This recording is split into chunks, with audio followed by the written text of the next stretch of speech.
practice with a confusing situation. When we see a patient with a choroidal mass, we often ask ourselves, what is this lesion? Is it a nevus, melanoma, or other lesion? We also ask ourselves, what should I do next to reach a diagnosis, and whether it's a benign nevus, can it turn malignant, or is it a non-neoplastic lesion from the beginning? So starting with choroidal nevi, according to the Collaborative Ocular Melanoma Study, which is the biggest study done on choroidal melanoma, these choroidal nevi are melanocytic lesions whose greatest diameter is 5 millimeter or less, with a height of 1 millimeter or less. Usually they appear as slate gray or brown lesions with minimal thickness and ill-defined margins. Or is it less choroidal nevi affect about 7% of the white population? And so starting with choroidal nevi, according to the overlying drusen, which is a sign, which is the biggest chronicity of the lesion and its benign nature. These choroidal nevi associated with melanocytic lesions whose greatest diameter is 5 millimeter or less, these signs as well indicate that this is a chronic benign lesion. Atypical nevi may be amelanotic, what we call a blonde nevus, and usually these may be confused with choroidal metastasis that appear also creamy colored or yellow. We have also another entity which is called the halo nevus, which is a pigmented nevus with a ring of depigmentation around it, and this is usually a good sign, as halo nevi are 7 times less likely to transform into malignant melanoma. So some questions to answer. Do features of nevi change over time? The answer is yes. Can nevi affect vision? Again, yes. Can a nevus grow and enlarge and still remain a nevus? Yes. What is the risk of malignant transformation? It has been calculated to be 1 in 8,800. So as we see, with age, choroidal nevi increase in thickness, starting at 20 years, 1.2 millimeter on the average, and they end by 50 years at 1.8. They increase in number with age as well, and they appear in 2% of the young population and 10% of the older one. And the presence of overlying drusen also increases with age, which is expected as well. So can nevi affect vision? Yes. Extrafoveal nevi rarely affect vision, only in 2% of cases, while subfoveal nevi have a much higher chance of affecting vision. In 26% of cases, they lead to loss of 3 or more lines over 20 years. How can they cause visual loss? Usually by their subfoveal location and compression of photoreceptors, the presence of associated orange pigment, RPE detachment, foveal edema, or complicated by choroidal neovascularization. The second question, can nevi grow and still remain a nevus? Well, growth is an indicator of transformation to malignant melanoma. However, growth is not an unequivocal indicator of malignancy. Some nevi can get slightly bigger over time and over extended periods of time and still remain nevi.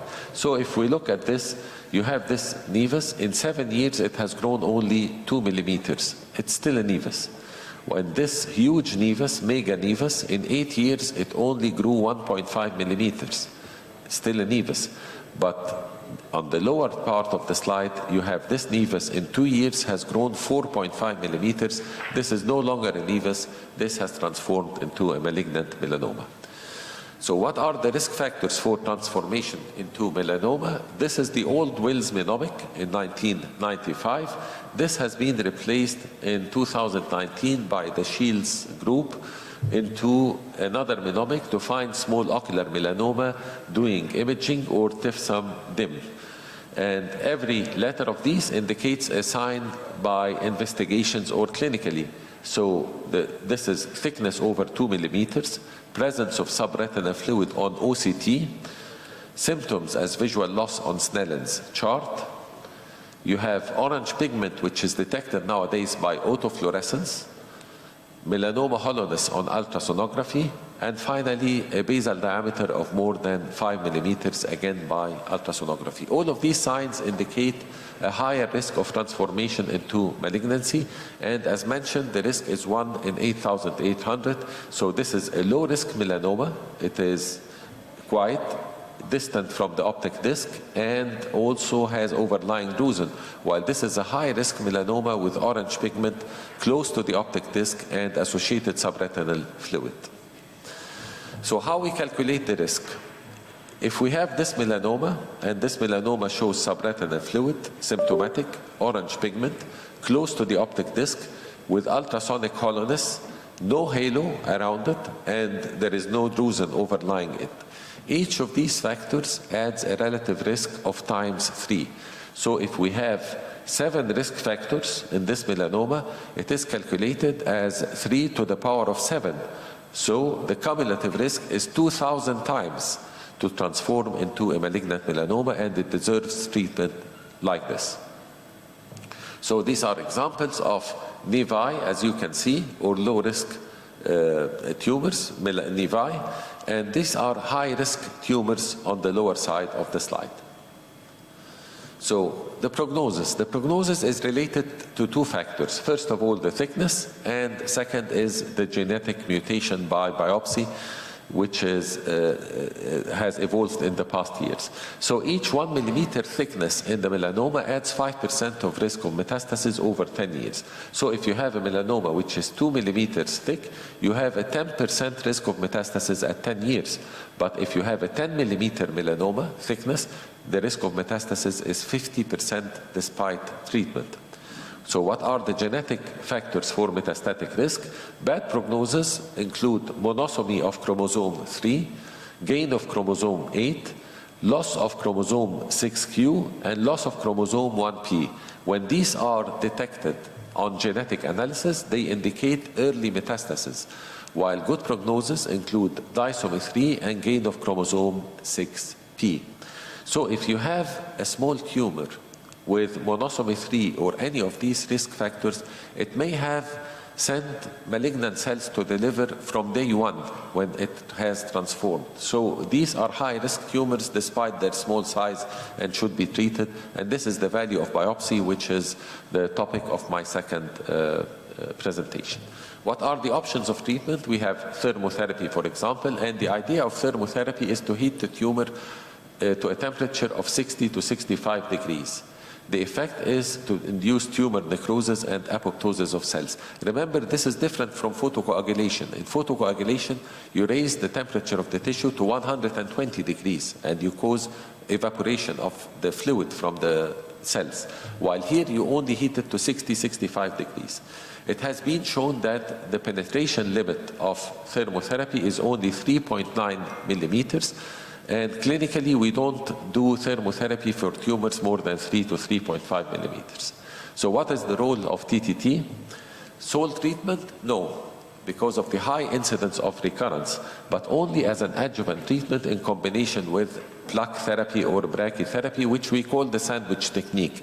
So if you have a high tumor, you can treat the base with a plaque placed on the sclera, but the plaque will not irradiate the apex because it is too far. So what you do is you do thermotherapy on the apex of the tumor, what we call the sandwich technique, to destroy malignant cells. We also use it as a secondary treatment in case of inadequate regression after plaque. You do a plaque and the tumor has not regressed adequately, you can add thermotherapy as well. So this is a melanoma after treatment with the sandwich technique. As you can see, the whitish surface of the tumor after thermotherapy. But as we said, this tumor has been treated only by thermotherapy, and you can see the marginal recurrence. This is the original scar. Now the tumor has grown from the margin of this scar, and this eye was enucleated. So the second option for treatment is brachytherapy. And brachy in Latin means short distance, and actually it is bringing the radioactive source close to the tumor. We use ruthenium-106, which is the commonest use because it has a half-life of 1 year, so we can keep the plaques in our hospital for 1 year. Other centers can use iodine-125, which is a gamma-ray emitter, but has a short half-life of 2 months. So you have to replace the plaques very frequently, which entails very complicated logistic problems. Cobalt, of course, is obsolete. The calculations are done on a software, a special software provided by the company Babic, which makes the plaque, to deliver a minimum of 100 grays to the tumor apex. This is the appearance of the plaque. It's bowl-shaped, 15 to 20 millimeters in diameter, with 2 rings for fixation. Usually, the preoperative assessment, we measure the tumor by ultrasonography. We add 2 millimeters safety margin to the size of the plaque used, and the height is very critical for calculation because it is important to deliver the proper dose to the apex. Ruthenium plaques can treat tumors up to 6.5 to 7 millimeters when new, while iodine plaques can reach higher up to 8 and 9 millimeters. So this is how we put the plaque clinically. You just localize the tumor by trans-illumination on the sclera, you mark it, and then you put the plaque and suture the ring in place and keep it for the time required, and then under local anesthesia you remove the sutures. So this is the treatment. These are cases that have been treated before and after. You can see the yellow radiation scar around it, here around, and this is also another tumor here, and this is after regression with a very nice radiation scar around the tumor.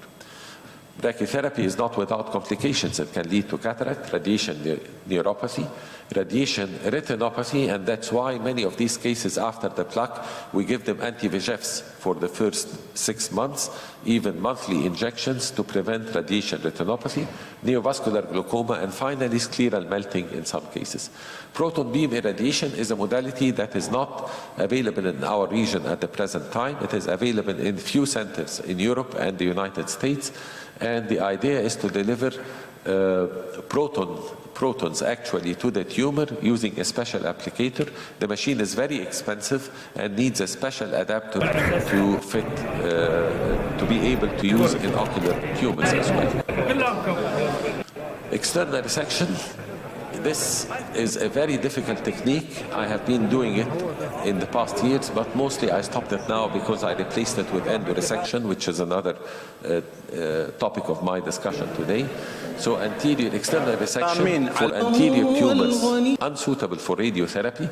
It is contraindicated in patients who cannot have hypotensive anesthesia, basal tumor diameter more than 16 millimeters, if the retina is perforated by the tumor, posterior tumors as they cannot be accessed transclerally during resection, and involvement of more than 3 clock hours of the ciliary body. Because if you resect more than 3 clock hours of the ciliary body, you get profound hypotony and phthisis, so there is no point in doing the surgery. At the end of the procedure, we also put a plaque on the tumor base to treat any residual intrascleral cells and reduce recurrence. So this is one of my older cases. We do a lamellar, we localize the tumor, of course, first, and we do a lamellar dissection of the sclera over the tumor, half thickness, almost, and continue our dissection until we have the deep sclera. You can see we have the deep sclera now. Remember that the deep sclera will act as a handle to lift the tumor. You cannot grasp the tumor or the choroid. It is very friable. Then you cut the deep sclera using the choroid using 2 forceps around the tumor, and using the scissor and using the deep sclera as a handle, you cut the tumor. This is cutting the deep sclera and now opening the choroid and removing the entire tumor from the eye. It's a very long surgery, it's a tedious surgery, it's a difficult surgery, and usually patients develop detachment and you have to do vitrectomy after 2 to 3 weeks in these cases. That's what I did in this case, and the retina was reposited. Now I'm removing the tumor, as you can see, out of the eye. And part of the retina even was attached to the tumor, and that's why she developed a detachment. But retina was reposited using vitrectomy after 3 weeks. This is a very old surgery, about 5 or 6 years ago. Gamma knife. What is the role of gamma knife? The idea is to deliver ionizing radiation to the tumor from multiple directions. And this is different from conventional radiation, because what they do in gamma knife, the radiologist, is that they divide the radiation beam into 200 small beams. They enter the eye from different directions, and they all converge at the tumor. So whenever the ray passes, it's only 1/200 of the dose, so there is no damage to other ocular structures, but all the 200 rays converge at the tumor itself, destroying the tumor. So this is the idea of gamma knife, how it is done. Actually, they put a cage around the skull, and they screw this cage to the machine so that the patient does not move. And using MRI, localizing the tumor, they deliver the dose of radiation at that time. It is indicated in some posterior tumors that are difficult to treat with a plug. With larger tumors, they are usually used prior to endoresection. That's what I'm going to show later. But the problem is that the degradation products after gamma knife lead to what we call the toxic tumor syndrome. These patients develop massive exudative detachment and may develop neovascular glaucoma, ending in a blind, painful eye that needs enucleation after 2 years. So what we do after gamma knife, endoresection in many of these cases. This is what I'm going to discuss later. Now I'm going to pass quickly over some of the simulating lesions for the differential diagnosis of melanoma. This is a case of RPE adenoma or adenocarcinoma. What are the distinguishing features? You have a mass, dark like a malignant melanoma, but actually you have hard exudates around it, which is not a feature of melanoma, and also the typical ultrasound, what we call the derby hat appearance. This is the conventional melanoma, and this is the derby hat appearance. This is the ultrasonography of our case. You can see the similarity between both. This case was treated with a plug, and after 3 months, all the hard exudates disappeared, and the mass was reduced in size. This is one of our cases that we treated. Another differential diagnosis is optic disc melanocytoma, which is a congenital entity, but rarely detected in childhood, usually being diagnosed accidentally, mostly by the age of 40 or 50. More common in darker races than white, which is the opposite of melanoma, which happens more in the white races, and mostly asymptomatic. These are examples of optic disc melanocytomas that look actually very dreadful and scary, but actually they rarely grow, rarely transform into malignancy, but they may cause a relative afrapupillary defect because of compression of the nerve fibers, and sometimes the tumors swell and they cause an infarction of the tumor, can cause disc compression and may cause an arterial or venous occlusion, as we can see in these cases. Now, this is another case presenting with a dark mass in the posterior pole, but you can notice the heterogeneity of the lesion, the presence of hard exudates, areas of RPE atrophy, hemorrhage, RPE hyperplasia. This is actually AMD with intraretinal exudation that was complicated by hemorrhage. Another confusing feature is the peripheral exudative hemorrhagic chorioretinopathy, and these are dark lesions or reddish lesions surrounded by yellow exudates in the periphery. It is exactly the same pathology of macular CNV, but happening in the periphery of the eye. So again, the distinguishing feature is the presence of hard circinate exudate around it. Another confusing presentation is that of a dark hemorrhagic lesion. You don't know what the nature of it is, but you can see this white lesion. This is a macroaneurysm that has ruptured and resulted in subretinal hemorrhage. And this white lesion should not be confused with breaking through of the tumor through Bruch's membrane. They can do it on fluorescein angiography and see that this is a macroaneurysm. Now, this is a patient after cataract surgery. The surgeon looked at the fundus and found this dark lesion, and this is the picture on ultrasonography, quite similar to melanoma, and on fluorescein angiography you have choroidal folds. Whenever I am in doubt in a case, I follow up the patient and see. So after 2 months, there is marked regression of the lesion. There is no melanoma that will regress. So what was this lesion? This was actually a choroidal hemorrhage at the time of cataract surgery. Now, this patient on upgaze has this dark lesion that appears, and when he looks down, this appearance of the lesion disappears. What is it?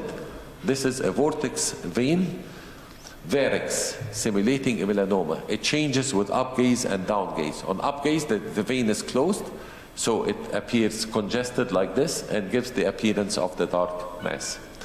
Another confusing presentation is peripheral exudative exudative retinal detachment in patients with thick sclera, idiopathic uveal effusion syndrome. But ultrasonography shows that this is, sorry again, ultrasonography shows that this is fluid, this is not a mass, and this can be treated by a scleral resection, scleral flaps. This is a 45-year-old woman presenting with a yellow fundus mass and serous detachment. Differential diagnosis is blonde nevus, amelanotic melanoma, choroidal osteoma, or CSR, but she has a past history of mastectomy 5 years ago.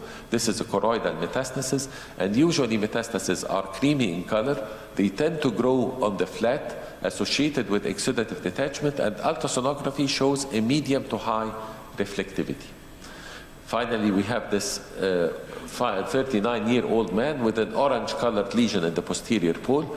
On ICG, you have this washout phenomenon. After half an hour, the ICG completely left the tumor. So this is a choroidal hemangioma. And finally, we have the SHRP, or congenital hypertrophy of the retinal pigment epithelium.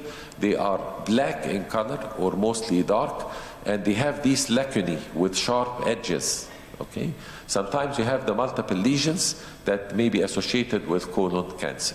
Thank you. This was my first presentation. Now, I hope you bear with me with the remaining 2 talks.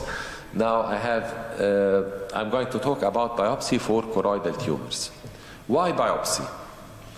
Well, a mass anywhere in the body, whenever you decide to treat it, the usual sequence is to do investigations, then take a biopsy to identify the pathology and do a treatment plan, whether you have a mass in the colon, in the liver, in the brain, wherever. However, in the eye, we were used to treatment without pathology confirmation. شكرا تسلم ايدك شكرا جزيلا شكرا تسلم ايدك. In the eye, we got used actually to treatment without pathology confirmation. Why? We were always scared that complications may be associated with biopsy. The eye is a very delicate organ. Vision may be affected, and for the fear of spread. So Hirschberg was the first in 1868 to take a biopsy for an intraocular tumor, and he used a large bore needle or refine, and actually the end result was extension of the tumor and visual loss. So why today?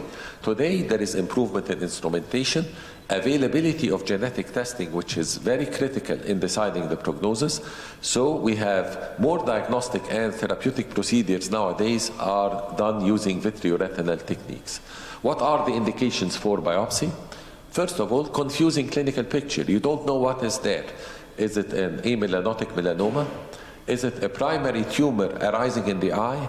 Or is it a metastasis and I want to identify the primary? So if you take a biopsy and find lung tissue, then it is a bronchogenic carcinoma. You may need ultrasonic guided diagnosis for a mass in opaque media, or patients requiring cytopathologic confirmation. Some patients tell me, doctor, don't treat me except if you have pathology confirmation. How would you know that this is a malignant melanoma? And again, to differentiate uveitis versus lymphoma, which is very confusing. We call it the great masquerader. And prognostication as well, genetic analysis to detect the high-risk criteria we just mentioned in the previous talk.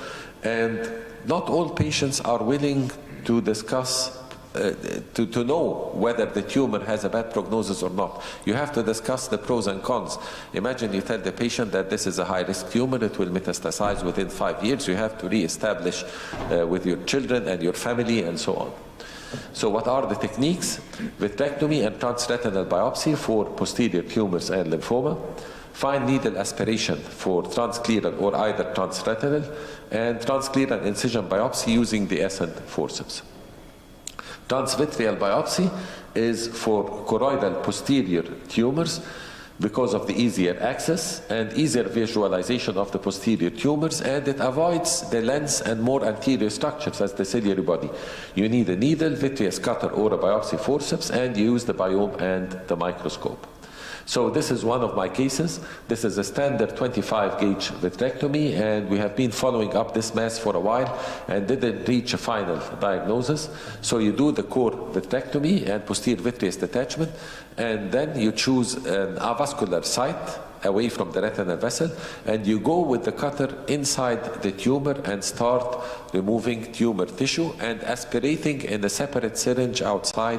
You disconnect the occutome from the machine. Of course, the most important complication is bleeding. You have to be patient.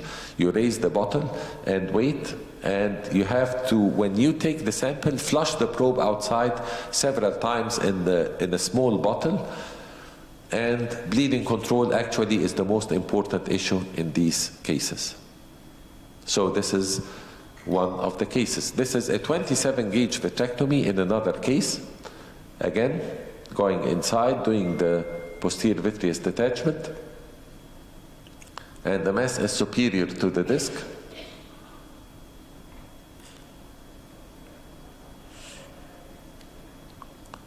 It is important also to do a complete vitrectomy in these cases. I mean, you detach the hyaloid, you check the periphery as usual, and then before going inside the tumor. Now, you go with the cutter inside the tumor, again disconnecting the tubing from the machine and to a separate small syringe outside. This is how we take the biopsy in these cases. Again, you control the bleeding by raising the bottle. Transscleral needle biopsy for tumors anterior to the equator or ciliary body. You can do an incisional biopsy in which you do a scleral flap, or fine needle aspiration biopsy, which is suitable for genetic testing. Here you avoid violation of the vitreous and retina, and you can do a scleral flap to secure the biopsy site. For prognostication of malignant melanoma, and you can combine it with brachytherapy if you are sure of the diagnosis, sterilizing any cells caught on the scleral surface. So this is a patient with a ciliary body tumor. You locate it on the sclera. I open the conjunctiva and go inside the tumor with a needle, as you will see now, obliquely, and start aspirating inside the syringe. The biopsy here revealed malignant cells, and before you withdraw the needle, you apply cyanoacrylate on the surface so that any leakage from the wound is closed. And this is applied while the needle is still inside the eye. So immediately upon withdrawal, you put cyanoacrylate to close the site. In this eye, the tumor was large, so after histopathological confirmation, this is the cyanoacrylate. It is put before withdrawal, and then you close your conjunctiva as well. It is very important to communicate with the pathologist and transfer the sample immediately to the lab before disintegration of the cells, and explain to the pathologist what you are thinking of. You are thinking of a melanoma, granuloma, another tumor, leiomyoma, whatever, so that he can be directed what to do immediately. When and how we do the biopsy in ruthenium plaques, either before you put the plaque placement or 4 to 6 weeks post-treatment, you can still find viable cells. And if the diagnosis is positive on the biopsy, you have to treat within 2 weeks so that any cells on the surface, if you have not put the plaques at the time of biopsy at that time.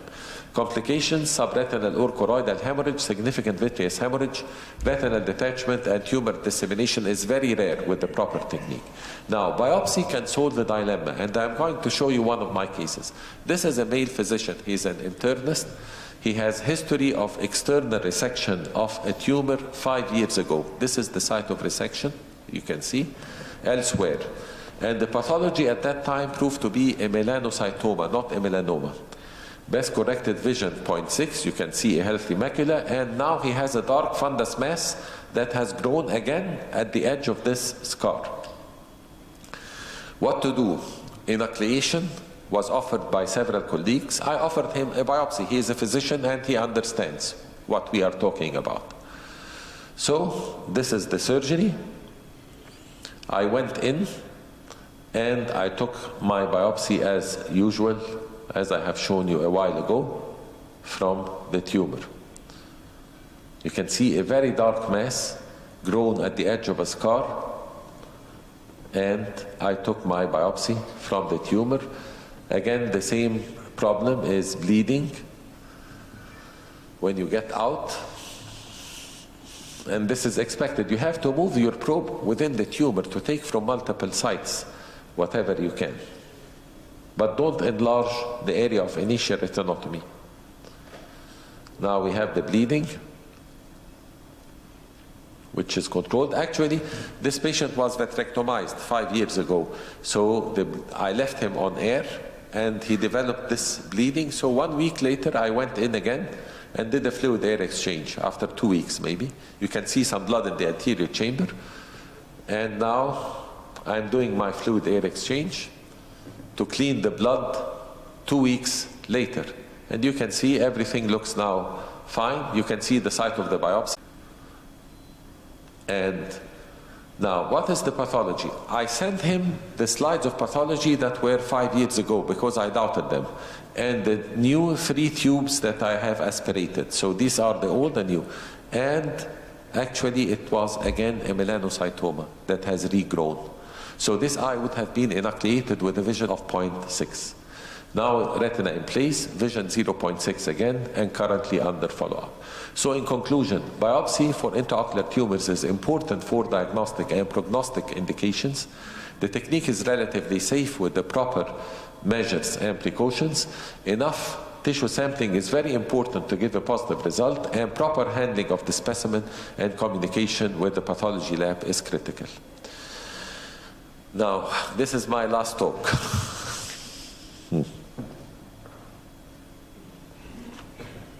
We have mentioned endoresection as one of the treatment options of choroidal melanoma earlier in the first talk.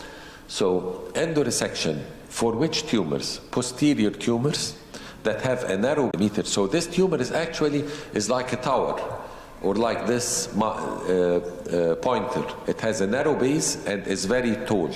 So if you remove it from the eye, you leave a very small gap in the choroid, as we will see. So the idea is the tumor piecemeal with a vitreous cutter. When we do it, after the patient does gamma knife to the tumor. Why? Because when we remove the tumor with a vitreous cutter, you are liable to do dissemination, except if this tumor has been irradiated before and the malignant cells have been destroyed. At the end, a plaque is placed at the base at the end of surgery, again to destroy any remaining intrascleral cells. So this is the conventional technique I've been using. Again, you go inside, you do a posterior vitreous detachment, and this, you can see the tumor is white from the irradiation. You shave the vitreous base first and this is the shaving of the peripheral vitreous, and then inject perfluorocarbon over the posterior pole to stabilize the macula. Diathermize the large retinal vessels over the surface of the tumor, and we do a transretinal resection of the tumor. You resect the retina with the underlying tumor, as you can see. The tumor actually is soft and spongy, and you can go inside and remove it with the cutter. At this time, the patient has to be under hypotensive anesthesia. You raise the intraocular pressure to 70 or 80 millimeters of mercury to close the central retinal artery. And that's why I don't have bleeding, because the artery is closed. You continue until you expose the white sclera and remove the tumor completely. But remember, in these cases, after you remove the tumor, never do a fluid air exchange. If you do a fluid air exchange, I'm doing now endolaser around the tumor, dealing with the area of resection as a large retinal break. If you do a fluid air exchange, you are liable to induce a fatal air embolism in these cases. Patients may die on table because blood can escape through the vortex veins and the open choroidal vessels. And one of the problems is that you have to do a direct PFC silicone oil exchange. In these cases, you can get a temporary hypotony, and then you get bleeding, which is reasonable in this case, It's not a very bad bleeding, but sometimes you get a massive bleeding in between the perfluorocarbon and silicone oil, and you cannot complete your procedure. So actually I modified my technique to avoid this hypotony that may cause profound bleeding. So what I do is that I leave the patient on perfluorocarbon liquid for 3 days. And after 3 days, anyway, I'm going to remove the plaque. So I'm going to show you another case how I modified the technique. This is a male patient, 65 years old. He has a vision of 260, a choroidal melanoma, has a base of 10 millimeters and height of 7.5, and he has done the gamma knife, and this is the endoresection. If you look at this case, you may ask yourself why I'm doing resection since the tumor is almost at the macula. But let us wait and see how things will evolve. This is the posterior vitreous detachment. The usual, you can see the tumor encroaching on the posterior pole. And after cleaning this, I injected. Now you can see there is a macula, but the tumor is quite close. Diathermy to the vessels and doing the endoresection. Actually, the tumor is overhanging the macula, because after I remove it, you will find that the base of the tumor is a little bit further away, and we could keep the macula healthy in this case. Now I'm cutting the tumor with the overlying retina. Again, this tumor has been irradiated by gamma knife. And you remove the spongy tumor until you reach the suprachoroidal lamina, as you can see, which I'm going to open as well. And I'm going to leave. This is the base of the tumor that you can see. You can see it stopped at the arcades, and you have a healthy macula, although initially it looked as it is involving the macula. Now, I got this temporary hypotony. Bleeding happened. Again, raised the intraocular pressure and aspirated the blood immediately. And now I'm removing the suprachoroidal lamina, and you can see the white sclera at the base. You continued until all the base has been removed, and I have a white scar. Now I'm removing this, completing the fill of the eye with perfluorocarbon liquid, and doing my endolaser. After that, I'm removing some fluid from the anterior retina now before completing the perfluorocarbon fill. Now I have a completely attached retina in the posterior pole, doing the endolaser in a continuous mode, and this is, you can use it also as a diathermy or hemostatic in some of these cases. You can see how the tumor base is narrow. This is healthy choroid around it. And finally, filling the eye with perfluorocarbon and leaving it for 3 days. Putting the plaque over the base of the tumor at the end of surgery. And after 3 days, I go in again. You can see there is blood behind the lens, but this is liquefied blood. It never coagulates as in silicone oil-filled eyes. I go in, I do a simple fluid-air exchange, and then fluid-air exchange is now safe in these cases because the choroidal vessels have closed. After 3 months, I removed the silicone oil, and this is the final picture of the case, attached retina with the scar around it. And this is the OCT of the case. You can see the macula is healthy, and you have this flat scar that I have inside the tumor. Now he has a vision of 0.4, which is quite satisfactory. We published even this technique in the International Journal of Retina and Vitreous as one of the tricks to simplify resection in these cases. Finally, I'm grateful to my ocular oncology team at Cairo University, my dear colleagues who helped me in preparing these cases. Thank you very much.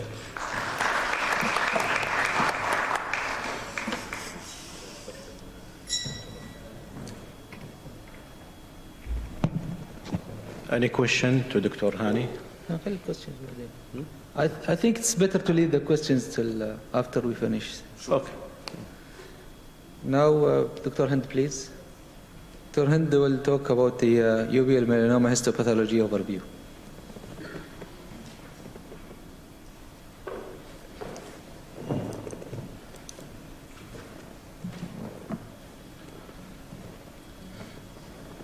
Okay. Okay, thank you very much, Dr. Hani, for the wonderful talks. I'm going to take you to the other end of the story or the journey from the ophthalmologist clinic to the pathologist table to see what do we deal with.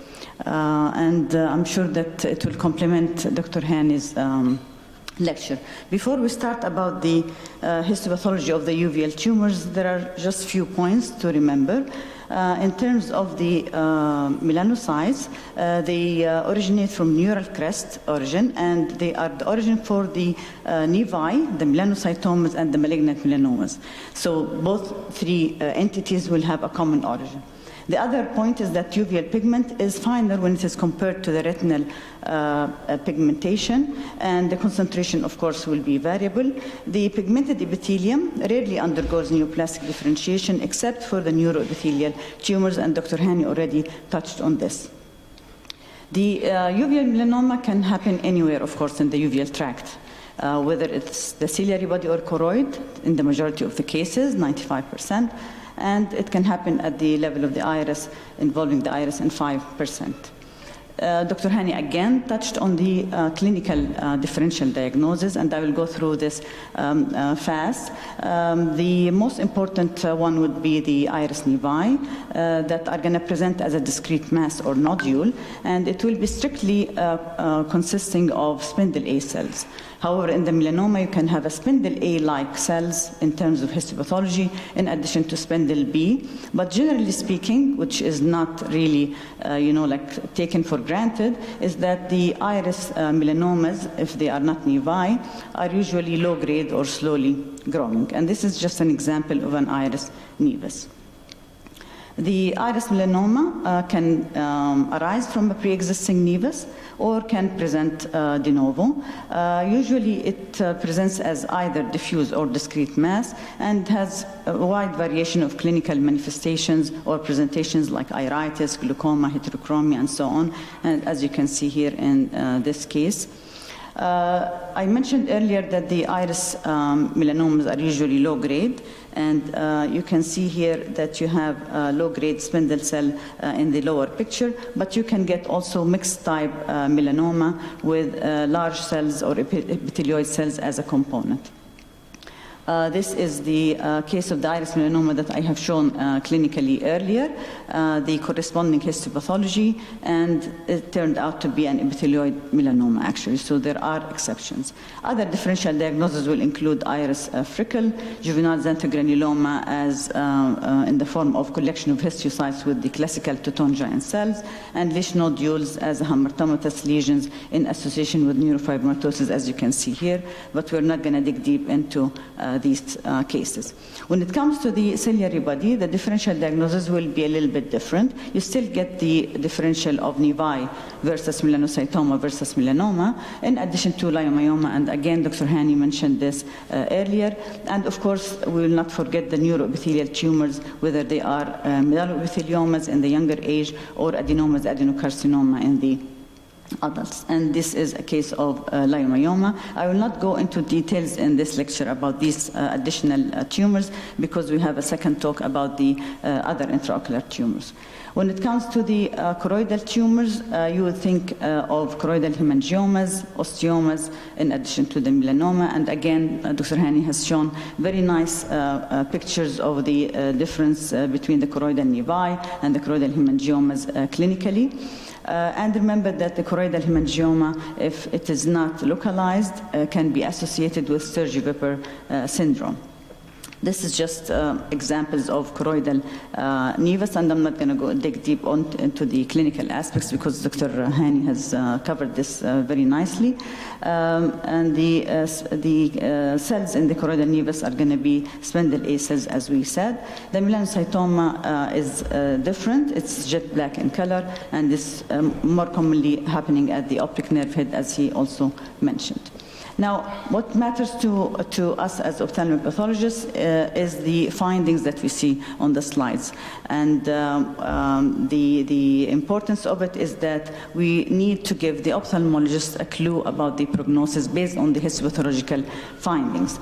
So the tumor location is really important, and this was a common question to the residents earlier on. They used to ask us if a patient is gonna have, la samahallah, a melanoma, where would he elect to have it?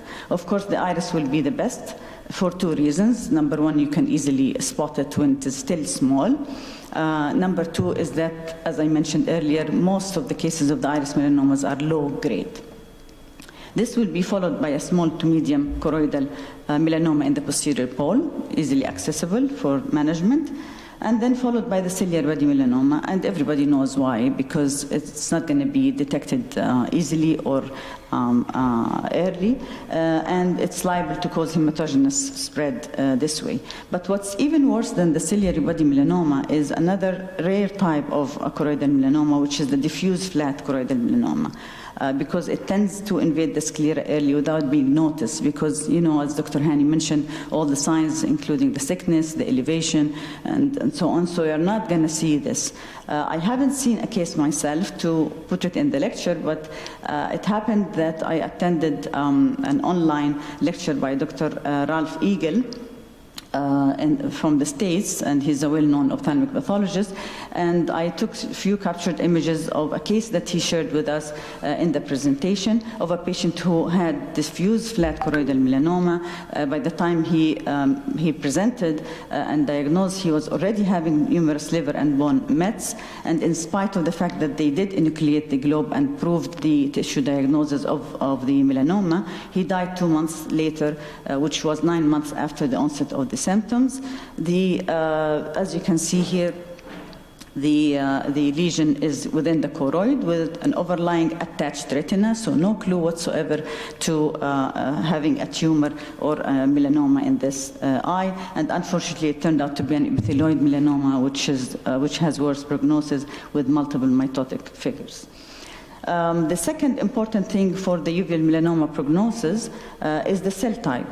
We mentioned the spindle A, spindle B, and the epithelioid, and you can also have tumors that has mixed cell types. And this is just a schematic drawing of the difference between the spindle A with just a groove instead of a nucleolus, spindle B, and then the epithelioid, which is larger with a prominent nucleolus. Again, here, just histopathological photos of each type. The spindle A, which is usually, if it is strictly spindle A cells, not spindle A-like, it's going to be a nevus. But if it is a spindle A purely, it's a nevus. If it is a spindle A-like, it can be a melanoma. And then the spindle B, which is a little bit, again, fusiform cells, but you have a cigar-like nuclei, and this is the most frequent. The average 5-year survival from one of the big studies is 85%.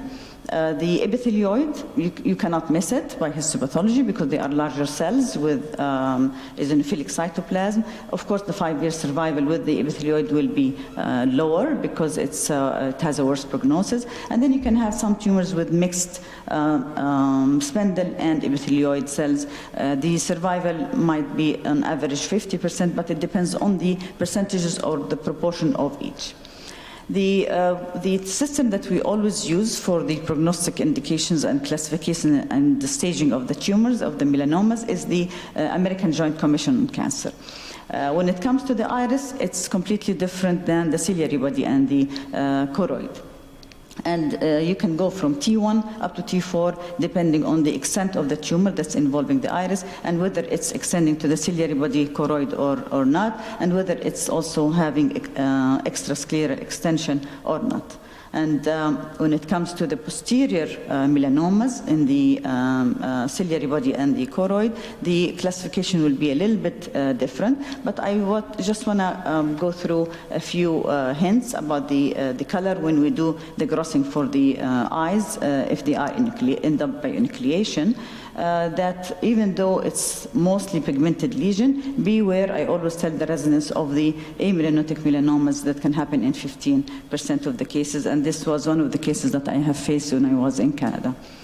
Regarding the shape, It can be a round mass, but it can attain a mushroom shape if it. This was one of the cases that we've had. First of all, when you get the globe, of course, Dr. Hani will not get to see this, but I get to see it. We first orient ourselves with the globe and do the orientation depending on the location of the extraocular muscles. At this stage, it's very important for the melanoma to do the transillumination. We routinely do it following the orientation of the globe, but for retinoblastoma, it's not as important as in melanoma, because for me, I need to locate the tumor very well. This is helpful for two things. Number one is to identify the base of the tumor, because it's a solid tumor, so it will block the light in this area. And this way, I will get the 2 dimensions of the base of the tumor very nicely, because once I cut it, and what I get on my slide is only 2-dimensional, not 3-dimensional. So this is very important. The second thing is that I will know how to direct my cut. And this will give me, it will not give me a hard time when I look at the slides for the diagnosis, because what I want is to have the maximum tumor surface on my histopathological slide that I'm going to examine. This is the eye after cutting. We'll do, of course, the other cut from the other side to get the what we call a pupil optic nerve section.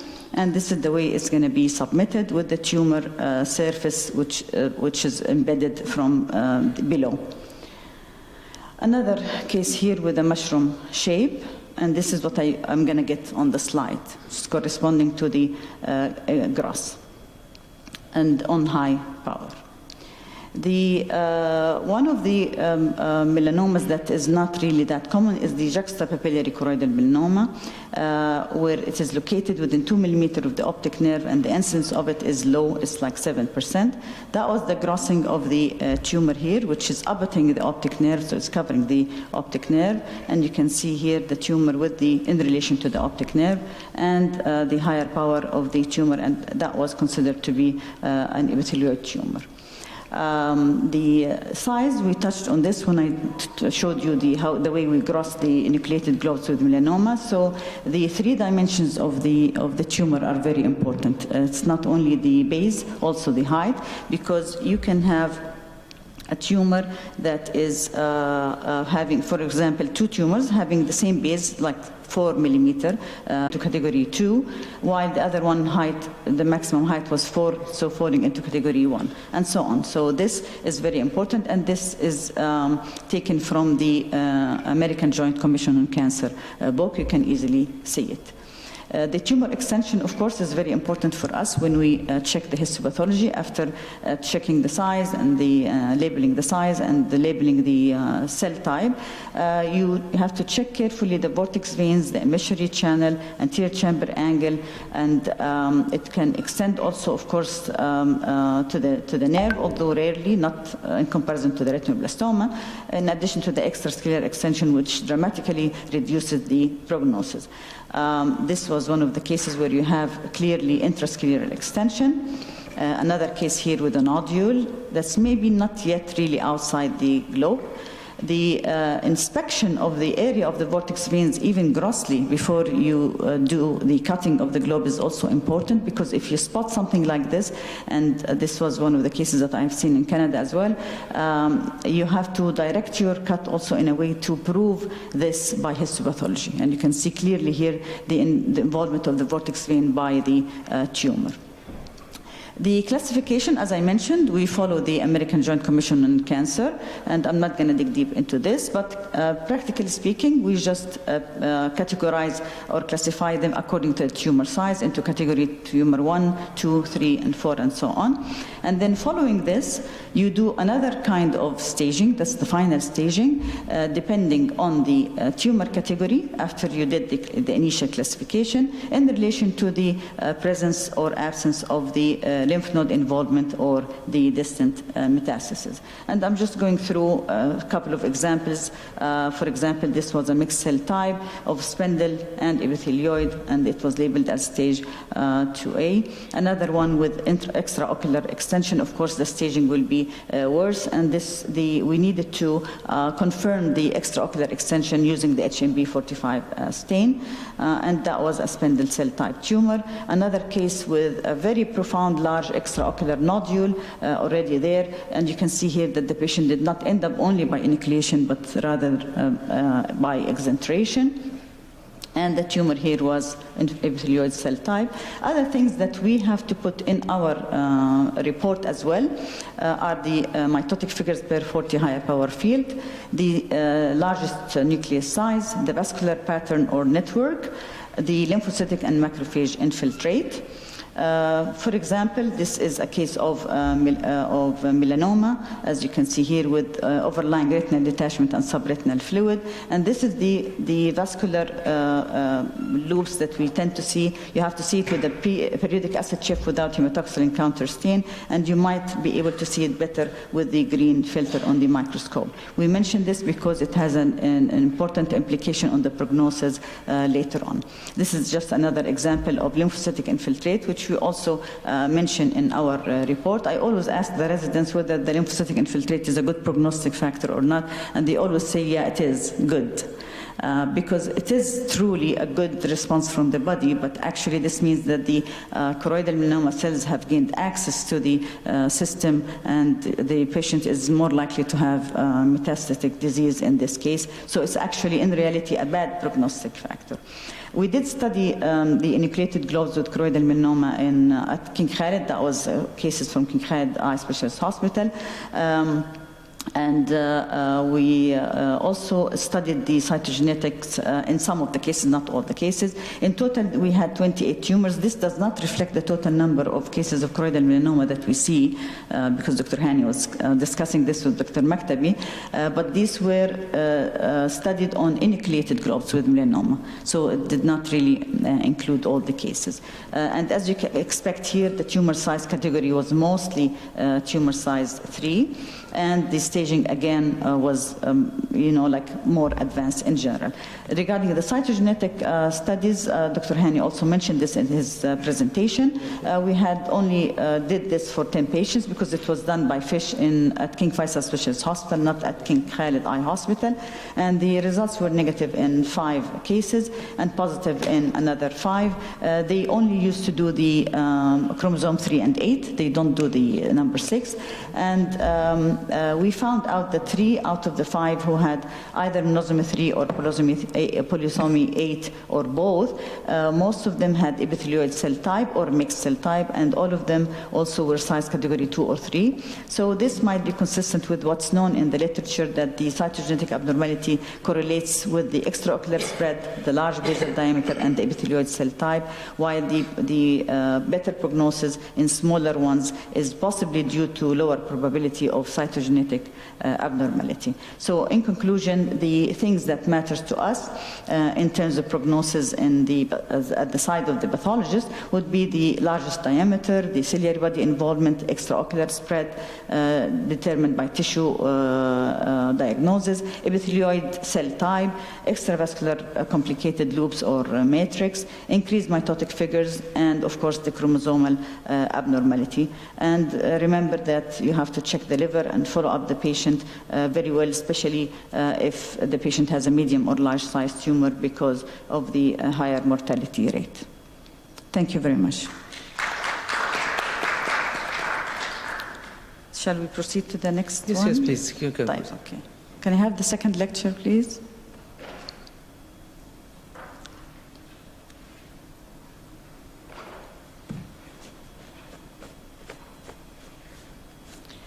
So in this lecture, I'm going to talk about other intraocular tumors. The list of differential is really very long, so we might not really cover everything. I will try to cover a few entities in the case presentations. We touched on this in the earlier lecture regarding the iris nevi as discrete masses consisting mainly of spindle A cells. And these are just clinical pictures of different iris nevi with different appearance. And as you can see here, still a very darkly pigmented mass. And you can see clearly that the mass is not condensed. You have areas where the cells are kind of detached or discohesive. We did also electron microscopy, and classically in these tumors, you have large melanin pigments that we call megamelanosomes, in addition to a classically indented nucleus. This is a higher power of the indented nucleus and the melanosomes. Another case here of ciliary body melanocytoma, which is quite similar to the iris melanocytoma as well in terms of the morphology.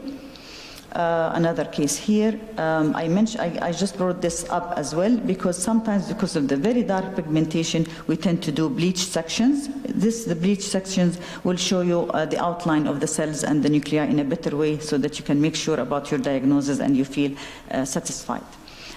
In the ciliary body, again, Dr. Hani mentioned that you have to consider other differential diagnoses like the leiomyoma, in addition to the neuroepithelial tumors, whether they are medullobethelliomas or adenocarcinoma. This was an example of leiomyoma in the body. It's a benign smooth muscle neoplasm, usually found in the ciliary body and also can be found in the anterior choroid, has strong predilection for young women. The pathogenesis is not clear. Where does it really arise from? Some people claim that it's arising from the ciliary muscle itself, and others claim that it arises from the smooth muscle layer of the vessel wall. Epidemiologically, it's extremely rare, not known to have a specific inheritance pattern, and the mean age is 30 years. No specific clinical signs or presentation, but the patient can present with blurred vision, floaters, pain, and so on. You might have a clue clinically if you see large feeder vessels like this, and you will suspect that there is a ciliary body mass. You can do ultrasound. I'm not going to go also deep in this. Regarding the histopathology, usually it has an interlacing bundle-like configuration with spindle-shaped cells, oval nuclei. The cells contain fibrillar material, and you can demonstrate them with the mesentrichrome stain. But I can tell you that it's not an easy diagnosis, honestly. I mean, we always need to do immunohistochemical staining. It will look completely different than melanoma. I mean, like once you look at it, you will say with confidence, no, this is not a melanoma. But there is a wide variation in the appearance of these tumors.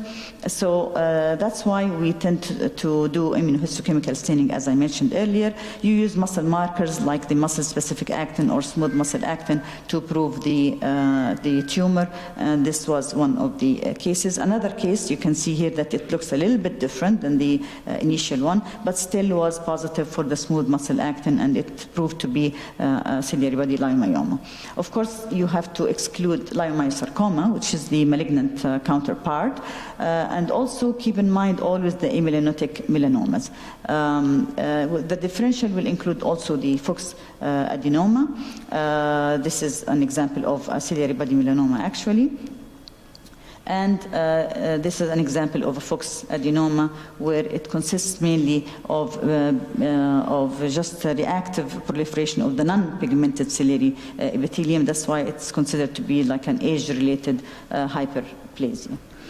We'll move now to the more important tumor, which is the medulloepithelioma, first named dictyoma or net-like by Fuchs.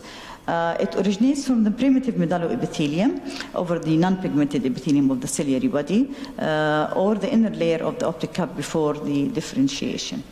Generally diagnosed in the first decade of life, but you will not imagine how many cases are missed because it presents with secondary glaucoma. So we did study also these cases at the KKH, and we found that so many of these patients were diagnosed as glaucoma and maybe even had a filtering procedure done before being diagnosed. And unfortunately, some of these are malignant because the medullobethelioma can be either benign or malignant. If you are lucky enough, you will be able to see a cystic mass, and the cysts might be present in the anterior chamber, so it will give you a hint to the diagnosis. But also bear in mind that you can have pigmented tumors which might make your life more difficult. This was an example of a medullobethelioma, another example here. There's another hint for the diagnosis that was reported by the Shields, which is what they have called lens coloboma, because the ciliary body mass will cause indentation of the or a notch in the lens, or even might cause subluxation, because as I mentioned earlier, this is considered to be like a developmental tumor rather than an adulthood tumor. This notched lens should be really characteristic. If you are lucky enough to have such a clinical picture, you would think of medullobethelioma. It might make your life easier, as I said. The type of the glaucoma that is caused by medullobethelioma is thought to be possibly related to iris neovascularization, but bottom line, you need us. The definitive diagnosis will be by the histopathology. This was a case of medullobethelioma. I just showed it because you have the mass showing through a dilated pupil in addition to an area of transillumination at the iris root. And you can see clearly here how would the ultrasound picture of the ciliary body tumor corresponds to our gross picture here of the eye after the enucleation. Sometimes if you are suspecting the tumor but you are not sure and you elect to do biopsy, as Dr. Hani mentioned, it's always beneficial.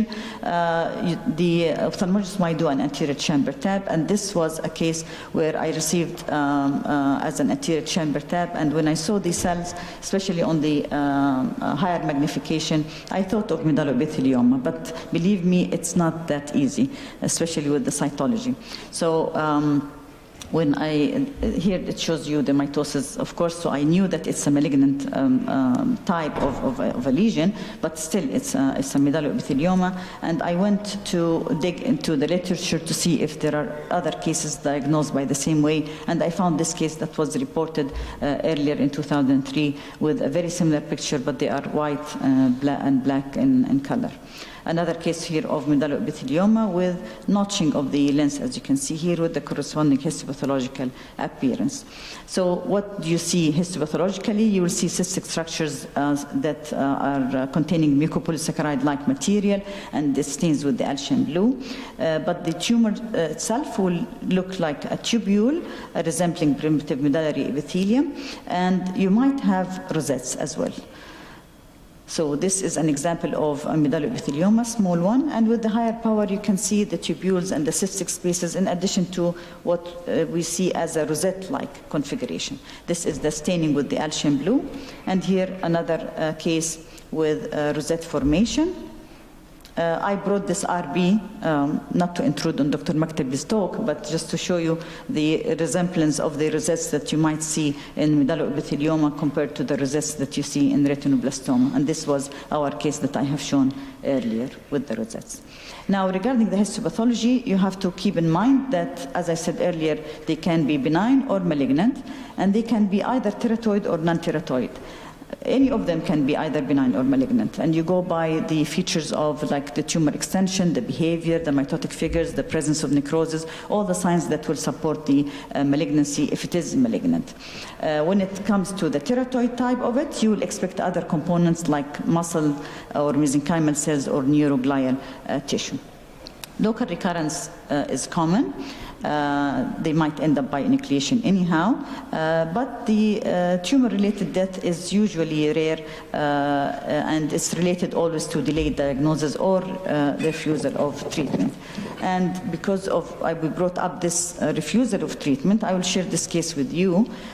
She presented for the first time when she was 6 months old only. And at this time, do you agree that you would think of medullobethelioma? Yes.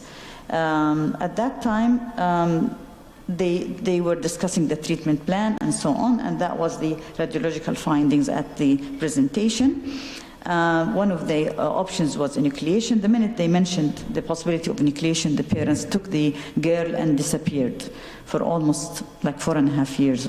So at the age of 5, she came back with a very bad vision, poor fixation in the affected eye.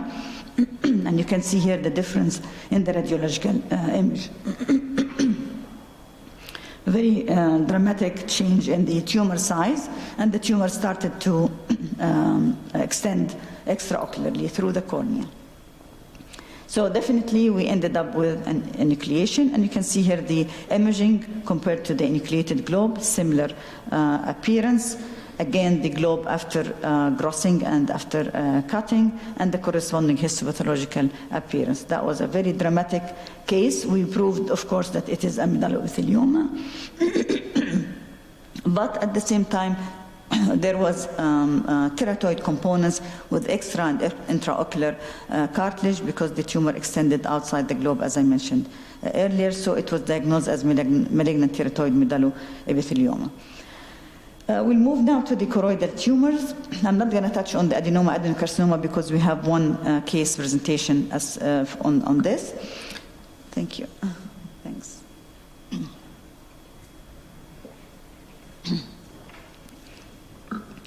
Again, Dr. Hani nicely demonstrated the differential when it comes to choroidal mass, including choroidal hemangiomas and choroidal metastases. We already touched on the melanocytoma earlier.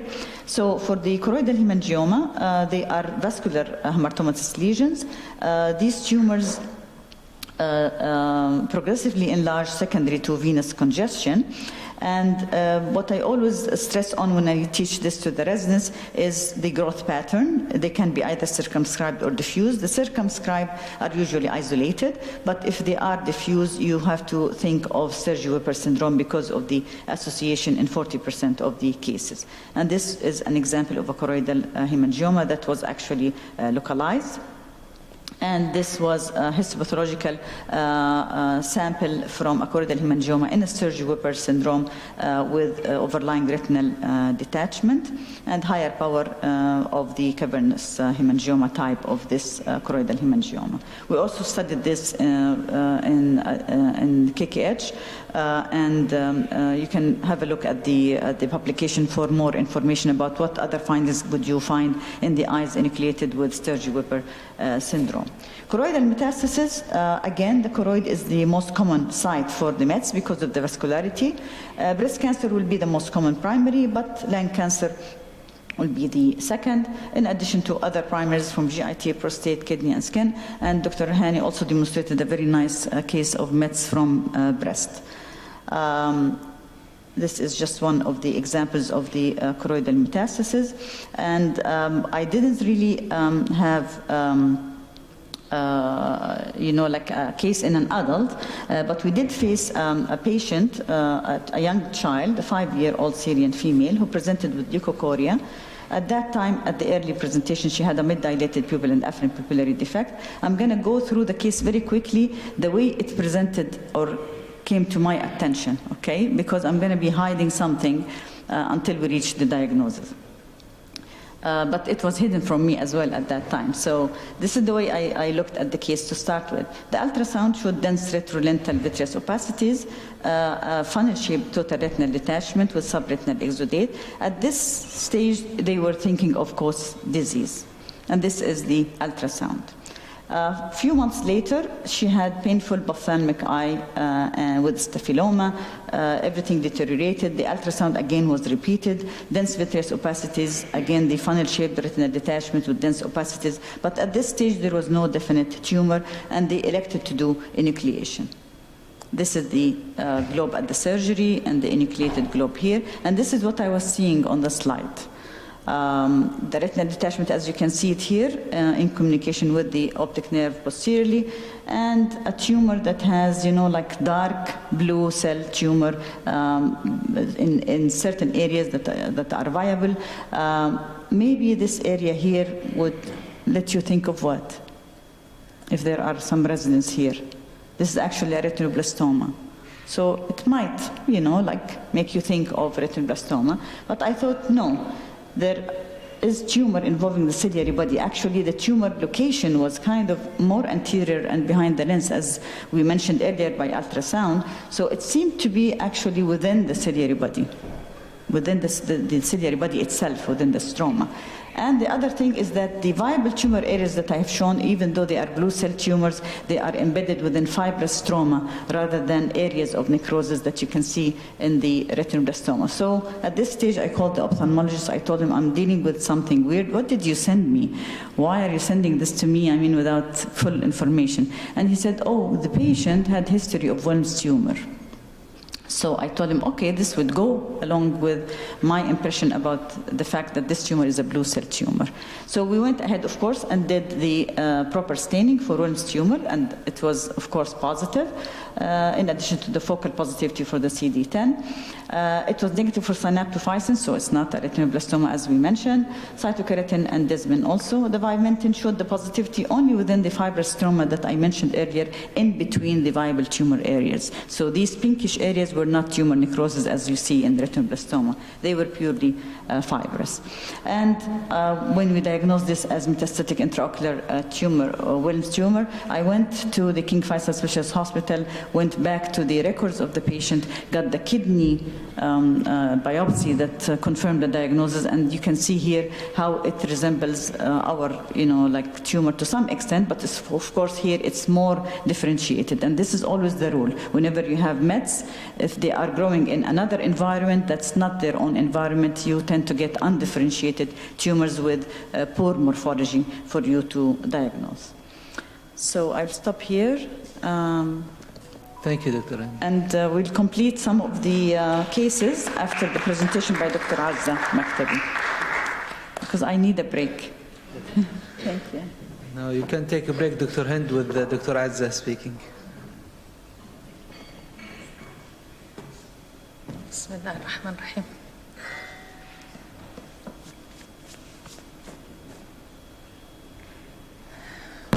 Oops, بسم الله. So excited. Bismillah ar-Rahman ar-Rahim. Assalamu alaikum. So thank you, the committee. I would like to thank you for this excellent meeting. This will be my first talk. It's rapid fire cases, so it will be not representing what I'm going to talk about in the next session about retinoblastoma. So we decided to have it like a in a theme pattern or theme of intraocular tumor. Which one? The side. Can you start the...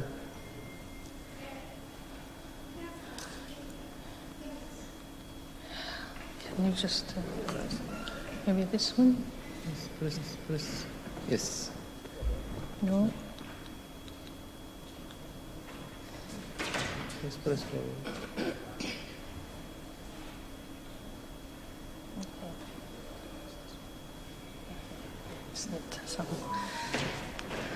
So we'll start. I have two cases to present as a fire cases. We present an iris mass.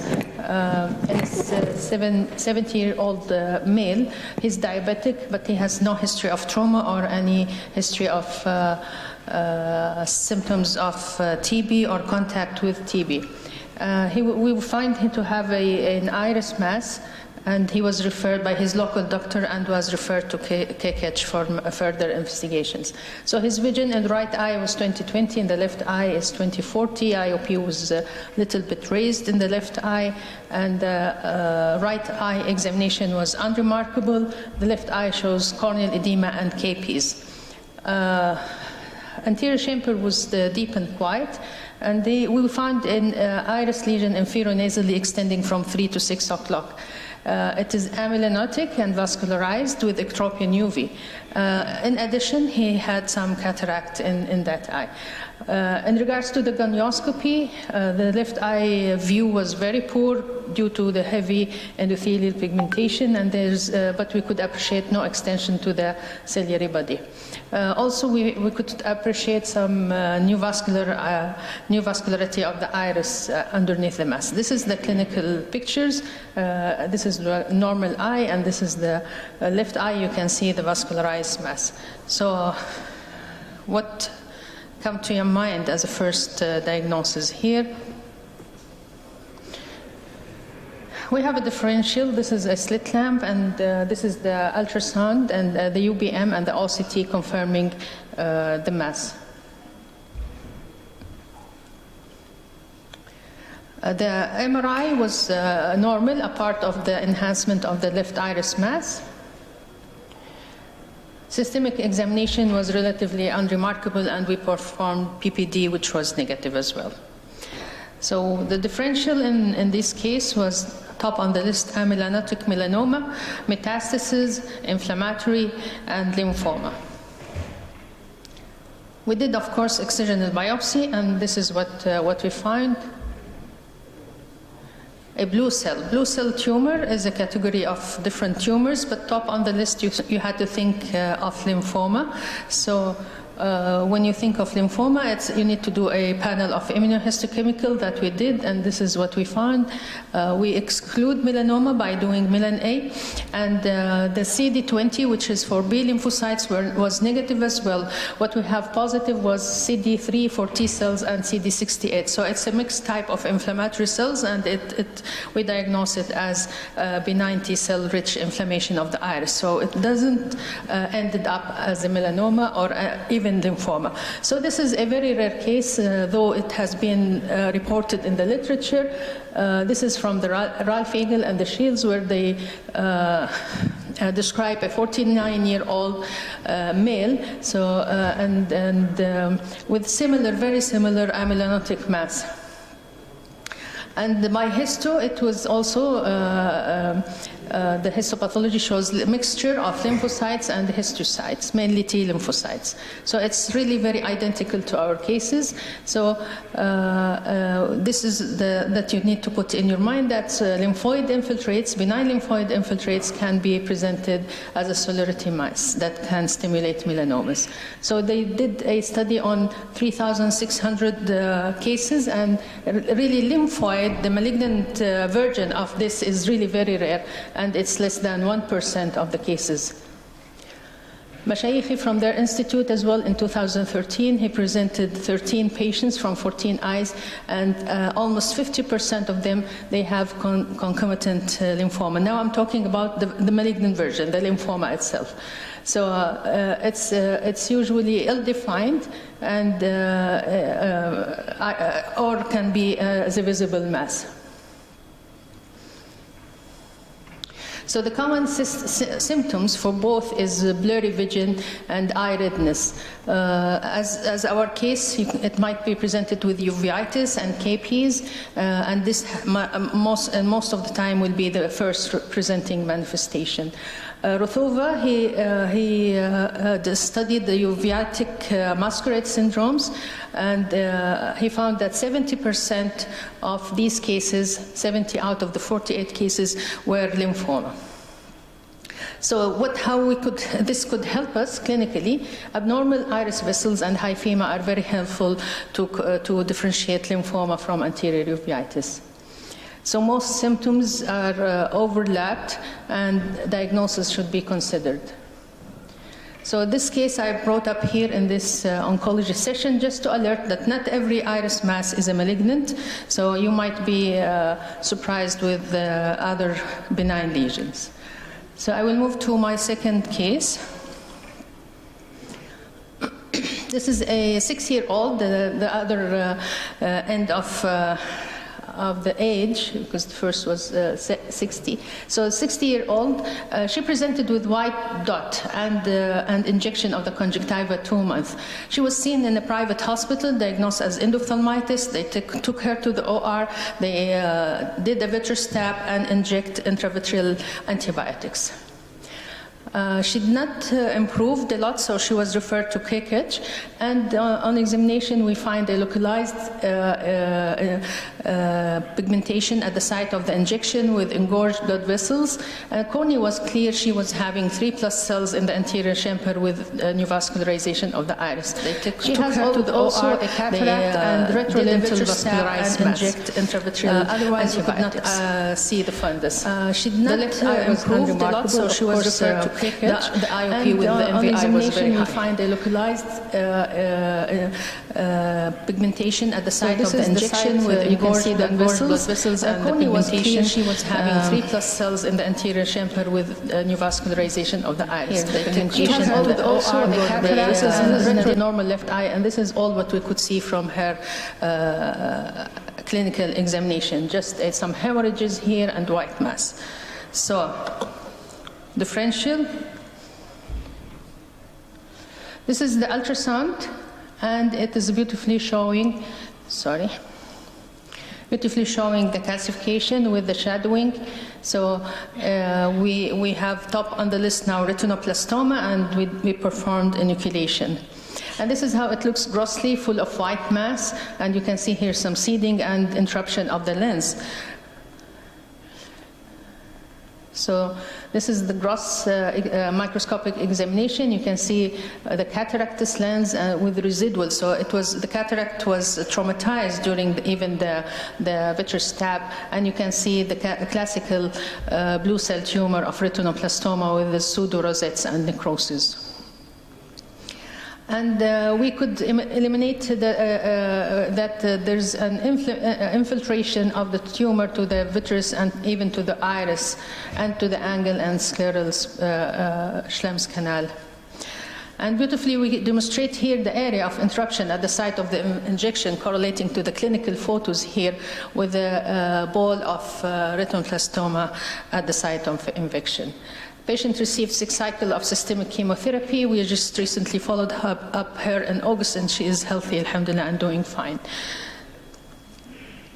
I found this also in publication. They presented a similar case with unilateral glaucoma, so it's not common to present with pars planitis. So the lesson we'd like to learn here from this case for the residents: never stick a needle in a child eye. And yes, you will say we are giving intravitreal melphalan injection and retinoblastoma. That's true, but we do it under special precautions. We do cryo, and we do double freeze cryo to seal the site of injection. Again, preseptal cellulitis, endophthalmitis in a child is retinoblastoma until proven otherwise. Mandatory is to examine the fundus in any patient presented, any child presented with squint. This case did not present with squint. However, as you know, the second manifestation of retinoblastoma is squint. So any squint child should have a fundus examination. Thank you. Thank you, Dr.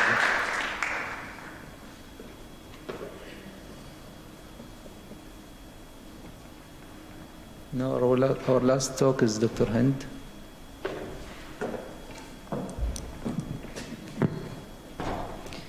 All right, we're going to share a few cases in relation to the previous talks, so mostly related to intraocular tumors.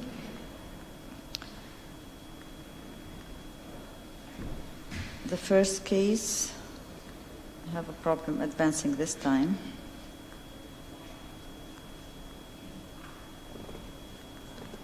Okay. A 31-year-old male, he presented with painful blind eye because of history of trauma and loss of vision. So very classic, and these cases are usually dealt with by evisceration. This is the clinical appearance and the slit lamp appearance, so it's hardly any posterior view. We always do, as a routine, scanning for these cases. The B-scan showed shrinking globe with ocular wall calcification and dense vitreous opacities. Again, nothing really very impressive. So the procedure was performed, evisceration with implant, and the pathology grossly, again, nothing really very impressive, calcific non-pigmented mass. We usually do decalcification to make our life easier for cutting and for processing. And of course, there were the fibrous and the osseous metaplasia of the retinal pigment epithelium, the usual findings that sometimes you see in Thuyscical globes because they are blind and non-seeing globes for a long time, and there was no clue of any retinal tissue. But among the contents, there was this appearance, or these proliferating cells. They are larger cells. They have like some cystic appearance or vacuolated appearance, some mitotic figures. So there was something wrong here. We did Alcian blue, and these cystic areas were staining with the Alcian blue stain, as well as mucicarmine. So you would think in terms of something glandular, an epithelial carcinoma type, okay? And this demonstrates the pleomorphic proliferation of the cells in addition to the mitosis. We did further immunohistochemical stains because of either a metastatic lesion from somewhere else in the body or a primary adenocarcinoma-like picture. We also excluded the melanomas and other things, and the top, based on the morphology, was a liver mets for which we did hepatocyte-specific antigen, and that was negative. At the same time, we proved that it is epithelial in origin based on the cytokeratin staining, and the neuron-specific enolase was moderately positive.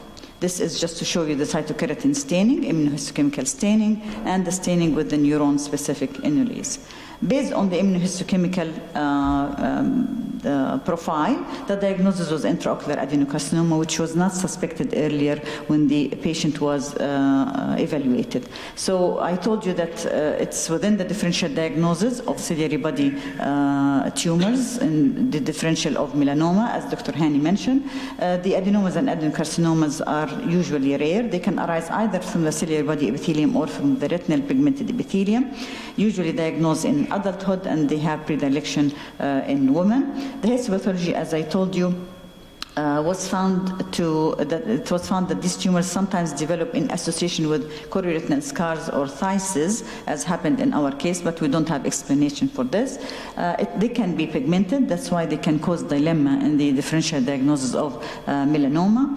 But microscopically, you will have the tumors of the posterior RPE tending to form more glandular or more tubular element, while those of the peripheral RPE and the ciliary body will form the vacuoles, which was happening in our case. So in terms of prognosis, the tumors usually have no potential for metastasis, but still you need to know the proper diagnosis. The other differentiation also in the ciliary body epithelium, if it develops an adenocarcinoma, is the presence of thick multilaminar basement membrane, which was also shown in our case. So as a final conclusion in our case, we thought that this is a primary intraocular adenocarcinoma, especially that the patient has history of trauma and Thuyscical changes, which was mentioned in the theory of the development of these tumors.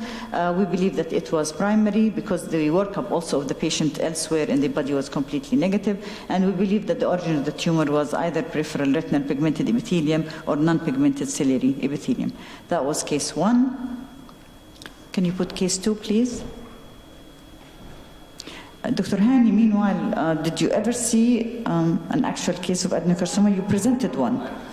Yeah, this is the one that you presented. We actually are publishing 5 cases. Okay. In collaboration with RSA. We have 3 cases. Mm-hmm. He has 2, okay. to be published very soon. Oh. That's nice. Yeah. We have 5 cases. Oh, that's good. Yeah. Okay. Now, the second case is a 74-year-old lady. She had a sudden blackish perilimbar discoloration. This is the way she presented to the ophthalmologist. It started as a small black spot, but this kept enlarging. She was actually referred as a scleromalacia perforans to the ophthalmologist, and she was otherwise systemically healthy. This was seen in private clinic, not at King Saud where I work, but I received a call from the ophthalmologist who was a former resident of, before. So he called me and he said, you know what, I want you to see this specimen yourself, because this is the way the patient dramatically, developed this blackish pigmentation. The initial tissue actually that he took was before she developed that extensive black discoloration. But even though I think it looks scary, I mean, if the patient wakes up one day with such an appearance. The visual acuity was 20/160. Intraocular pressure was normal. It was this just pigmentation. But at the same time, of course, when they investigated the patient, they found that there is a ciliary body pigmented mass extending from 8 to 10 o'clock and indenting the lens, in addition to the presence of a sectorial cortical cataract, as you can see here in the imaging. So their clinical diagnosis, or what they were fearing, is actually ciliary body melanoma with choroidal involvement and extrascleral extension. So to start with, they did the excisional biopsy of the overlying tissue, the conjunctival and episcleral tissue, and the underlying bare sclera showed an area of extreme thinning with no visible protruding really tissue or tumor. When we looked at the specimen, it showed melanin pigment, mostly seen within macrophages. They were all over the place, and there was no expression whatsoever of melan A or HMB45. So this is just the heavily pigmented subconjunctival tissue. And because of the configuration of the pigment and the absence of anything that might, give a hint for a melanoma, like HMB45 positive cells or melan A positive cells, I phoned him back and I told him we are suspecting an underlying melanocytoma rather than a melanoma. Anyhow, they planned to do an en-bloc excision of the whole mass. And they did dissection of the sclera, removed the tumor. They did cryotherapy over the scleral defect, and a scleral graft was used to close it. When we looked at it, it was classically large polyhedral, non-cohesive cells with heavy pigmentation consistent with melanocytoma, and this was further also confirmed by ultrastructure studies. So it was very similar to the melanocytoma cases that I have shared with you earlier. Again, same appearance, very bland-looking cells, polyhedral, and we did also bleach sections just to demonstrate the cells. So we did also electron microscopy for the megamelanosomes and the indented nuclei, as you can see here. So it was typically a uveal melanocytoma. Again, we mentioned this in the previous lecture, but keep in mind that the ciliary body melanocytomas, even though benign, they can exhibit fast growth, and that's why might resemble melanoma. They are described to show irregular or corrugated surface in comparison to melanoma. They can cause this pigmentation, as in this case, or even though it was really extensive, and they can cause pigment dispersion, causing the glaucoma, as we mentioned earlier, in addition to the cataract and the extrascleral extension. So in conclusion, you have to keep this in mind when you are dealing with any ciliary body mass, and the diagnosis will include UBM and electron microscopy, biopsy. All this should be utilized just to confirm your diagnosis. Okay. Can we have case 3?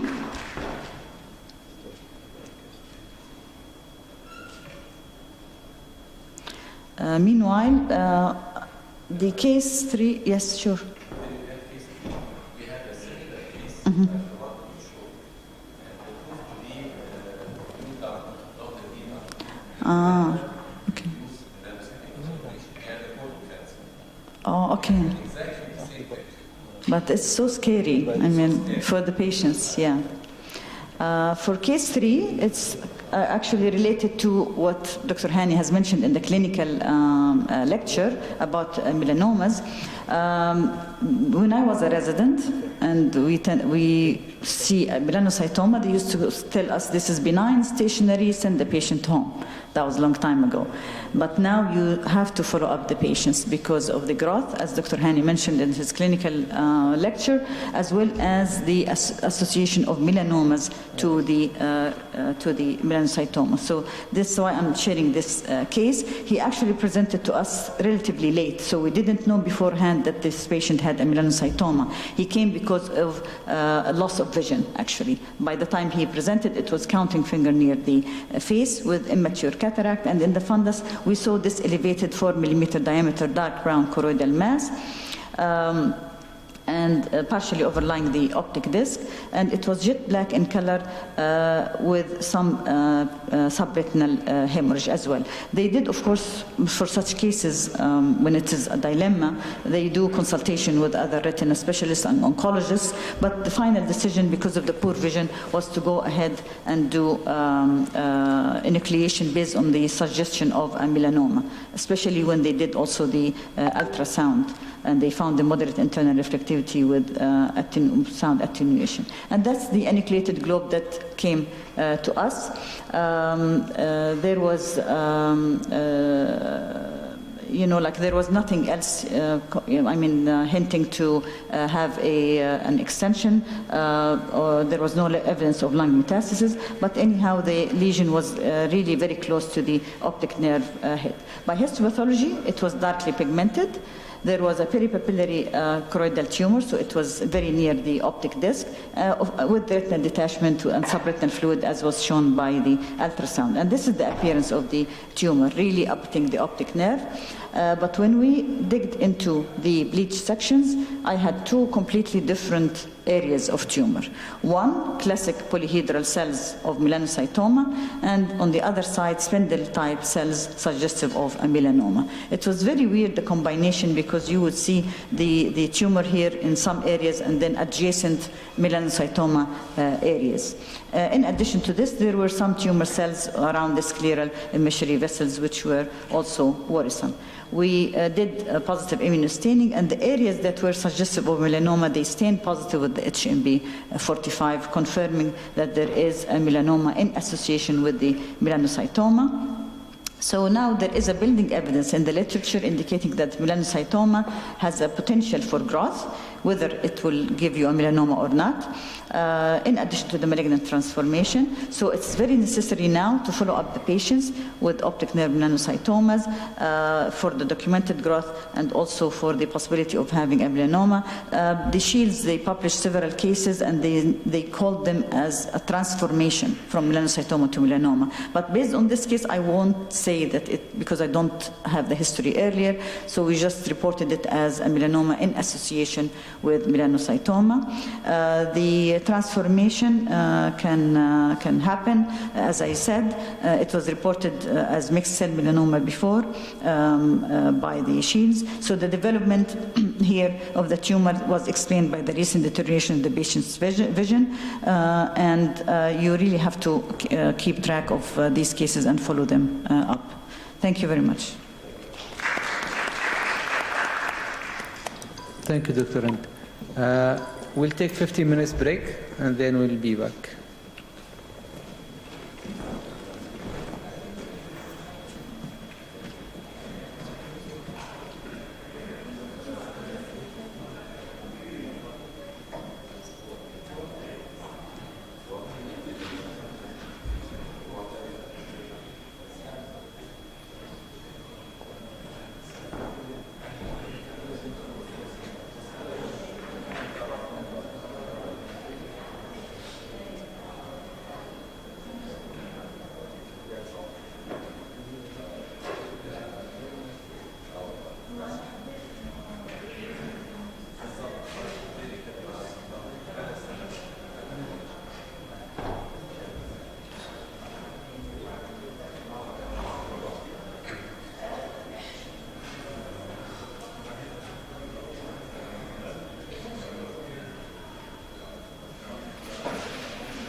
واحدة منهم بس. من المختار؟ من اللي حاط الجدول؟ عنده فلوس؟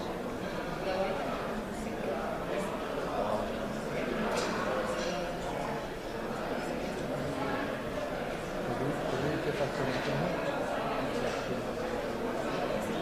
بس كيف؟ أدري. في السبيل.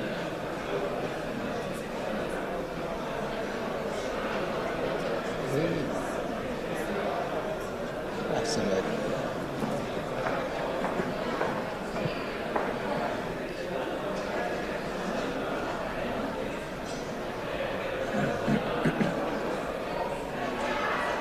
عبد الوهاب قول لهم بنبتدي. وين الجرس؟ في جرس حق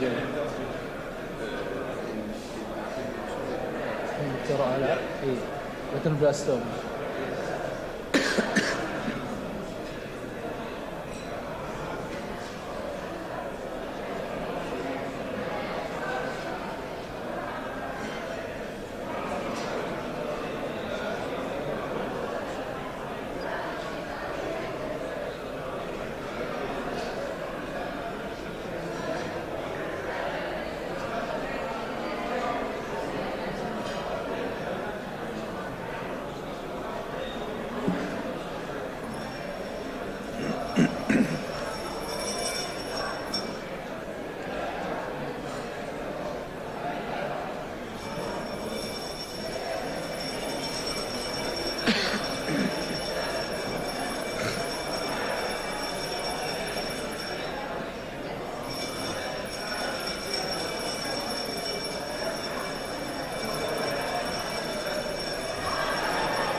دكتور علاء.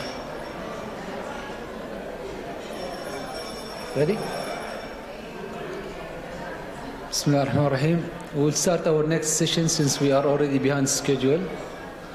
Now we'll have Dr. Ala Al-Ali speaking about retinoblastoma from the retina point of view.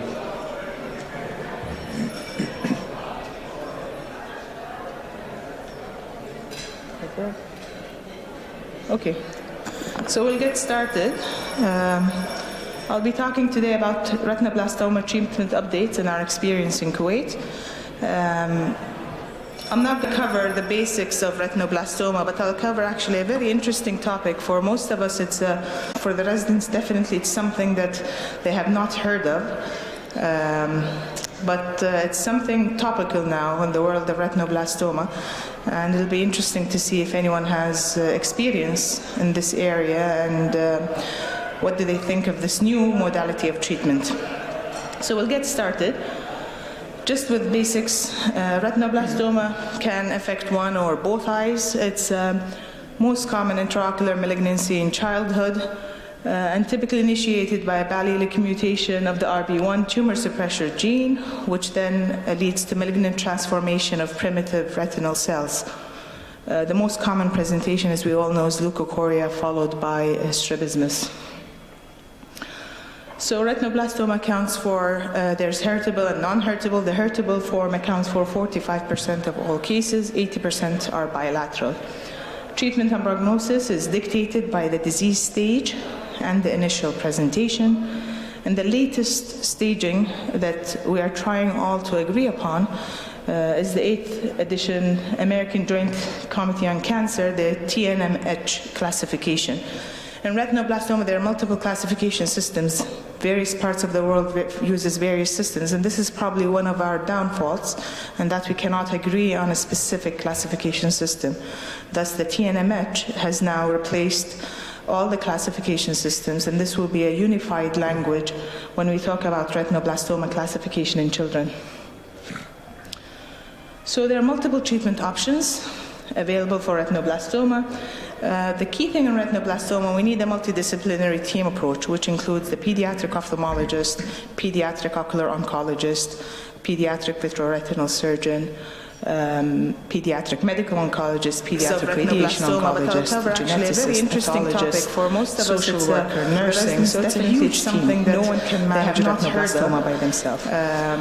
Survival rate can exceed 95%. In some areas of the world, survival is 99%. It'll be interesting to see if anyone has screening and early recognition in this area. Unfortunately, there are still some areas of the world where mortality is as high as 50%. So if we don't pick it up early, then we're sacrificing the child's life. So, as of 2018, this is a summary of the therapies that are available for the management of retinoblastoma.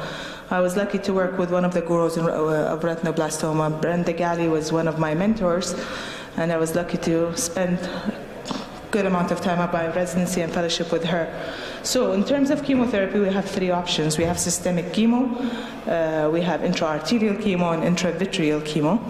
In terms of focal therapy, we can either do laser or cryo. In terms of radiation, we have brachytherapy, external beam, or the stereotactic proton beam radiation.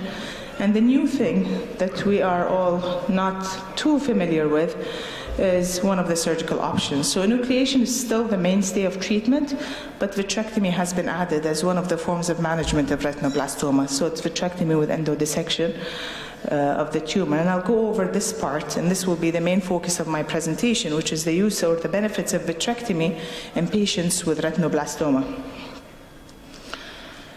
So, talking about vitrectomy and endodissection for retinoblastoma, it's mainly done in China, where they see large number of kids with retinoblastoma, and there are actually some papers that have been published. One of them is by Zhao et al.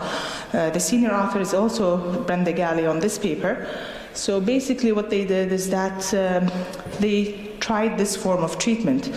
Again, unplanned intraocular surgery with active retinoblastoma carries a high risk of extraocular malignancy, and we still agree that deciding on a vitrectomy, it has to be very selective cases, and I'll go over them now. So Zhao reported planned vitrectomy and endodissection for active retinoblastoma, for which all standards therapy has failed. So the child has done everything. They've received systemic chemo, they've received intraarterial chemo, they've received focal therapy, we've done everything. But the tumor is still active, and usually these are kids who have only one eye. So do you enucleate the only eye, or do you do something? So in this situation, we're stuck. We're in a situation where enucleating the only eye is definitely will add huge morbidity to the child and the family. Or do we try something alternative? So these are the selective cases where vitrectomy may be an option. We're talking about a monocular child with active disease that's not responding to any form of our treatment options available. So again, the form of the vitrectomy, it's either a 23 or a 25 gauge standard vitrectomy, but melphalan was injected in the irrigation fluid. We know that one of the risk factors is seeding. When we interrupt the ocular barrier, seeding is one of our worrisome complications. So melphalan has been added to the irrigation fluid. If there's an active tumor, it's endodissected, the solid tumor is endodissected, and then a large laser barrier is placed. Silicone oil tamponade has been used, and then melphalan is injected subconjunctivally at the entry site, so at the ports where the three vitrectomy ports go in. We inject melphalan at these areas, and then at repeated EUAs, melphalan is given intravitreally 2 to 4 times under anesthesia. So they can see a huge amount of precaution is being taken to avoid seeding. With the injection of local chemotherapy. And then definitely regular examinations under anesthesia are committed. So the median follow-up in this study was around 3.3 years. And no patient demonstrated metastasis or died, which is good. In this study, they included around 21 eyes, and they were able to salvage 18. So we're talking about a success rate of 85%. So instead of enucleating the only eye in 21 kids, we actually saved 18 eyes. Our priority still in retinoblastoma is life, but the second priority is salvaging the eye, and then vision comes last. So at least we've salvaged the globe in these kids. So again, as they mentioned, 5 patients required no treatment. So with the vitrectomy, they were fine. 2 patients had to receive systemic chemo for some reactivation. Others had cataracts and other forms of minor complication. 1 patient had a detachment.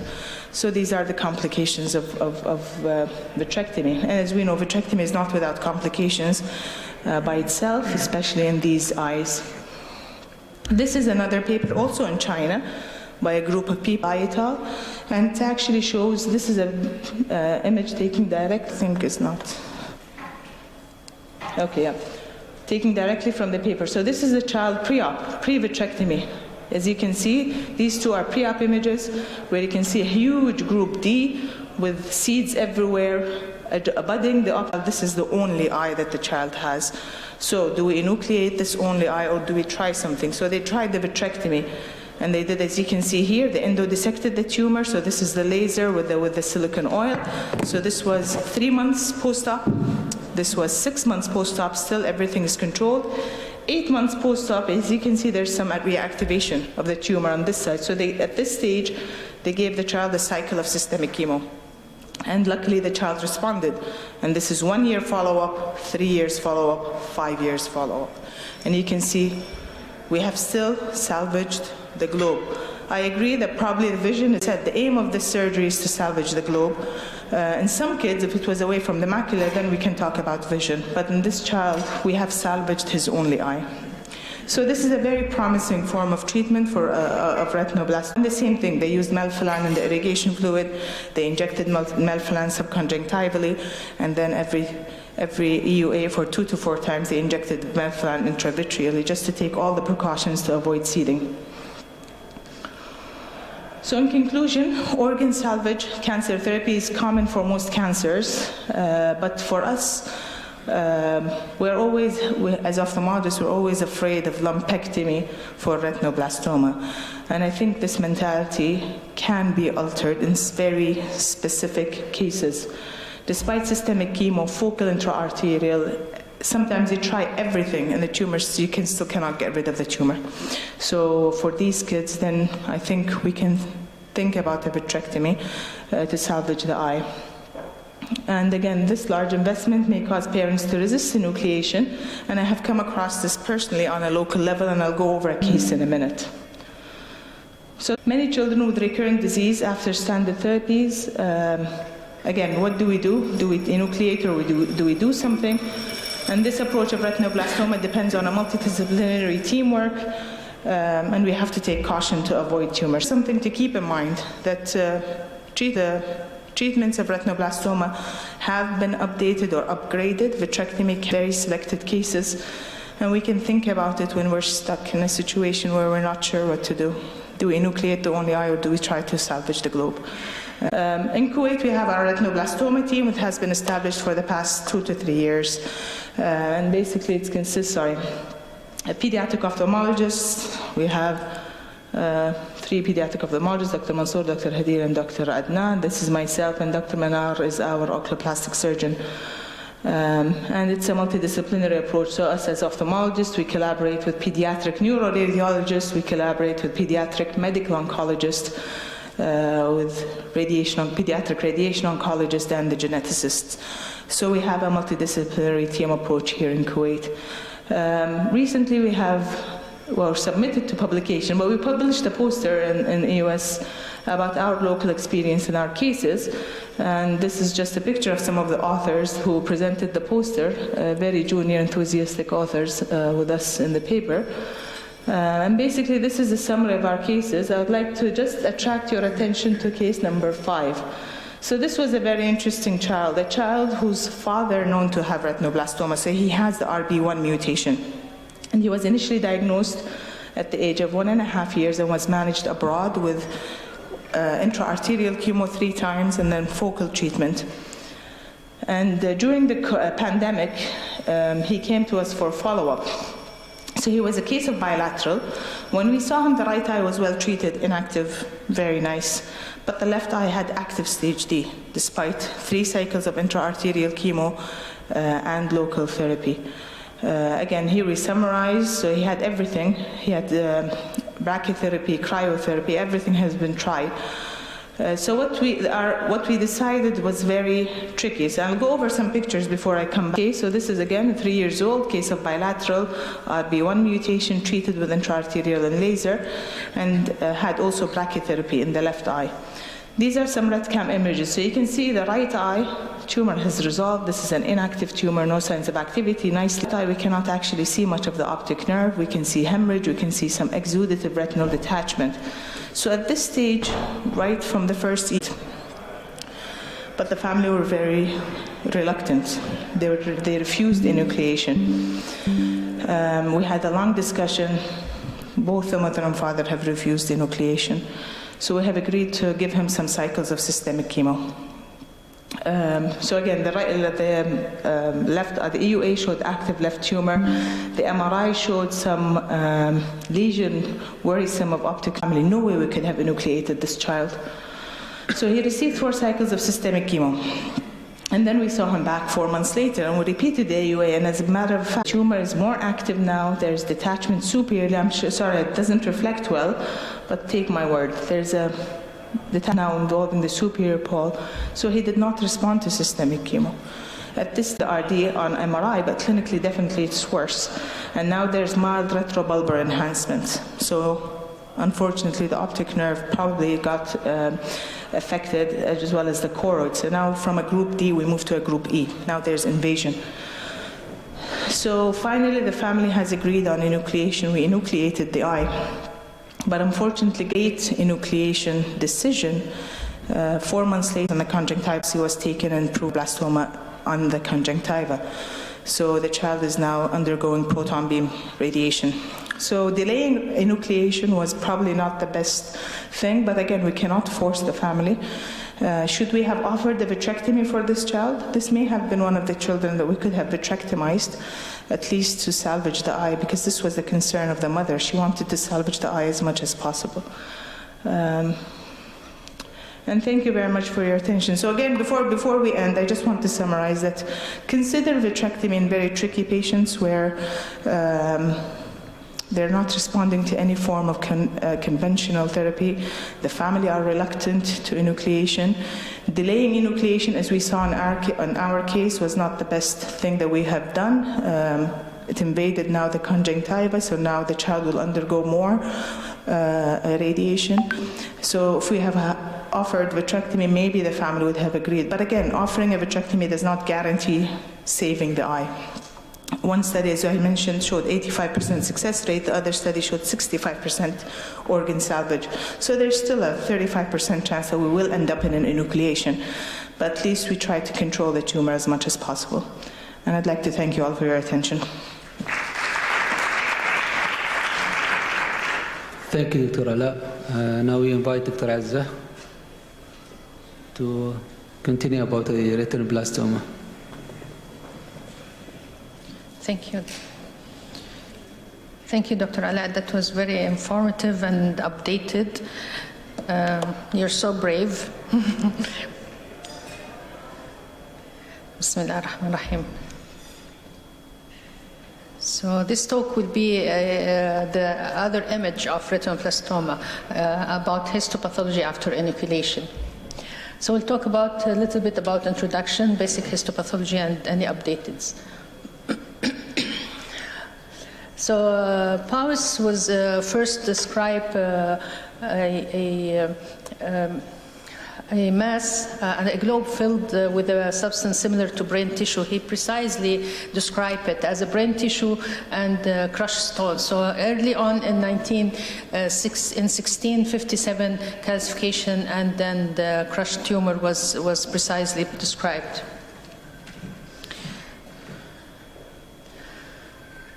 In 1767, a publication was published in Medical Observation, and they also, by Heiss, and it was also described for the first time the leukocoria. This is an article published in 2017. It's very interesting for those who are interested in knowing more about the history. And this is in the top left, the fungus hematodus, the commonest name that was used at that era. James Wardop in 1809, he also gave the observation of fungus hematodus as a soft cancer. After that, there's a debate about the origin of this tumor, is it a glioma or no, but he proposed the inoculation as management. So it takes a while until the final terminology, they used retinoblastoma. So these are the two articles which summarize the history of retinoblastoma for those who are interested. So we'll move a little bit to the basic histology. So how the globe looks in grossly, it's an encephaloid appearance. It looks like the brain. It's white and fluffy, and you can see the white, chalky white spots are the calcification, which is a hallmark of retinoblastoma even by imaging. So there are four types of growth pattern, the endophytic and the exophytic, mixed and the diffuse. We'll start to talk about the endophytic pattern, as you can see in this case. And endophytic means they grow into the vitreous, from the retina into the vitreous, and you can see the spillover of the seeds. And this would cause sometimes a masquerade syndrome, as a patient might be misdiagnosed as granulomatous inflammation. While the exophytic, they grow behind the retina, causing retinal detachment, and usually you can see subretinal fluid. This is a corresponding of beautiful subretinal cell tumor, which is a basophilic, corresponding to the basophilic nuclei. Necrosis is the pink. And the purple, we can see purple color in the strophic calcification and DNA depositions in cases of necrosis. And this is a histopathology. You can see the blue and purple, blue and pink with the necrosis and the blue viable tissue, and here the calcification and DNA precipitation around the blood vessels. In high magnification, you can see the cells are round to polygonal in shape, and they are large nucleus with scanty cytoplasm. Of course, you can see numerous mitoses, and when it outgrows the blood supply, they tend to necrotize, and this is the cause of necrosis. So they can't stay viable for around 90 to 120 micron from the blood vessels, the blood supply, so tend to necrotize. So everybody knows about the Flexner-Winter-Steiner rosettes, which is highly characteristic of retinoblastoma, but as Dr. Katan mentioned, you can see it in cases of medulloepithelioma. The younger the patients, the more the differentiation and the more of rosettes that you can see. In some studies, in our study, we found like 20% photoreceptor differentiation. They are cuboidal cells, and it has a lumen. So for residence, L is for Flexner. The other type of rosettes is the homorite, which is non-specific. You can see it in other tumors like neuroblastoma, medulloblastoma. It does not have a lumen in the center. So this is just a comparison between a very young child who is 1 month old and 2-year-old, and you can appreciate the differentiation with highly differentiated and more rosettes in the younger child. In advanced photoreceptors differentiation, you will see the florets, which are a flower of bouquet, like in these cases. And interestingly, you see it like a demarcation line between the bland-looking nuclear cells and the active virus. So why histology is important? Because it reflects on the metastasis and the extension of the tumor. So how the tumor metastasizes, we have a direct infiltration along the optic nerve to the brain, and cells can disperse along the subarachnoid space again to the brain and the spinal cord, and we have a hematogenous route that can go to the lungs and bones, and lymphatic spread after invasion. Retinoblastoma, a true successful story, but if left untreated, it's really destroying and devastating. So that's why it's a multidisciplinary. You need more of subspecialty to help you in managing these cases. So it was found that in enucleated globe, 10 to 40% different articles show that there is metastasis from retinoblastoma. They have high risk factors. And metastasis to the central nervous is usual if untreated. The commonest known risk factors for metastasis, when you look at the sample in histopathology, they are the optic nerve invasion, retrolaminar optic nerve invasion, orbital tissue invasion, choroidal invasion, and anterior segment invasion. So when you see some of these factors, you need to refer the patient for adjuvant chemotherapy. But this is not a common language between, or universal language. So this article was published in 2009, and I like it a lot because they have points that help us in having a universal language when we talk about high-risk factors. So this was done by a collaboration from 24 countries, 58 participants, and they have points that is very important. The first is we have a concurrence on the diagnosis of focal choroidal versus massive choroidal, and they mentioned that 3 millimeter, less than 3 millimeter is a focal choroidal, and larger is a massive choroidal.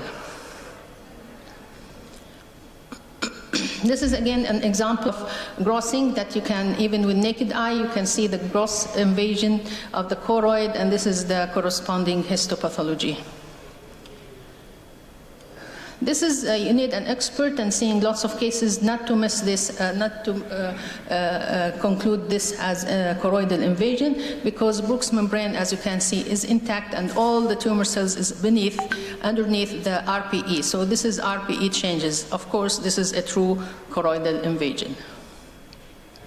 Another point that they discuss in this article is the vitreous seedings, how we identify a real vitreous seedings, and it had to have a central necrosis because it's opposite to the pseudo-rosettes that we talk about it, that they got the blood supply from the vessels, so once they are away from the vessels, they necrotize and die. This is the opposite. They got nourished from the vitreous, so the outer layers are viable while the center layers are necrotized. These are examples of intrascleral invasion through the emissary blood vessels. And this is examples of extraocular invasion. So the third point that was discussed in these cases, and they have a concurrence, is the optic nerve invasion. They classify it into prelaminar, laminar, retrolaminar, or tumor at the surgical margin. And this is very important in the prognosis. So these are examples of different level of choroidal of optic nerve invasion. This is the lamina criprosa, and this is anterior. So this is a prelaminar, and this is, of course, you can see the lamina, and obviously postlaminar, and this is again a postlaminar invasion. So the fourth point discussed in this article is the agreements about the proposed guidelines on processing the globe. So they decide not to leave any tissue. We had to submit all the globe for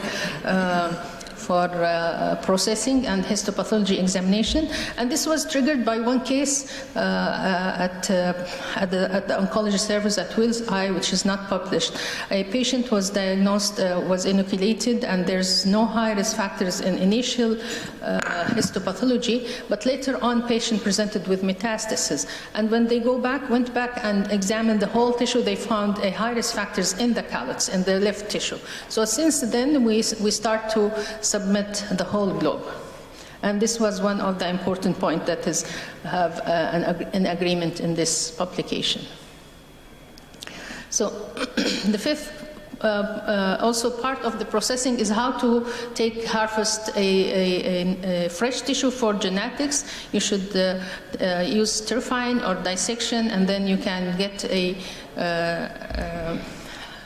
fresh tissue. Before you start you had to close the eye, and then you start taking the harvests just to make sure that you don't have any contamination. So this is from our lab showing how to dissect the globe, and then you can see the white fluffy tumor here inside. Then you can take the callus here, and then we ended up with 3 sections: the PO, the pupil optic nerve, and the 2 callus. But the callus we don't submit it as a whole. We also bread loaf them, and this is to maximize the surface area that we examine. And we ended up with these slides. Another study from Ralph Eagle, where he studied the high-risk features, he found that around 18.5% of the cases has high-risk factors, and this is the distribution. 10% have retrolaminar optic nerve invasion, 8% have massive choroidal invasion. He also noticed that whenever you have a iris neovascularization and neovascular glaucoma, this is associated with high-risk factors. That we always, we also appreciate that. This is a publication that was published, and they studied a retrospective study. They studied 207 eyes, and they studied the difference in high-risk factors between the primary inoculation and the secondary inoculation. And it was published in 2015. This is another important study because they found that though the favorable classification of the eye with secondary inoculated globes that were treated previously incomparable to the primary inoculation, still delayed inoculation is associated with high-risk factors. So refractory cases, you should prompt inoculation. Now this is maybe a controversy of what Dr. Ala posted this morning. So as I said, she is so brave to start the endoresection in the region. I would like to learn from her experience as well in our institute. So another important and recent articles was submitted published by Kaliki in 2012. It's a multicentral global survey.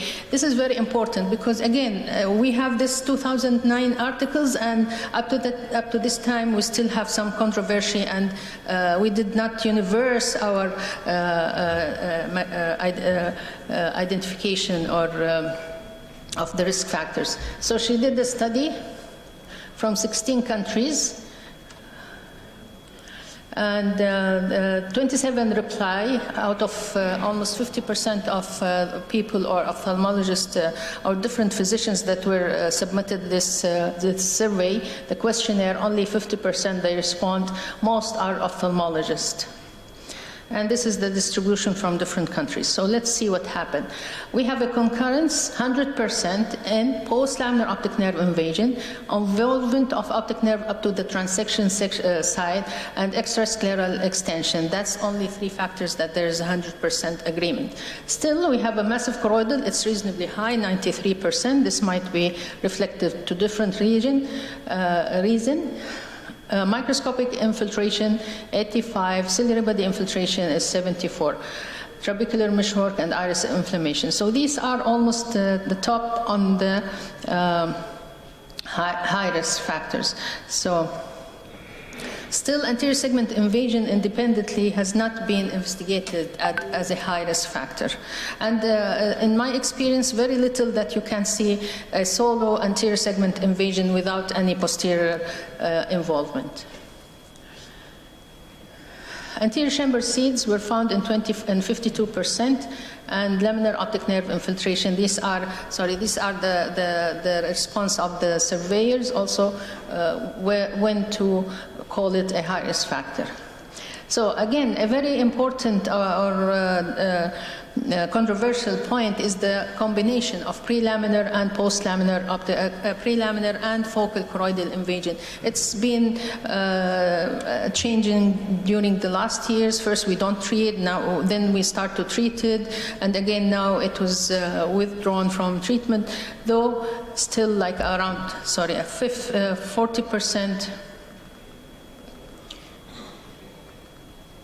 40% they are referring these cases. We do still at KCAT refer those cases. But we decide to be very selective. In case of obvious choroidal invasion, we send for treatment. So these are other risk factors that, as you can see, very few they treat. So how this reflected on the AGCC? AGCC is very important to have, again, a universal classification and language. So this is the, tumors and PT2, there is a local invasion, while PT3 is the intraocular tumor with significant local invasion. And these are the subclassification. And this is the 7th edition, and this is the 8th edition, and we did publish articles in 2020 with collaboration of King Saud University about cases of advanced retinoblastoma enucleated globe. And we have studied cases of 106 enucleated globe with D and E staging. So what happened when we compared the 7th edition to the 8th edition? 27 cases has nothing changed, but 10 of the cases, there were 2TB, and they were downgraded into PT2A, while one case was upgraded from PT2A to PT2B. So this is really important, and we recommend to implement the AGCC classification. So it's a devastating tumor if it's not treated, and this is true. Risk factors is very important, and it's again a true success. Thank you. Can I have the second one, please?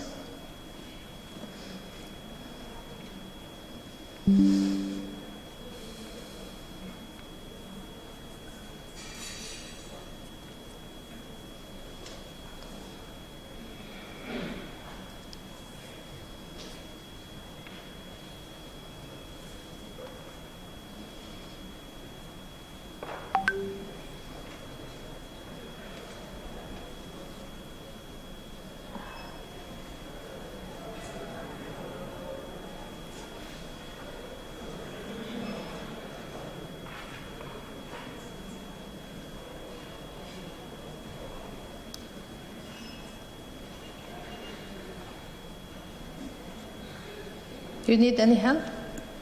Then?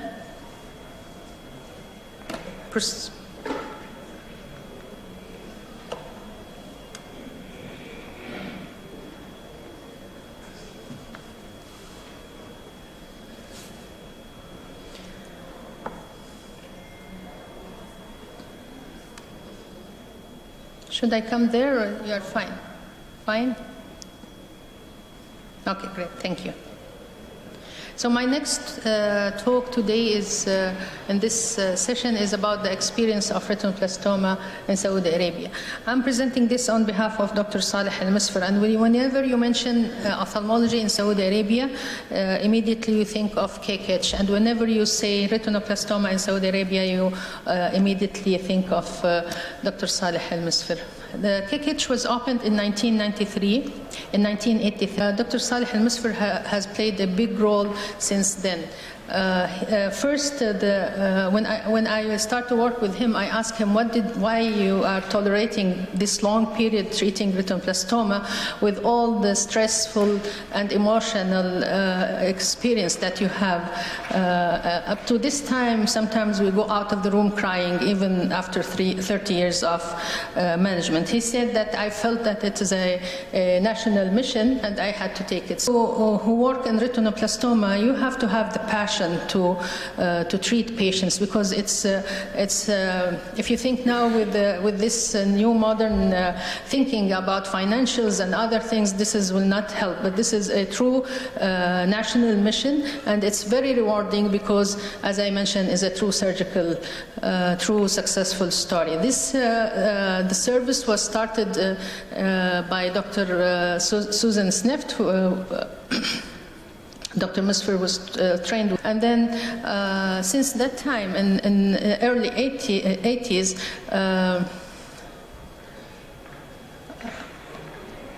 as Dr. Ala said, we have to have a multidisciplinary. So this is Dr. Aman Qafedi, our pediatric oncologist at the King Faisal, and for the last 30 years she was responsible to treat our patients. To acknowledge our group from both institutes, King Khalid and King Faisal.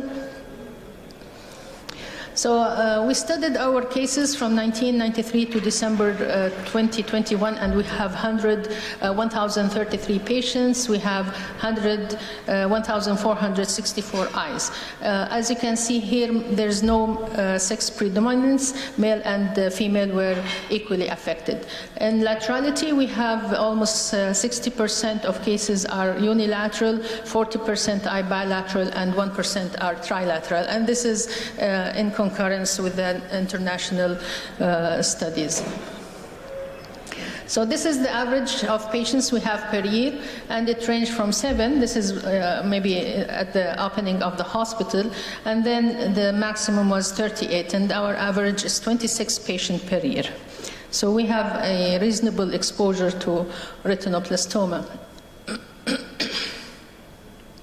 The age at diagnosis, as you can see, the unilateral is with, usually diagnosed as an elderly age, while the patients with family history usually diagnosed early because the parents are aware, and we have a protocol for screening offsprings of affected patients.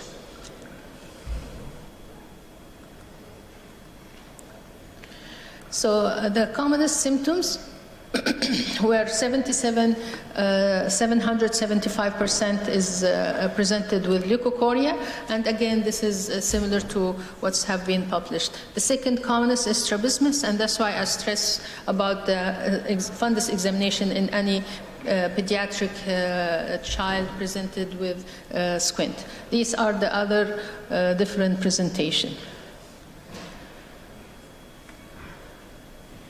So regarding the classification, we started with the Riss-Ellsworth classification, then we moved to the international classification, and for residents you have A, B, C, D, and E classification. A, where we have a small tumor and away from the macula, and B, affecting the macula, but in both these cases you don't have any subretinal, you don't have retinal, subretinal fluid, you don't have retinal detachment, and you don't have seedings, and they have only confined to the retina. Where in group C you start to have seeding, and I always say to the residents, C is for seeding and D for diffuse. So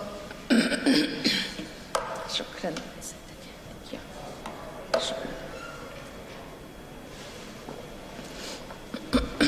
And E when you have a non-salvageable eye. So what do we do for those patients with who are diagnosed with or come to us with the retinoblastoma diagnosis? We do ultrasound usually, which is very helpful. It shows the calcification, and MRI with contrast, and this will help us in many ways to identify the tumor, to identify the extension of the tumor to the nerves, and to rule out trilateral retinoblastoma. MRA also is recommended because if in preparation for intraarterial chemotherapy. Fluorescein angio, we sometimes do it as well. So whenever we have a diagnosis, a patient diagnosed with retinoblastoma, we put the patient into EUA, and this is our EUA sheets that have all the details and color-coded. And then we check the IOP, anterior segment, for MVI. We do, of course, a dilated fundus exam with indentation 360. We also do refraction. We need to document, and we documented by this sheet, the EUA sheet, and by RITCAM. And this is a beautiful photo of a vitreous seeds floating. So the modalities of treatment that we have a focal treatment by laser or cryotherapy, and the radiation-based therapy is either by external beam radiation or plaque therapy. Chemotherapy, you have the local as intravitreal or intracameral, intravitreal for vitreous seeds and intracameral for anterior chamber seeding. Also, we have a systemic. We sometimes treat cases solo with IV carboplatin, and we found it very helpful in a medium-sized tumor that you don't need to go for systemic chemo. Also, we do collaborate with King Faisal in cases that patients need a chemo reduction or adjuvant chemo after inoculation. We introduce intra-arterial chemo as well.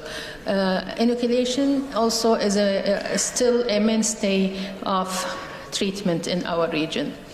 And this is because of the higher incidence. 70% of the cases were in the class D and E, out of the total 480 cases that we studied according to the new classification. For intravitreal chemotherapy, we have 31 patients so far.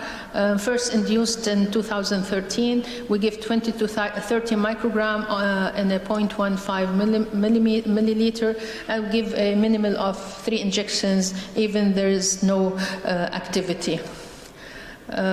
We do special precautions, I mentioned. We do cryotherapy and double freeze, and we need to check the globe after, wiggle the globe after injecting, and to spread the chemotherapy in all over the globe. And one of the commonest complications is the pigmentation, sector pigmentation. It looks like retinitis pigmentosa. Plaque therapy, it's not maintained, unfortunately, but so far we have treated 38 patients. Of course, you need to avoid external beam radiation because of the deformities that happen, especially in younger patients, and because of the sequelae like anterior segment dryness, stem cell deficiency, and of course the higher incidence of second tumor. So this is the summary of our cases of second tumors. We have a total of 21 cases. The commonest is the osteogenic carcinoma, and this is one of our patients. He has a second osteosarcoma in his femur. So introduced intraarterial chemotherapy in late 2018. We have a total of 19 patients. This data is up to 2021. So we treated 11 patients with melphalan and 3 with combined melphalan and topotecan. Additional 5 patients were treated outside the kingdom. We recently also induced the triple agents of topotecan, melphalan, and carboplatin. Of course, the intraarterial chemotherapy were introduced long time in the world, and the main idea is to avoid all the systemic effects of the systemic chemotherapy. Nevertheless, intraarterial has its own complications like central artery occlusions and a local toxicity, but of course, and sometimes also even depression of the immunity, but this is much lower than in systemic chemotherapy. So we do intraarterial chemotherapy again with their interventional radiologist department. This is one of the cases. He's an 18-month-old boy. This is how he presents with a large C group tumor, localized seeding and localized subretinal fluid in November 2019. And this is how he looks after 3 injections of intraarterial chemotherapy. This is another case. He presented late at the age of 5, and the tumor was at the periphery. So it was really very difficult to appreciate and detect it clinically. So he presented to us in December 2019 with the leukocoria, and then we found him that we diagnosed him with unilateral retinoblastoma. Again, we refer him for intra-arterial chemotherapy. He received 3 cycles, and this is the initial presentation. And you can see here it's just hanging over the optic disc. The macula is fine, and it's really at the periphery. After first injection, we were devastated because he has all this huge subretinal exudates, and this is maybe seen more with intra-arterial rather than with systemic chemotherapy. But later on, he developed also vitreous seeds. As you can see, these active vitreous seeds, and we give him intravitreal melphalan. And then he presented at the end with this type of regression, the fish flesh with some calcification.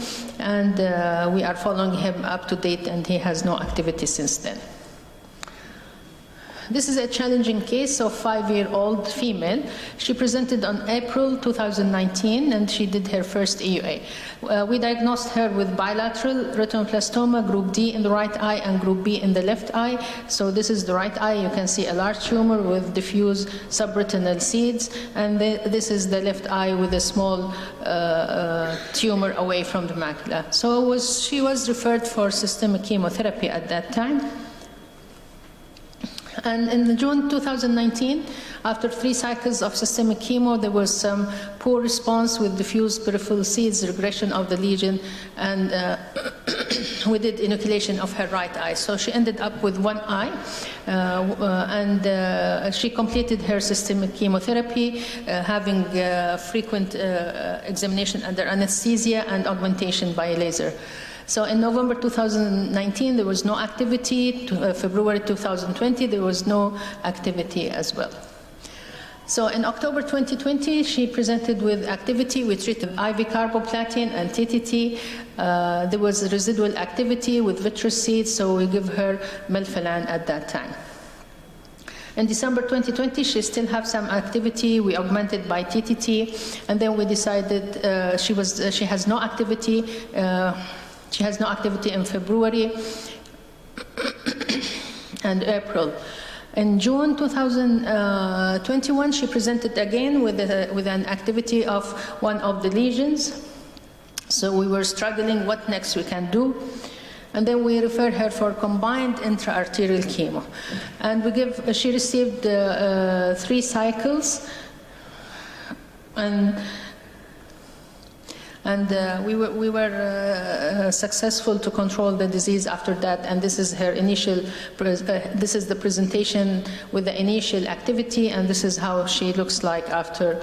Of the family history, we have many families. We have 47 families with positive history. We have 111 members. There's a slight consanguinity, but as studies shows, there's no input on the consanguinity on the inheritance. So we have 21 twins. 15 out of 15 were affected, and these are one of our patients. These are twins, and this is a father with bilateral inoculation. Of course, we have a permission to post his photos. This is his normal child, but unfortunately, he had other affected members. So. This is an interesting case that was diagnosed in 1993, almost like 33 years back, and it was published at this case. Those I had to acknowledge those in this publication, Paul Mullaney and Karsiglu and Dr. Imad Aboud, they have played an important role in establishing the retinoblastoma service at KKH. So she presented at the age of 2 years with bilateral phthisis bulbi. She was tricycle eye. Unfortunately, this is a very unique photos. She has a thickening of the optic nerve on Rossing, and she presented though with tricycle eye with optic nerve invasion. So she postulated to 9 cycles of chemotherapy. Then she had identical twins. Her twin one was screened at age of 1 month.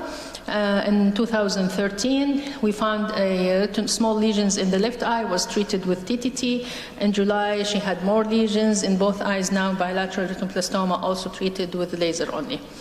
So they keep following with us. Now they are around 8 years of age, I think. So this is twin one. On initial presentation, the right eye was normal, left eye we had a small lesion, and then the left eye started to have another lesions, and it was well controlled with local treatment. Her twin two, again, she was screened at age of 1 month, and she had group B in left eye, treated with TTT, more lesions, now as a bilateral, and this is always known that the younger age presenting with unilateral doesn't mean, especially in hereditary cases, that they will not develop in the other eye.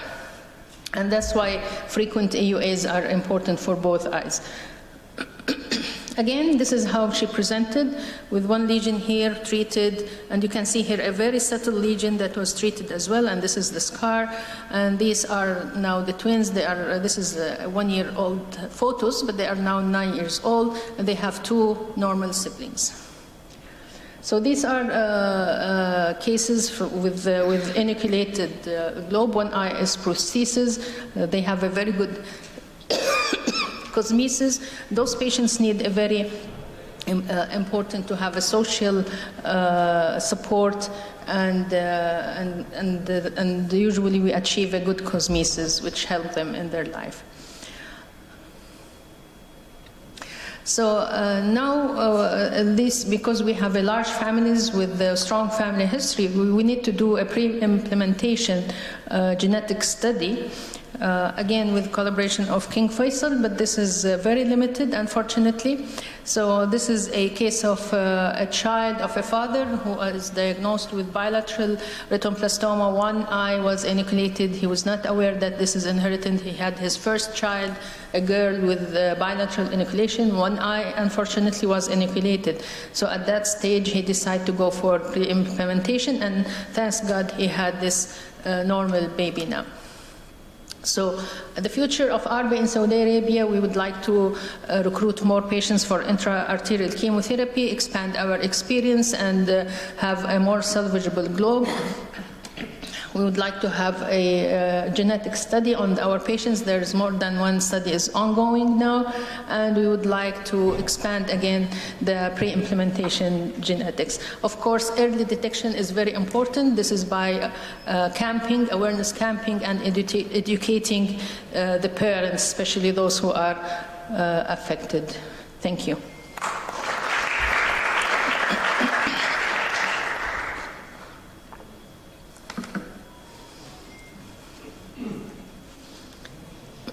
I hope you are not bored. You have some food, and I can see some sleepy faces. And my tone is encouraging you to sleep. So let's move, please. My last talk is about RB mimickers.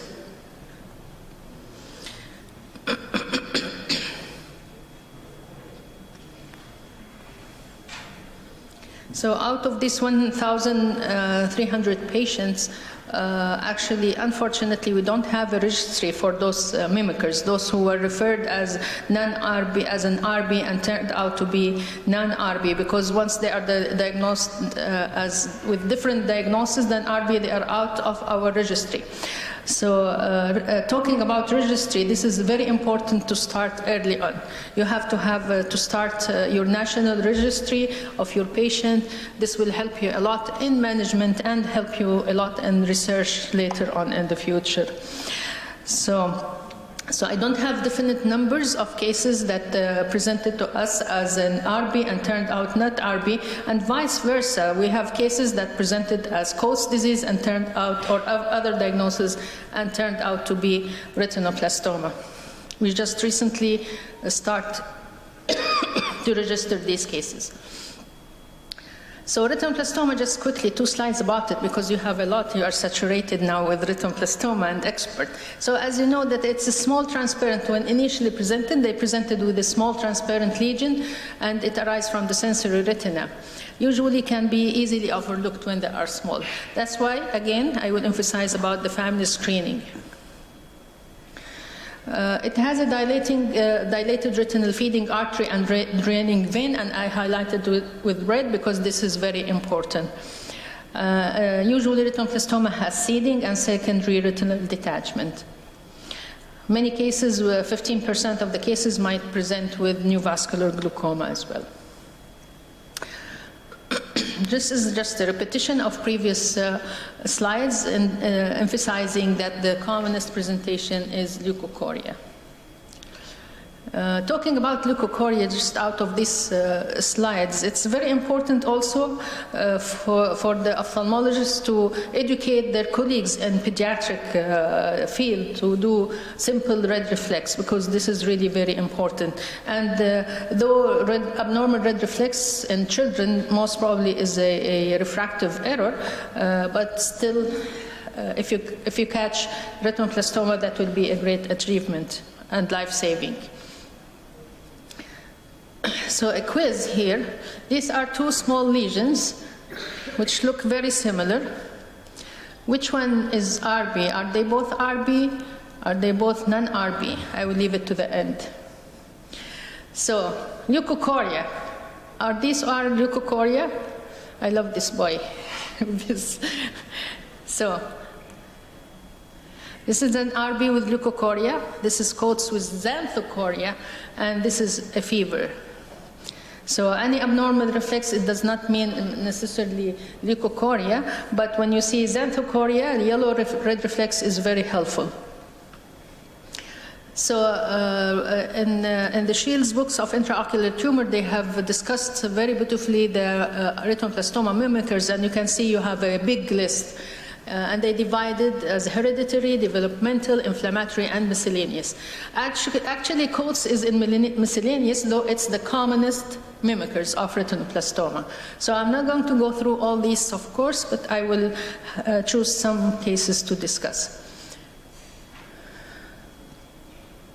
So again, this is an article published in 2013. They studied 2,775 patients with possible retinoblastoma out of, where's the numbers? They have 10,000 or something. No, 604 out of 2,000 cases. And they have 22% that were misdiagnosed as retinoblastoma. This is really high. And as you can see here, Coats disease is number 1, and PHPV, or what we used to call it PHPV, or persistent fetus vasculature, is second. And this is the list with their numbers. So let's look at the mimickers. So as I said, these are some cases from our registry or our collections. I'm not going to go through these, but this we faced in our practice that presented to us as a retinoblastoma. And as I said, it could be vice versa. It's either sent as a retinoblastoma and turned out not RB, or could be sent as a different diagnosis and turned out on examination as a retinoblastoma. It's not always easy. The commonest mimickers is the Coats disease.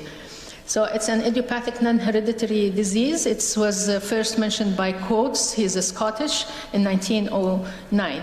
And he described that the hallmark is the retinal telangiectasia, aneurysms, and retinal exudates. They are usually unilateral in male and in younger age, but they are in not the range of retinoblastoma. And if retinoblastoma, 95% of the cases diagnosed below 4 years. Coats, they are diagnosed a little bit elder. So the pathogenesis, there are different studies postulated, and one of it is that telangiectatic blood vessels are more permeable, so they leak lipoproteins, and when they leak lipoproteins, there will be break in the external limiting membrane, leading to non-rheumatogenic retinal detachment. This is in initial cases, but in advanced cases, this might turn to be a bullous, presented with bullous retinal detachment. This is the classic Coats disease, you can see the yellowish glistening, you can see the peripheral dilated blood vessels, tortuous, and this is the corresponding fluorescent, and as you know, usually they present with bulb-ending vessels. Excuse me. And so this is retinoblastoma, and this is Coats disease. You can see seeding. Seeding does not present, but this is much less with the Coats disease. This is an important things to know. And important to diagnose or to differentiate retinoblastoma from other things, that you can see the vessels dip into the tumor and disappear. So this is really an important hint to diagnose retinoblastoma. Again, as I mentioned, leukocoria, a difference than xanthogoria. When you see a little bit of yellowish reflex, this gives you a hint that it is more of Coats disease. So 50% of cases with Coats, they were misdiagnosed, and Coats, it has a triad: exudative retinal detachment, dilated telangiectatic blood vessels, bulb, and peripheral non-perfusion by fluorescein angio. Usual treatment is later photocoagulation. You might need cryotherapy, vitrectomy, and intravitreal anti-VEGF. Of course, these are all in classic cases, but that I showed earlier. But we have challenging cases that they present in advanced cases. Even one of the cases which I'm going to present now, they presented with masses. They continue to say in the ultrasound that there is multiple masses. And when we go in, we don't see this classic telangiectatic blood vessels. We see a more of whitish mass that it looked like retinoblastoma. So we were very hesitant, and each time we examined the patient, we discussed with the family, should we go for ablation or no? So with non-salvageable eye, where you have even 1% chance that this will turn out retinoblastoma, you have to have a definite diagnosis. You don't want to lose the patient and come with devastating end. So the histopathology, you will have a total retinal detachment. You can see the detachment, and you have subretinal fluid. It looks eosinophilic in color. As I mentioned, we like colors, so you might have frequently a secondary angle closure. The angle is closed, and you can see the prominent large retinal blood vessels corresponding to the telangiectatic blood vessels clinically. You frequently see the lipid-laden macrophages and the cholesterol clefts.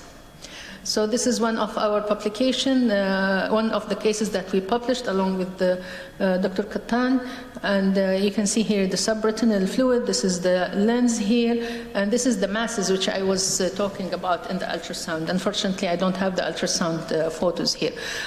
So yes, there is a mass, but it was only a gliotic retina with subretinal fluid. And you can see here the classic cholesterol clefts and the very huge lipid-laden macrophages here in magnification. So this is a one nucleus that multinucleated giant cells that they eat lots of lipid.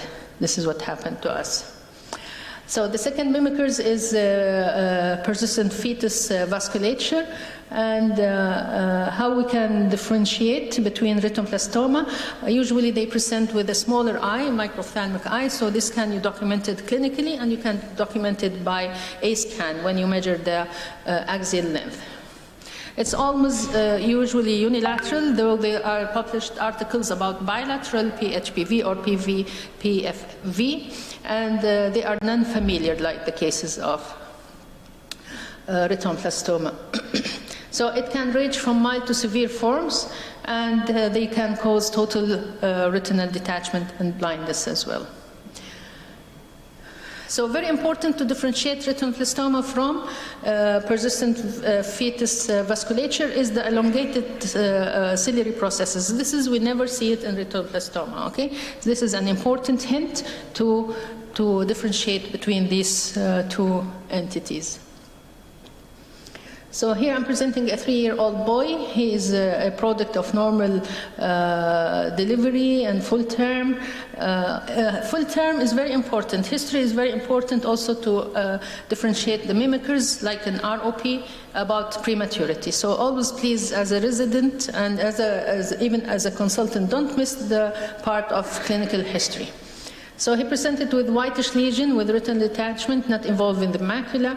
The B scan showed the lesion detected superiorly with calcification. The MRI diagnosed with left intraocular mass consistent with retinoblastoma, but when we examined the patient, he is definitely persistent fetus vasculature, the severe form.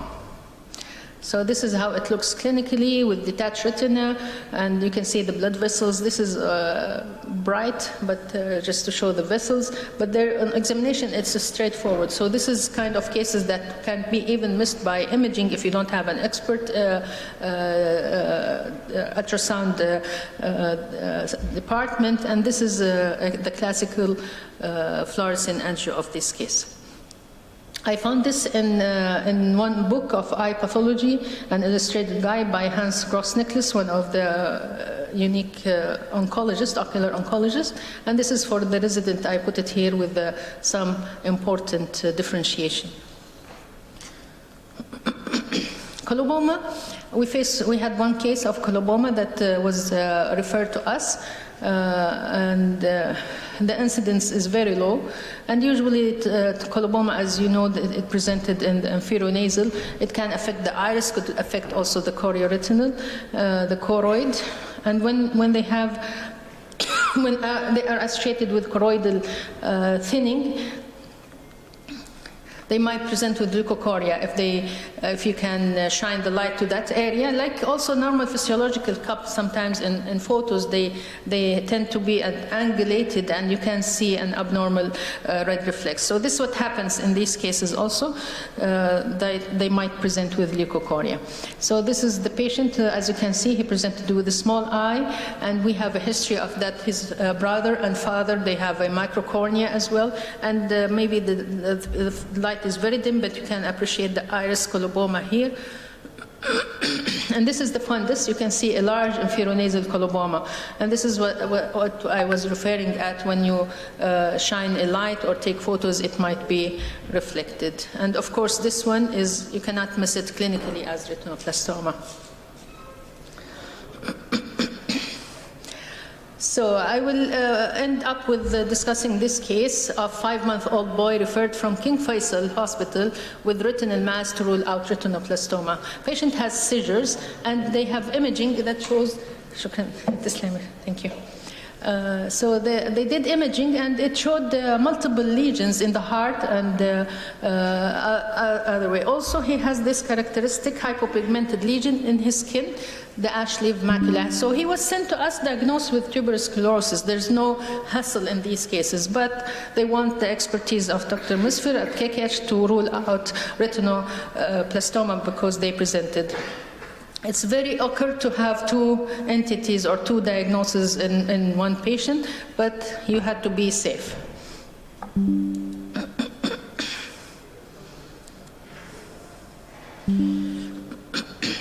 So this is the slides I posted first. Which one is the astrocytoma? Is there an astrocytoma here? This is retinoblastoma, and this is the astrocytoma. So they are very similar and could be missing. But again, the blood vessels here, you can see it dipping into the tumor, though it's very small, but here it's passing underneath. So tuberous sclerosis, it's a systemic disorders, and it's characterized by multiple hematomas in different organs. Also, they are characterized by adenoma sepaceum in the cutaneous, and they are 40% inherited as autosomal dominant. Regarding the retinal astrocytoma, hematoma, they are a benign tumor. They have two variations, the non-calcified and the calcified. I think this is the duplication. So the calcified variants, which can mimic retinoblastoma, because they can detect it by ultrasound, and they will tell you. So this case was easy because he was diagnosed already with tuberous sclerosis, but you might have, you are the first one to see a retinal mass in tuberous sclerosis. How you can differentiate the glistening yellow spherules of the calcification in the astrocytoma, while in RB they are duller and chalky calcification. Thank you.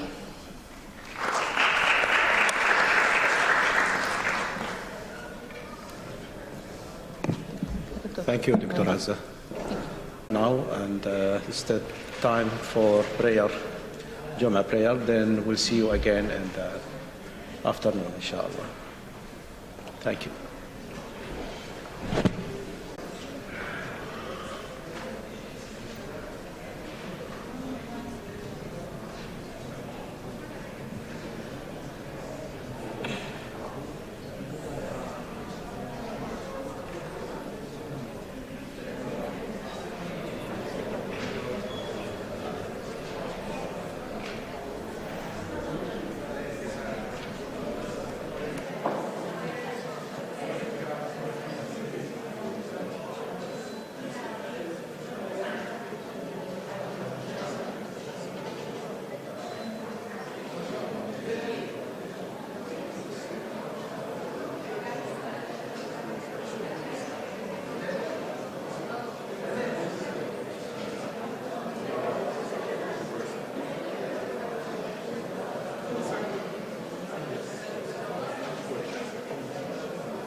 that they have not heard of,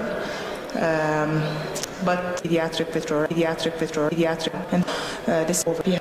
Trees in commercial student was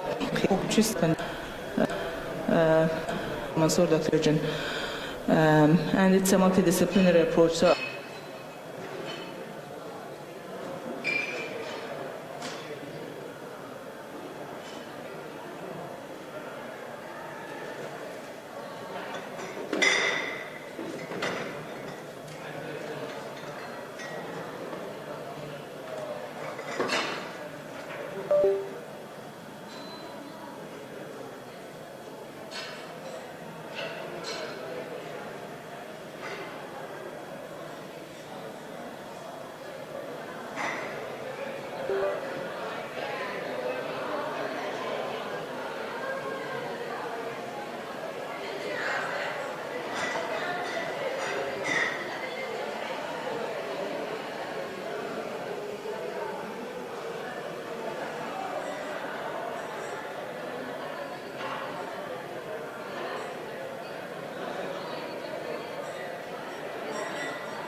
تمام. انت بص يا حبيبي، بص صلى على سيدنا، انت حسابك المفروض 70. تمام. بس فهم، بس يا بابا، بس انت تفهم، معلش، وحقك. معلش واحد قال لي لا، اقول له لا غصب عنك. احنا شلت 5 عشان في ناس كانت الدنيا، انا عارف ان الدنيا مريحه معاهم وطلعوا. انا عارف ازاي؟ يا حبيبي لا يا حبيبي لا يا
الحمد لله ربنا يديم معه، بس ده احسن. طيب صلى على النبي. حجم النصر عليا حساب. كده كده فلوس في الكارت. لو انا هحاول تزيد وانا ضغطت الزنق زي ما قلت لك كنا حاجزين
No, this is our level.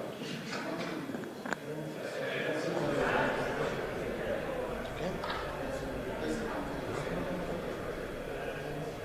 You can move directly from here, or if you want to use the pointer, the clicker, so we'll be.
ها؟ بأمس وتمام.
هلا محمد، هلا والله، شلونك؟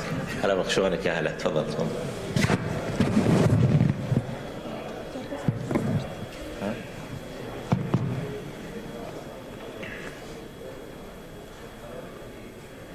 Okay, good afternoon, everybody. Welcome you back. It's very difficult to start after lunch, especially on a Friday, but this will be oculoplastic session. We'll start our session today. We have a few topics, interesting topics to cover, and we'll start the first session with Dr. Mohammed Simari. Dr. Simari is an ecoplastic and orbit consultant and King Khalid eye specialist in Saudi Arabia. We are very fortunate that he is joining us today and give us his update on the thyroid eye disease, a very complicated subject and very interesting to listen to what Dr. Mohammed will say for us today. Assalamu alaikum. Good afternoon. First of all, I would like to thank the organizers for this invitation. It is my pleasure to participate in such a great conference. My first presentation today about thyroid eye disease for general ophthalmologists. I will try my best to simplify it in 15 minutes. My objective for today: introduction, epidemiology, pathophysiology, clinical presentation, diagnosis, management, and then conclusion.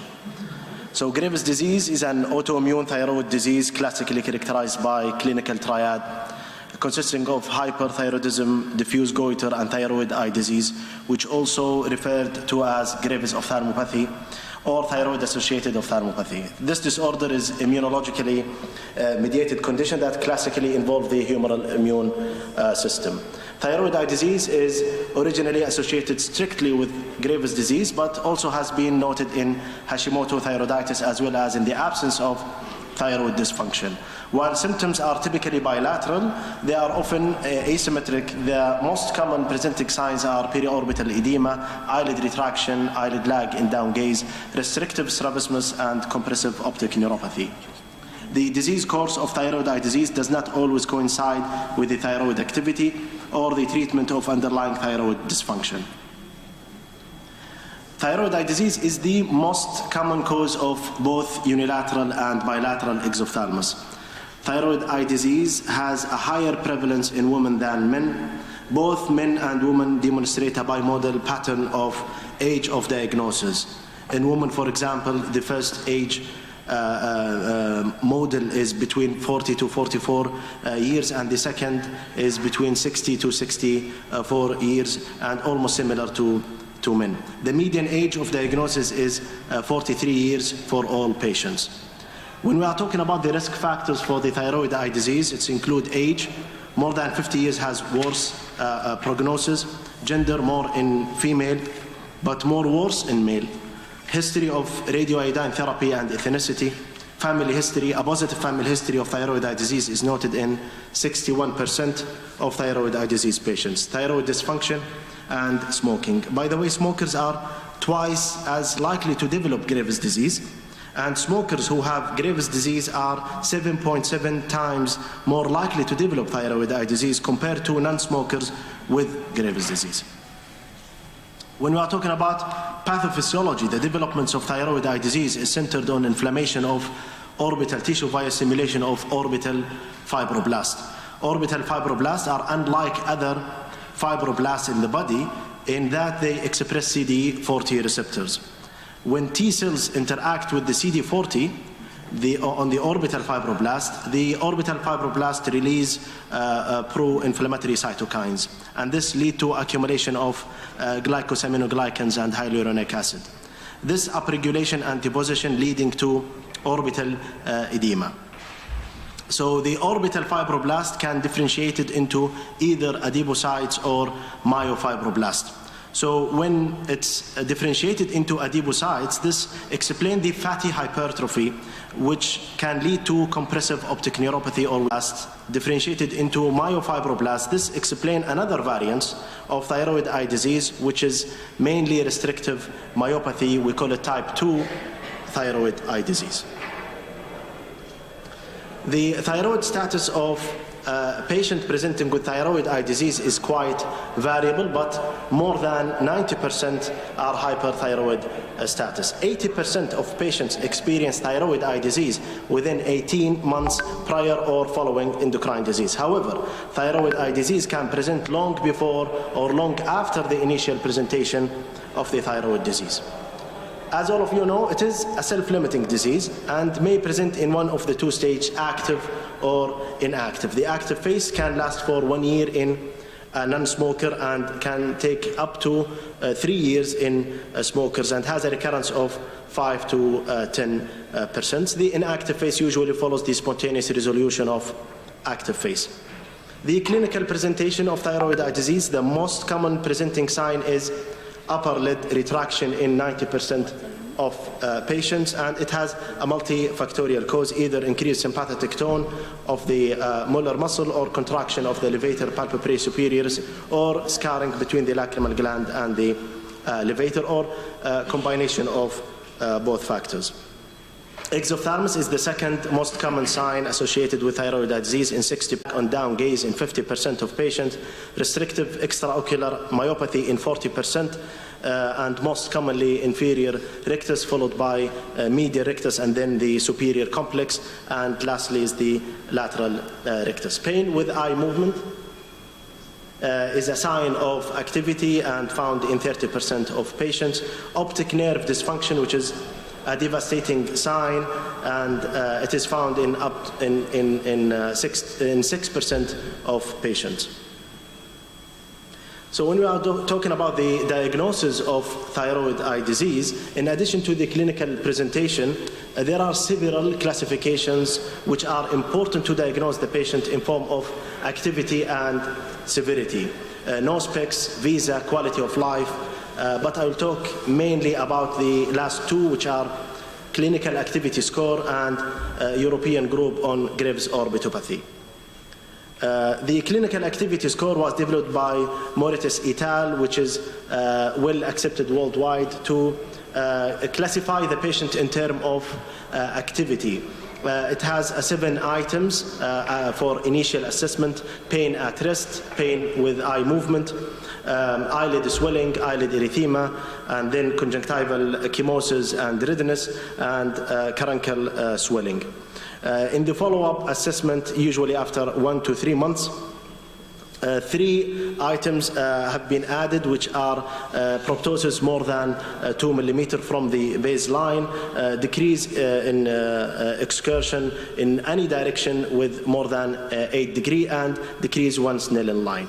So 3 out of the 7 items in the first initial assessment considered as active, and 4 out of 10 items in the follow-up visit considered as active. This is a very useful method to classify the patient in terms of activity. Then we use EUGOGO.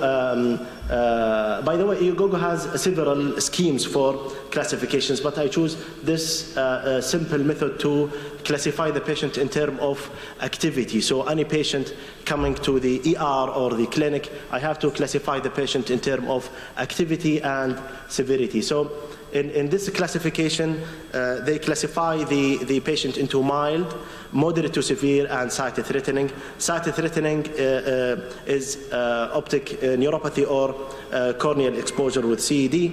Mild Graves' orbitopathy is subjectives with around 4 to 5 items, minor lid retraction but less than 2 millimeter, mild soft tissue involvement, exophthalmos but less than 3 millimeter, no diplopia or corneal exposure. Moderate to severe is almost the same but with a more severe form. For example, lid retraction should be more than or equal 2 millimeter, and proptosis or exophthalmos should be more than or equal 3 millimeter, and incidence of diplopia. Laboratory workup, there are many, but as ophthalmologists or oculoplastic, the first 2 elements are very important to us: the thyroid function test, including TSH, T3, and T4, thyroid stimulating immunoglobulin, and I'm going to explain that in this slide.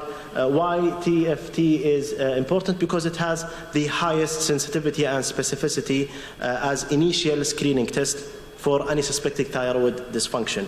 TSI is important as independent predictor for thyroid eye disease because it is strongly correlate with thyroid eye disease clinical activity and severity score, because a positive association has been demonstrated with elevated initial TSI and the progression of the thyroid eye disease. By imaging, usually we start with CT scan with no contrast because it's widespread availability and rapid imaging result. Usually it is better for bone evaluation and in case for any surgical planning. MRI has a better for soft tissue evaluation and to rule out any other differential diagnosis. The typical finding by imaging, usually proptosis, fat infiltration, and muscle enlargement. So in management, the general management or treatment to all thyroid eye disease, thyroid hormone. This is the first treatment. We should involve endocrinologists with us. Stop smoking. Why? Because the cyanide contained in the cigarette smoking converted in the body to thiocyanate, and this is an anti-thyroid agent, inhibits iodine uptake, increase iodine excretion, and inhibits thyroid hormone synthesis. Decrease salt intake, head elevation, cold compressor. All these factors reduce the water retention and orbital edema. Eye lubrication and sunglasses important to reduce the photophobia and dryness. Rundle's curve demonstrate one of the most important care for thyroid eye disease treatment, and he demonstrates the conclusion of early initiation of therapy is crucial to decrease the final severity of the disease. It is important to realize that each thyroid eye disease patient has a unique presentation, often requiring different treatment regimens. And this include these categories: steroid, selenium, biologic immunomodulators, orbital radiotherapy, and surgery. I'm going to explain each one briefly. So steroids, it has the effect of anti-inflammatory and immunosuppressive effect, either oral or IV steroids.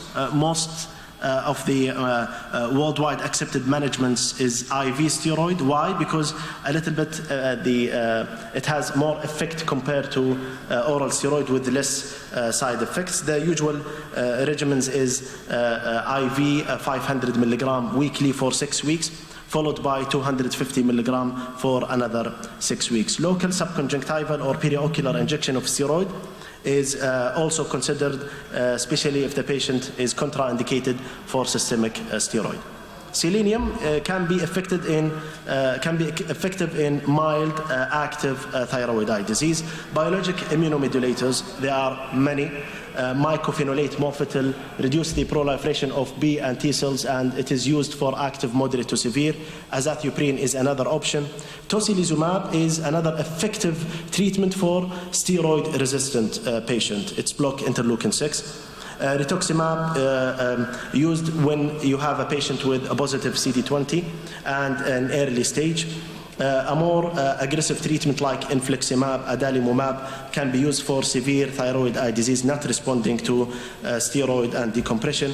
Teprotumumab is a new medication, human monoclonal antibody against the insulin growth factor 1 receptor. It is used for active, moderate to severe. Overall response rate is around 80%, but around 12% of patients experience temporary hearing loss. Orbital radiotherapy can be used as a second-line treatment, effective in compressive optic neuropathy, but not in proptosis and eyelid retraction. Orbital decompression, bone, fat removal, or both can be used in sight-threatening condition after failed steroid, or can be used in a rehabilitation as a rehabilitative surgery. The number of walls decompressed explain the amount of millimeter reduction in proptosis. Here is a summary of a roadmap to manage any patient with thyroid eye disease patient. So based on the clinical activity and severity scores, we classify the patient. Active, sight-threatening, then we have to admit the patient and give IV steroid for 3 days. Active, moderate to severe, we used to give IV steroid, as I mentioned earlier, weekly for 6 weeks of 500 milligram, followed by another 6 weeks of 250. Recently, the European group of Graves' orbitopathy, they added mycophenolate mofetil plus the IV steroid in the first as a first line for this category. Active mild thyroid eye disease, in addition to the general treatment, has been discussed. Selenium 200 microgram can be used for this category. In active thyroid eye disease, we will consider the rehabilitation surgery, start with orbital decompression, then strabismus and eyelid surgeries. And this can be considered only in case of inactive stage for at least 6 months. So in conclusion, thyroid eye disease is a serious progressive autoimmune disease that may cause significant vision-threatening impairments. Eyelid retraction and exophthalmos are the most common clinical signs, but optic neuropathy is the most severe finding in 6%. Controlling thyroid hormone and smoking cessation are two important risk factors that need to be addressed. Treatment mainly depends on clinical activity and severity. Steroid is still the mainstay of treatment in thyroid eye disease. Biologic immunomodulators and orbital radiotherapy can be considered as second-line therapy. Surgical rehabilitation can be done after 6 months of inactivity. Thank you.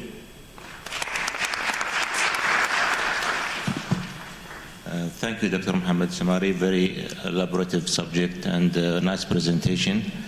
We'll go now to the next speaker, is Professor Abdullah Al-Mijani. He's Professor of Ophthalmology, Head of the Ophthalmology Department in College of Medicine and Health Science, Sultan Qaboos University.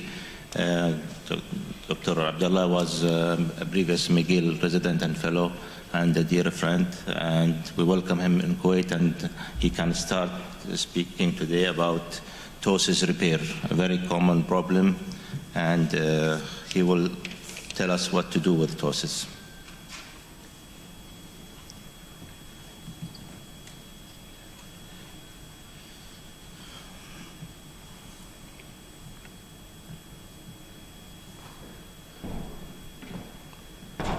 Can we switch it from there, please? Assalamu alaikum. Here we are.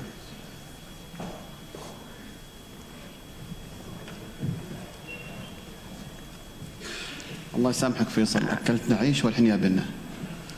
Right, so what I'm going to do here for the next coming 15 minutes, we'll just discuss some post-op complications that we might get after ptosis repair. As a matter of fact, some of these complications are unavoidable. But before starting, I would like just to highlight on some aspects of the ptosis itself. Right, أنا دخلت الكويت بشنطتي وملابسي, so I have nothing to declare basically here. Droopy lid is a common problem that we face, if not on a daily basis, at least we'll see it on a weekly basis in our clinical. This is why recognizing the problem, good evaluation and good planning are really necessary in order to address the issue properly. As any other pathology, we can just classify the problem into either age of onset or the etiology. Now, if the problem occurs at birth or within the first 12 months of life, then that is congenital by default. If it occurs after that, then it is unacquired by nature. It said a picture is worth 1,000 words, and that's right. So if you see the patients in your clinic for the first time coming, seeking your help, okay, there is crease or there is no crease. If there is no crease, meaning that the retractor either mal-developed or poorly developed, and the problem is congenital. If there is a crease, which is higher than normal, then the retractor is either disinserted or dehiscence, and the problem is acquired. Even before touching the patients, you will get an idea of what's going on. Pre-op evaluation is so crucial here in order to minimize the post-op complication and maximize the better outcome.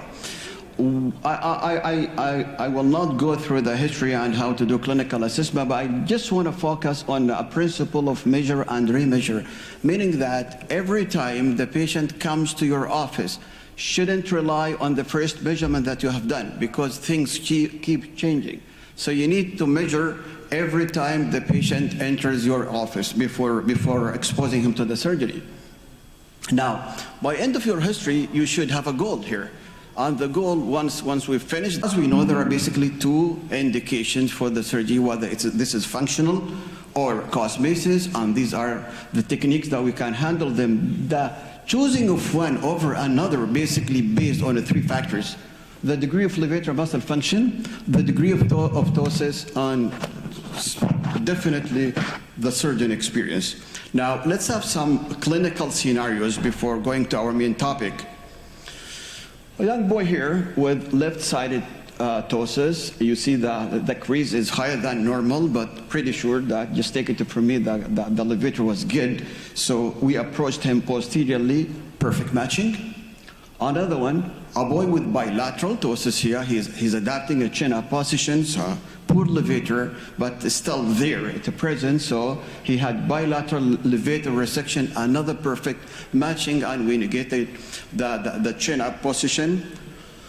This boy here with very poor levator functions of the left side, and we addressed him through the frontalis sling, perfect matching. And this one here with sided poor levator function ptosis. So instead of a frontalis sling, we approached him through Whitnell's sling this time, and that's another perfect matching. This small boy here, 12 years old, with left-sided ptosis, but look, when he moving his jaw, He's having a Marcus Ganjo-Winking syndrome, so this boy had 2 in 1. Unfortunately, because he's just a small boy, we cannot address him under local anesthesia. Difficulty because you cannot measure the winking intraoperatively. What brought those kids to you is not the ptosis, it's the winkings, the movement of the jaw whenever they are eating or chewing. So in order to address the winking properly intraoperatively under general anesthesia, so I go for the Whitnall's basically, and I cut the muscle from above the Whitnall's ligament, making sure that there will be no winking postoperatively. So that will address the winking, and then frontalis sling to address the ptosis, and this is how he looks after the surgery. Unfortunately, the LG brand, is not always colorful, and this is why. The life is not always rosy, and we might just get some complications. Well, you bruise them, you lose them, that is for sure, but this is not a normal bruising. This boy here, this man had a bilateral levator resection, and this is how he looks first day post-op. Ecchymosis per se is a common problem post-levator resections because of tremendous amount of blood supply to the periocular region, but this is not normal.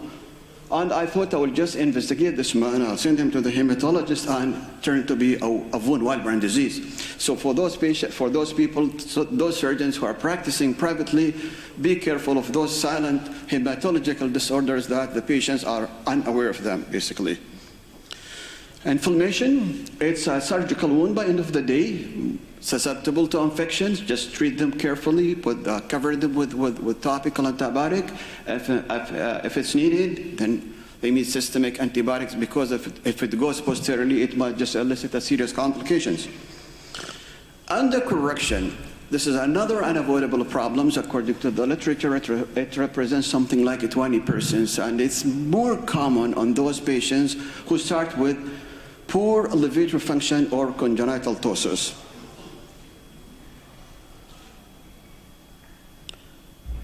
Overcorrection, another unavoidable problem, but it occurs in opposed to the undercorrection, it occurs in those people who start with good levator function or acquired ptosis, and in the literature it represents something like 7%. Now, what is the sequelae of overcorrection? Overcorrections, definitely it will lead to entropion by pulling and moving effect. So basically what we are doing, we are just pulling the superior lamella all the way up, so the anterior lamella will shift down inferiorly, and that will create the entropion. Now, the entropion with it will create a scratch, will create a trichiasis, will create a leg of thalamus, and definitely will exaggerate the dry eyes. Dry eye is a common problem post-ptosis repair. Now, if there is a trichiasis which rub over the cornea all the time, definitely will worsen the situation for you. Lid contour deformity. Now, if you imagine if this is a girl who's just preparing for her wedding ceremony and you just operated on her and that's her lid. By end of the day, it's a cosmesis. You need to master it very well. But it happens that you might just a deformity of the lid contour. Scarring, more common in pigmented people, in skinny people, in population. So for those who are practicing laser, as an initial treatment, don't do it in this age group of population because it will exacerbate the problem for you. Wound dehiscence.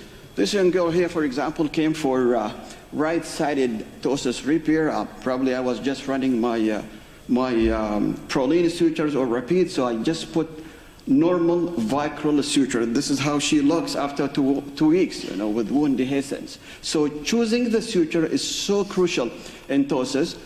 Vicryl, usually most of the absorbable and silk will lead to this. And Prolene, basically, because they are inert and they clean tightly and nicely, they are the best for ptosis repair. Recurrence, especially for those patients who are having ptosis repair using the frontalis sling, and according to the literature, they represent something like 26% after in 20 months down the road from the initial treatment of ptosis, basically. Conjunctival granuloma, those patients, again, with frontalis sling, because of frequent rubbing of the silicone rod, especially if you use silicone rod, they might end up by having conjunctival granuloma, they might end up by having silicone rod prolapse, or they might end up by having knots infections. We are basically burying the nose when we are just fashioning the frontalis and the incision in the frontalis area. Just make sure that just to bury that knots inside, otherwise it might just elicit for you a knots infection here. Herring's law, well, this will take us back to scratch zero. Whether patients with unilateral severe ptosis, will you address one eyelid or both eyelids? I'm just telling you, back in Oman, for example, nobody will agree to address the good eye, you know.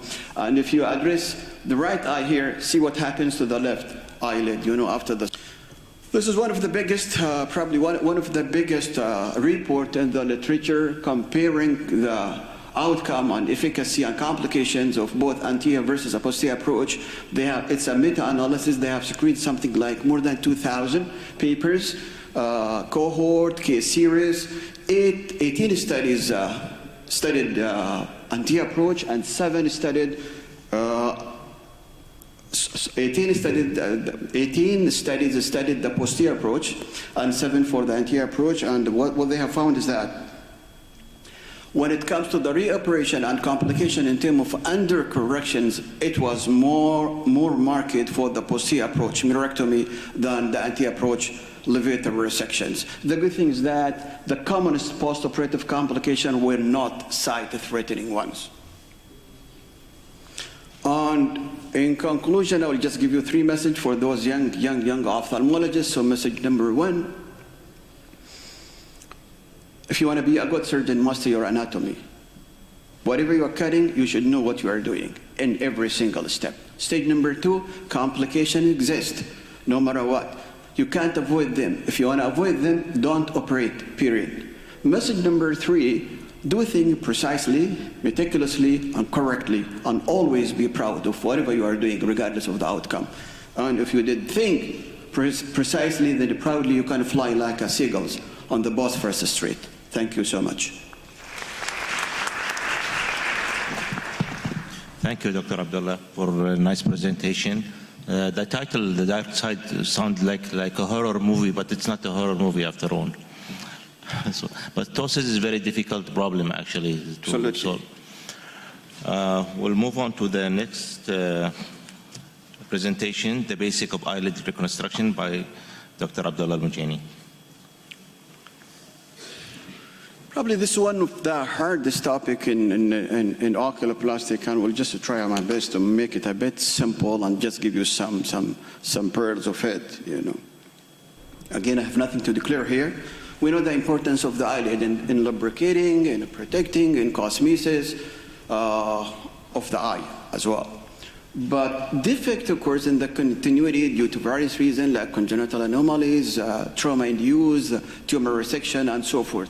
And this is why restoring the integrity and continuity of the eyelid is so crucial in order to restore the anatomy and physiology of the eye. This is a classical bookish slide which describes very well the guidelines for reconstructions. And I just want to focus on the last 2 points, stating that don't create a defect you can't close. True, everybody should have his or her own limitations and capabilities. We shouldn't exceed them. And the last one, get help. Don't feel shy. If you need it, get it from your colleagues or even from your residents. Even from your medical students, they might just give you a very bright idea. So get it if you need it. Now, do we have any pathologists here? When the pathology report came back to us, you know, and describing the pathology that we have sent, usually I focus on the last two words, and it states incomplete or insufficient specimen, meaning that we don't know. So in order to avoid this, you know, for the young ophthalmologist, next time, don't take the specimen from the center simply because it will show necrosis. So take it from the edge together with normal tissue to make the interpretation easily for the pathologist. These are the types of biopsy that we might just fashion it in order just either to take a biopsy of the tumor or to remove the tumor as a bulk. So we can make it with incisional, excisional, chafing, punching, or even marsupialization. So once we remove these tumors, we want to make sure that all the tumors margins, all margins are tumors free, nasal, lateral, and even the base. There are basically two ways of doing that. The first one is the frozen section, by which we are just taking 2 to 4 millimeter from each margin, sending these layers to the pathologist marked, and the pathologist will come back. Just make your pathologist ready 24 hours. It takes him like half an hour plus minus to get back to you, because if one of those margins came back as still positive for tumor, then you need to remove it again and send it to the pathology and get the results before proceeding to the reconstruction. So that's one way. Now, if you have the luxury of having a dermatopathologist in your institute, then you can do the best one, which is the most micrographic technique, by which we're just removing these layers in a slice, like a cheese, and sending it to get a 3 mapping dimensional for the tumor excisions. Now, most definitely is far better than a frozen section, because it provides high cure rate and minimum amount of tissue to be excised. And compared to frozen section, these are some indication and controversial that you should be aware of for the most micrographic surgery. We have removed the tumor, made sure that all tumor margins or all margins are tumor-free. Now we want to repair. So what are the options for repairing the anterior lamella? It might just heal nicely by granulation. If the defect is small, we can do primary closure, or we can just combine the primary closure with undermining, or if those fail, then either we'll just go for full thickness skin grafting or advancement flap. Now, the common feature for those donor sites for full thickness skin grafting, these are non-hair bearing areas. And the best one, which is matching the texture and color, definitely will be the contralateral upper lid. Advancement flap, that's another choice, because it will provide you a almost similar texture and color. It will provide you with almost near innervation and tremendous amount of blood supply that will make the healing very successful for you. These are the options of the flaps that you need to master them. You might just go for myocutaneous, you might go for rhomboid flap, tensile semicircular, transposition, median forehead, and these are probably the thickest flap that you need to master if everything failed, which are the globular and the master cheek rotational flap. What are the options of repairing the posterior lamellar defect? Posterior lamellar defect, basically, if you have a chance of having enough tarsoconjunctival, then you can just flap it. Otherwise, most of the time for the posterior lamellar, you need a graft, and you can harvest the graft from either hard palate, ear cartilage, or even nasal cartilage here. This is another bogus slide describing very well the defect itself and what we can handle it with. Is it always true? Probably yes, probably no. You know, in an elderly patients with probably 50 to 75% of defect, we can surely handle it and close it by primary closure. Such an advantage will be almost impossible in young, you know. So we have to graft it or flap it. Let's have some clinical scenario. The goal remains the same. We are just restoring the anatomy, restoring the physiology, protecting the cornea, restoring back the facial symmetry. So these are the options for repairing it, for repairing the upper lid, direct closure. Here is the tumor, mark it, resect it, and reconstruct it. And that's how it looks after 2 months from the initial. We can provide another 2 to 4 millimeter by creating a lateral cantharomy. And Tensile will give you another 6 millimeter, you know, to close your defect. Cutler bird. This is two-stage procedure by which we just building the upper lid from the lower lid, and in 6 to 8 weeks, because the eyelid, both eyelids will be shut closed. In 6 to 8 weeks, we need to open it, and then that's how it looks after 2 months. Tarsoconjunctival flap. If we have enough tarsoconjunctival flap, then we can just close it with globular. As I said, these are very thick rotational flap, but if you have a large defect and no other options, then you can just mark it from the globular region. What are the options for the lower eyelid defect? Again, it depends on the amount of defect and what's available. Sliding flap, this is very handy procedure, very, very simple procedure. Remove it, remove the tumor, slide it, and close it. Direct closure, depend on the amount of defect. So we have direct closure here. This is the tumor, small tumor, resected, reconstruct it, and that's how it looks after 10 days postoperatively. Tensile, as we said, will give you another 2 to 6 millimeter of add tissue that you needed to probably just to close your defect. Hughes, this is a 2-stage procedure for the lower lid compared to the cutler bird, whereby you're just building the defect of the lower from the upper, and in 4 weeks, you just split both eyelids, and that's how it looks here. McGregor, it's basically fashioning a Z-plasty as we are addressing the epicanthus, but it will, the flap will be just bigger, to close the defect, for example, in this region here. Mustard, this is for huge tumors, and these are very thick flap, and you will just remain thick for a long time here. Nasolabial rotational flap for reconstructing the medial area. Lateral canthal, it's very easy to address lateral canthal compared to the medial canthal because we have tremendous tissues available in the lateral canthals, and it's basically away from the lacrimal ring system. So we have what? We have semicircular advancement flap, we have lateral tarsal strip, or even we can create a periostal strip. For example, for this tumor with the lateral canthal area, just resect the tumor, create 2 flaps from the lateral area with the Z pattern in between, and then pull the upper part of the flap to cover the upper lid, and the lower part of the flap to cover the lower lid. For the medial, this is a bit hard because of the lacrimal ring system, and most of the time we will sacrifice the canaliculus. But still, there are a few options here available. Don't forget to preserve the patency of the lacrimal ring system when you are doing your reconstruction. Posterior laminar reconstruction, for those who worked with the Francois Coder, that's his hand, and it was my first posterior laminar reconstructions using hard palette. So balloon the conjunctiva, open it to create an area for yourself, harvest the graft either from the cartilage or from the hard palette here. Here is the graft from the hard palette, and hook it inside. This patient with bilateral thyroid-related orbitopathy, she had bilateral levator recession of the upper lid and hard palate grafting of the lower lid. So in conclusion, reconstruction is a bit hard, but it is feasible, it's possible. Knowing your anatomy, just make it simple. And don't create a defect that you cannot close, and always get help if you need it, Now, do you think this view is a one-shot? Who thinks is that? It's not, as a matter of fact, although it looks like.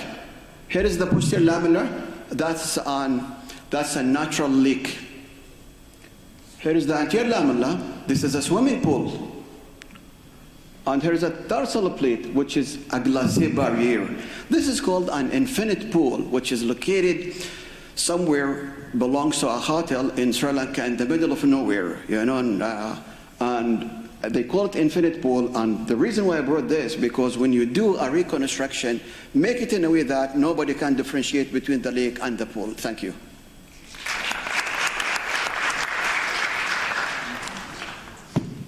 Thank you, Dr. Abdullah. We'll move on now to the next speaker about periocular scar, how to prevent and an update on treatment, Dr. Mohammed Al-Simari. Thank you.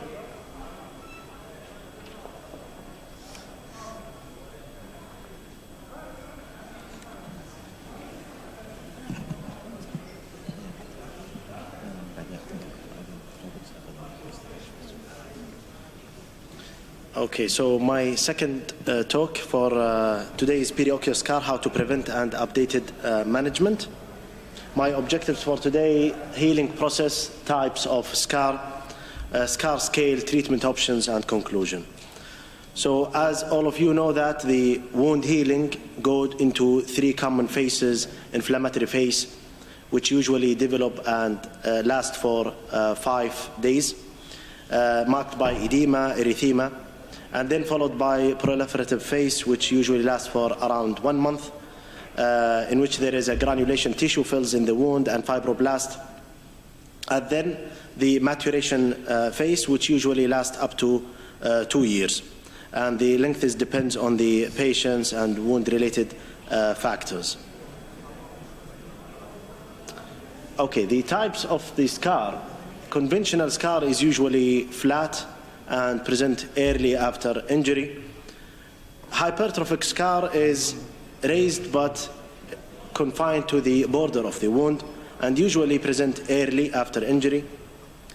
Keloids is something else that it is extend beyond the border of the original wound and usually present late after injury and not regressed with time, more common in dark skin patients. It is very difficult to compare between treatment options without knowing the scar scale that should be compared within the treatment or the study that compare the treatment option for the scar. So here are a list of a common scar scale. Vancouver scar scale is one of the most common one. It analyzes the vascularity, the height, thickness, and pigmentation of the scar. Visual analog scar is simpler than the Vancouver scar scale. It analyzes the vascularity, pigmentation, plus the contour of the scar. Patients and observer scar scale is another one. Manchester scar scale is applicable to a wider range of scars, and the Stony Brook scar evaluation scale is another option. Major classes of treatment for periorbital scar is either occlusive and topical treatment such as silicone gel, pressure therapy, vitamin E, imiquimod, tacrolimus. Intralesional treatment such as 5-FU, mitomycin C, interferon, bleomycin, botulinum toxin, and steroid. Cryotherapy or laser therapy such as pulse dye laser or fractional laser. Transforming growth factor beta is another class of treatment, and lastly is the surgical excision. So mainly I will concentrate on three major classes, which are 5-FU as a monotherapy or as in combination with other treatments such as corticosteroid, CO2, radiotherapy or pulse dye laser. The other category is botulinum toxin, and the last one is imiquimod. So let us start with this first randomized clinical trial by Asilian et al. Involving 69 patients with keloids.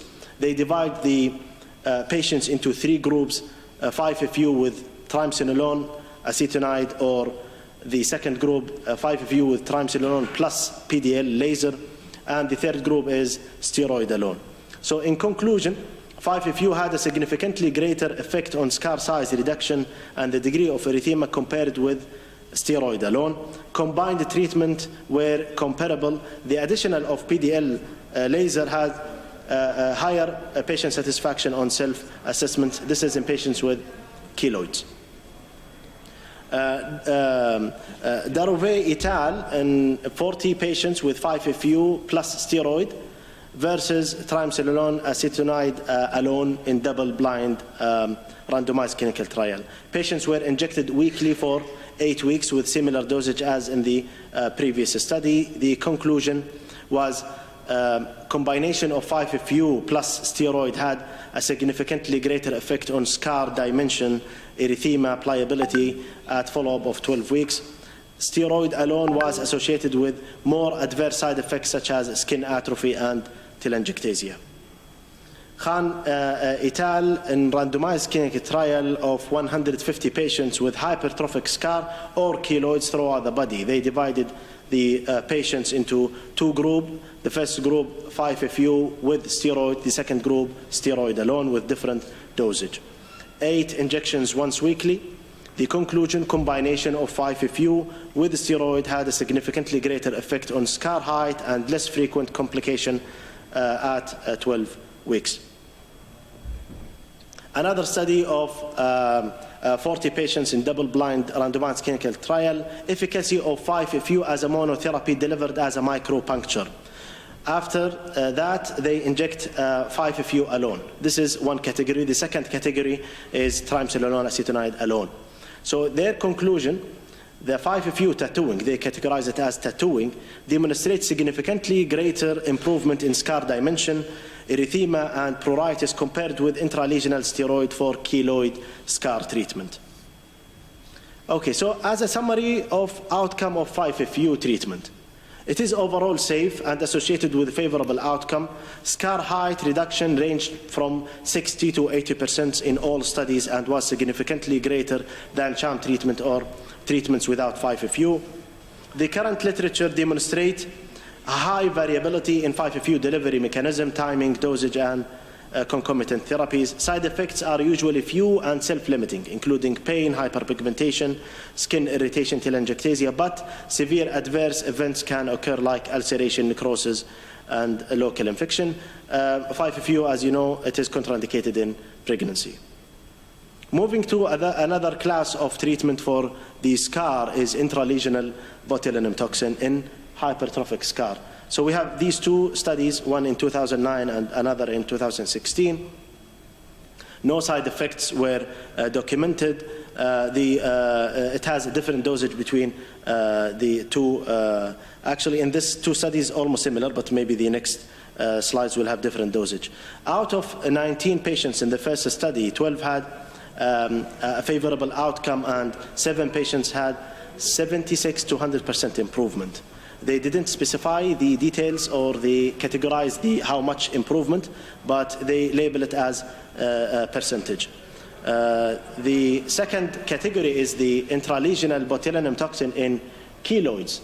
So these 4 studies with different dosage, no side effects were documented, but the effects of botulinum toxin was ranged between these studies. The first study, no change in physical appearance of the keloids.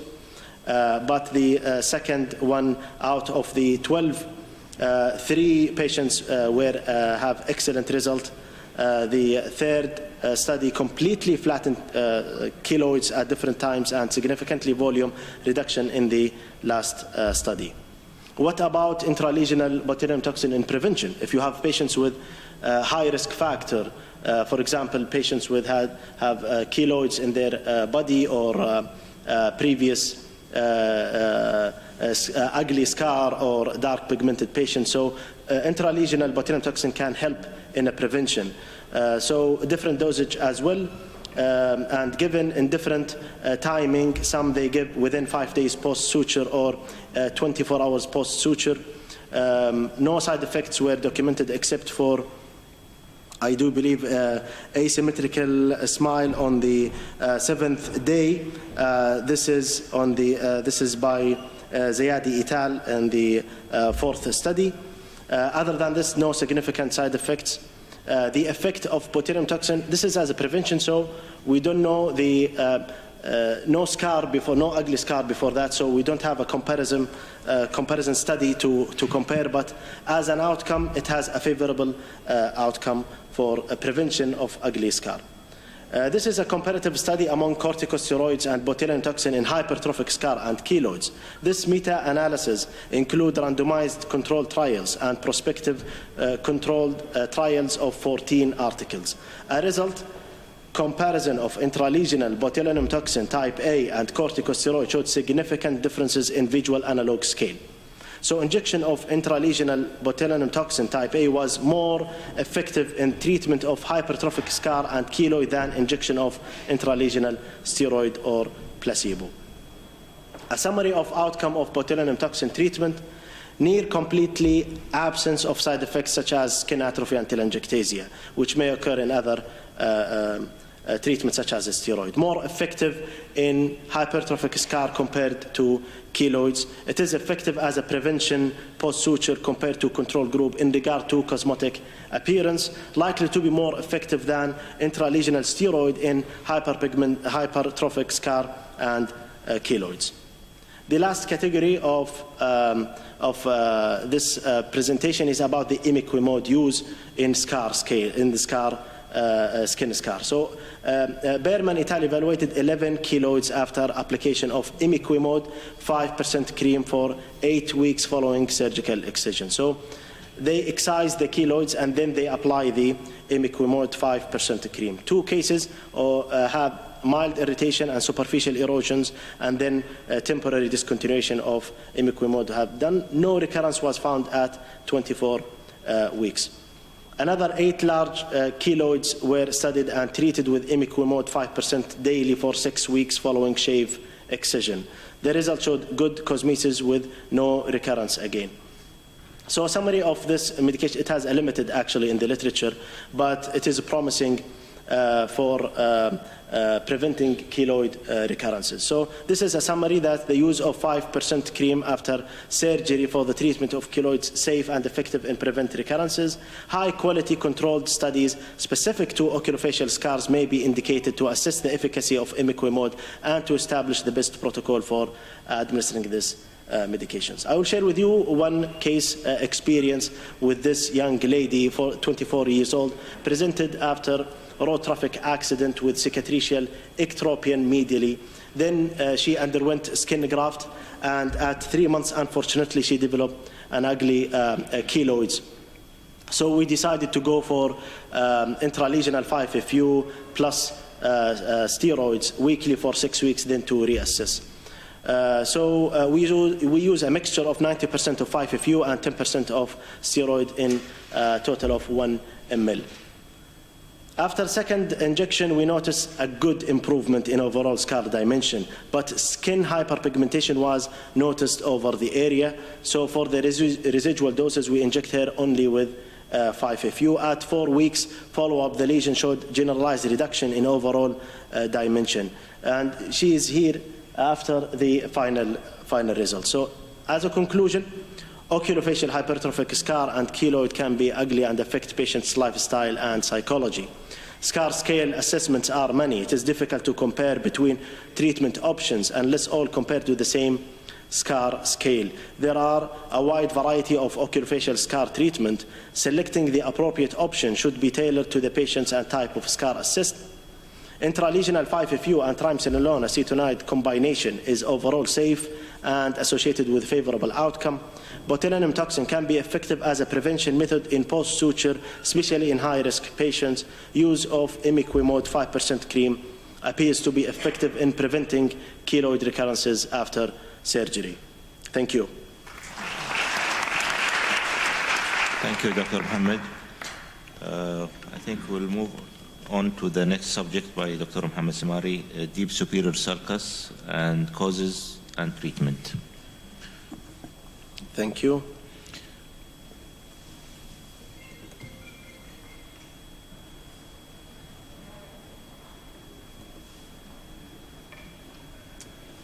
Okay, so my third talk for today is about the deep superior sulcus.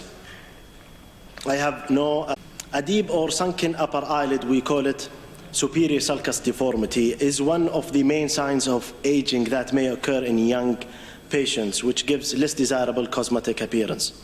It is resulting in a depression between the lower eyebrow and upper border of the globe, regardless the cause. It is more obvious in patients with an ophthalmic socket as a result of PES post evaceration inoculation socket syndrome. The periorbital area is considered to be the first area capturing one's attention. So for this reason, rejuvenation of this anatomical area has also gained in popularity.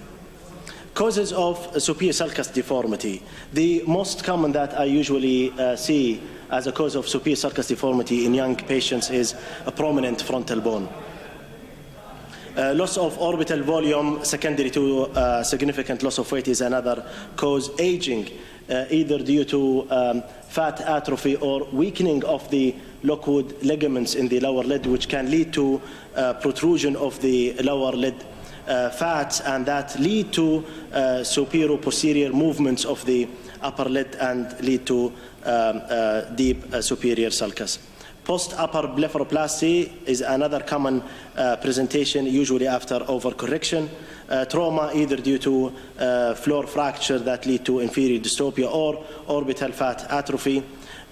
Mild ptosis can be missed, and this can lead to presented as a wide pre-tarsal show and can give an idea or a presentation similar to deep superior sulcus, and this is secondary to retracted fat. Facial asymmetry is another common presentation in worldwide. Actually, the right half of the face is not like the left half of the face in terms of orbital bone and the brow level.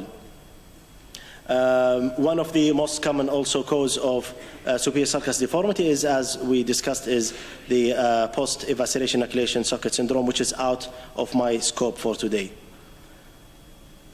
So in terms of classifications, many classifications has been published for superior sulcus deformity.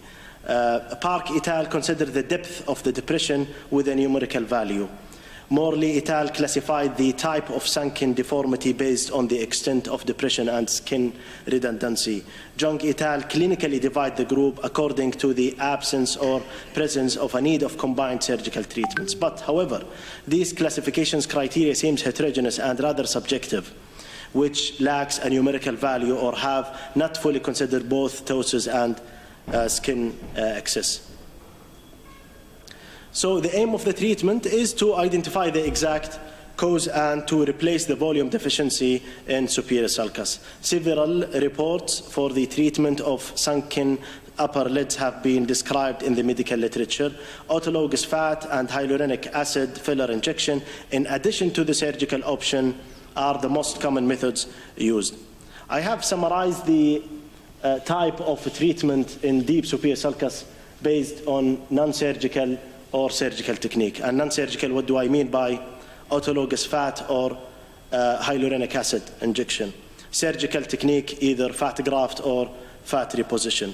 So in terms of material or harvest, the non-surgical techniques such as autologous fat, usually a microfat from abdomen or thighs taken by blunt cannula and then centrifugation and then injection. Filler usually nowadays is hyaluronic acid type. The material or harvested from the surgical technique, the fat graft usually taken from below umbilical area or from the thigh. Fat reposition usually from the upper lid fat, mainly nasal fat pads, or from roof. The duration of effect is variable, but it is more prolonged with the surgical technique, either graft or fat reposition. The advantage of autologous fat, it can be given in periocular area in addition to the face, so more area that can be covered. The advantage of the filler is it is a quick result and easy to add or dissolve on the second visit. While the main advantage of the surgical technique is it can be combined with upper blepharoplasty. The disadvantage of the non-surgical techniques such as autologous fat, lumps, asymmetry, and artery occlusion. Similar to the filler, Tyndall effect, and also artery occlusion. We will come to that. The disadvantage of surgical technique usually takes time to have the final result: scar, lump, contour irregularity. Personally, I prefer hyaluronic acid filler injection for deep superior sulcus deformity treatment because it is a relatively safe office procedure. Some fillers company have a good products in periocular area and can be applied to the upper eyelid to restore area where fat was lost. It is a quick procedure and has a fast recovery. It has easier retouch technique by adding more filler in case of undercorrection or using hyaluronidase injection in case of overcorrection. So side effects do occur. These include bruising, swelling, Tyndall effect, nodules, infection, transient ptosis, activation of herpes, and granulomatous inflammation. Let us not to forget that we have to avoid the area of danger, which is the dangerous zone, which can lead to devastating results such as ophthalmic or retinal artery occlusion. And this will lead me to explain to you this review of literature about the severe ocular complication after facial filler or fat injections. All of these 18 articles refer to ophthalmic artery or retinal artery occlusion. Almost all of them, the injection site were in the nasal area or glabellar area. And most of the injection substance were autologous fat. Okay, so a well preparation of this procedure is highly recommended for safety measures, and this including three things: knowing the vascular circulation of the region before injection, the suggested site of injection, and the amount of injected HA filler, and availability of hyaluronidase on table before you inject. I will start with the ophthalmic artery. This is the vascular circulation over the area that we are. Okay, I don't think so that you can see my mouse here. Okay, so I will start with, this is the variability of the vascular circulation in the area in one study of 40 cadavers. Ophthalmic artery emerged in the medial orbital rim just below the trochlea of the superior oblique in 100% of cases. So after that, there is a variability of the course of the ophthalmic artery and its division. So in around the figure A, around 37.5%, which is the most common variability, is the ophthalmic artery gives the branches of the supratrochlear and then supraorbital arteries. The supraorbital arteries then divide into vertical of the region oblique injection, and then the suggested transverse branch, which is very important to us, that it continues as the eyebrow artery table before you. Different variabilities that we have to understand before we inject. The site of injection, I personally prefer needle instead of cannula in the upper lid, unlike the lower lid. Why? Because it will give me exact location and exact size, the site, and the amount. In that figure, we can see the black arrows that shows the recommended needle injection site, and the red arrow refers to the avoided site. Unfortunately, almost all patients with deep superior sulcus present. The peak of that is at the red arrow that should be avoided to be injected directly. I rarely inject medially in that black arrows. I rarely go there. So basically, I go to the lateral to the avoided site, and it depends on the case. Sometimes I add another one laterally. As in this patient, I have injected her. The peak of the is there any? Okay. Do you see the marker pen? Okay. So here is the peak of the depression, and exactly when I feel by palpation, this is the area where the supraorbital notch. So this should be avoided. So I went lateral to it, and I inject there only one site, and then we can milk the filler manually to the desired location. So preferable to use 30 gauge needle in 1 ml syringe. The direction of the needle is either you can go perpendicular as in this figure, or you can go vertical parallel to the superior orbital rim, which sometimes I do. It depends on the presence of the supraorbital rim or no. As in this patient, we cannot go directly to the brow. So in such case, I went vertical parallel to the rim. The location or the placement of the filler should be deposited at the pre-periosteal plane along the supraorbital rim, which creating natural looking. We have to avoid superficial injection or deep injection in the fat, as you can see the X marking in this figure. In this patient, I have injected her in 2 locations. Again, one lateral. So I palpate the supraorbital, the supratrochlear notch here. Then I went lateral here. This is one location, and another location laterally, just to decrease the depression in that location. So injecting deep to pre-aponeurotic fat may lead to migration to the orbit, and this subsequently undercorrect the result and increase the orbital volume. Subcutaneous injection may create a visible lump, heavy upper eyelids, and possibly eyelid ptosis. Maximum dose is 0.5 ml per eyelid per session in small boluses. Wherever it takes, I don't go beyond this amount. This patient had significant upper lid depression, so I correct her with 2 locations with a total of 0.5 ml in each eye at one visit. Then if she needs more, we can give in another visit. So as a conclusion, the pathogenesis of superior sulcus deformity is multifactorial and need to be addressed before treatment.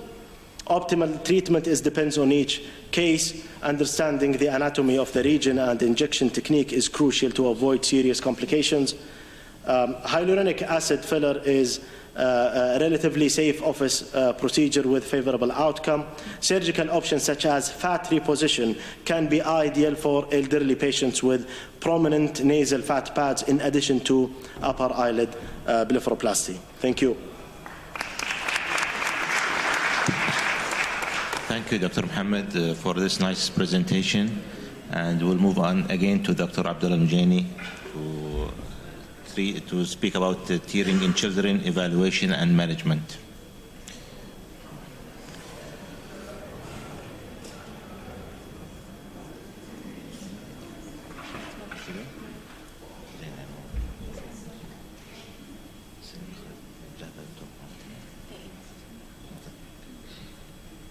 Assalamu alaikum. Another common topic, common problem that we see, probably or our pediatric ophthalmologist will get us involved in, is tearing in children. Tearing is a big topic, so I'll just pick it up for the children. If it is like for adults, it will take a bit longer initially. We decided to go for tearing as a whole, but we just specified for children just for the sake of time. Now, let's start this topic by asking ourselves, why do we tears? And why some tears more than others? In other words, what's the mechanism of tearing? And to answer that, let's review quickly the 6 cardinal components or factors responsible for tearing.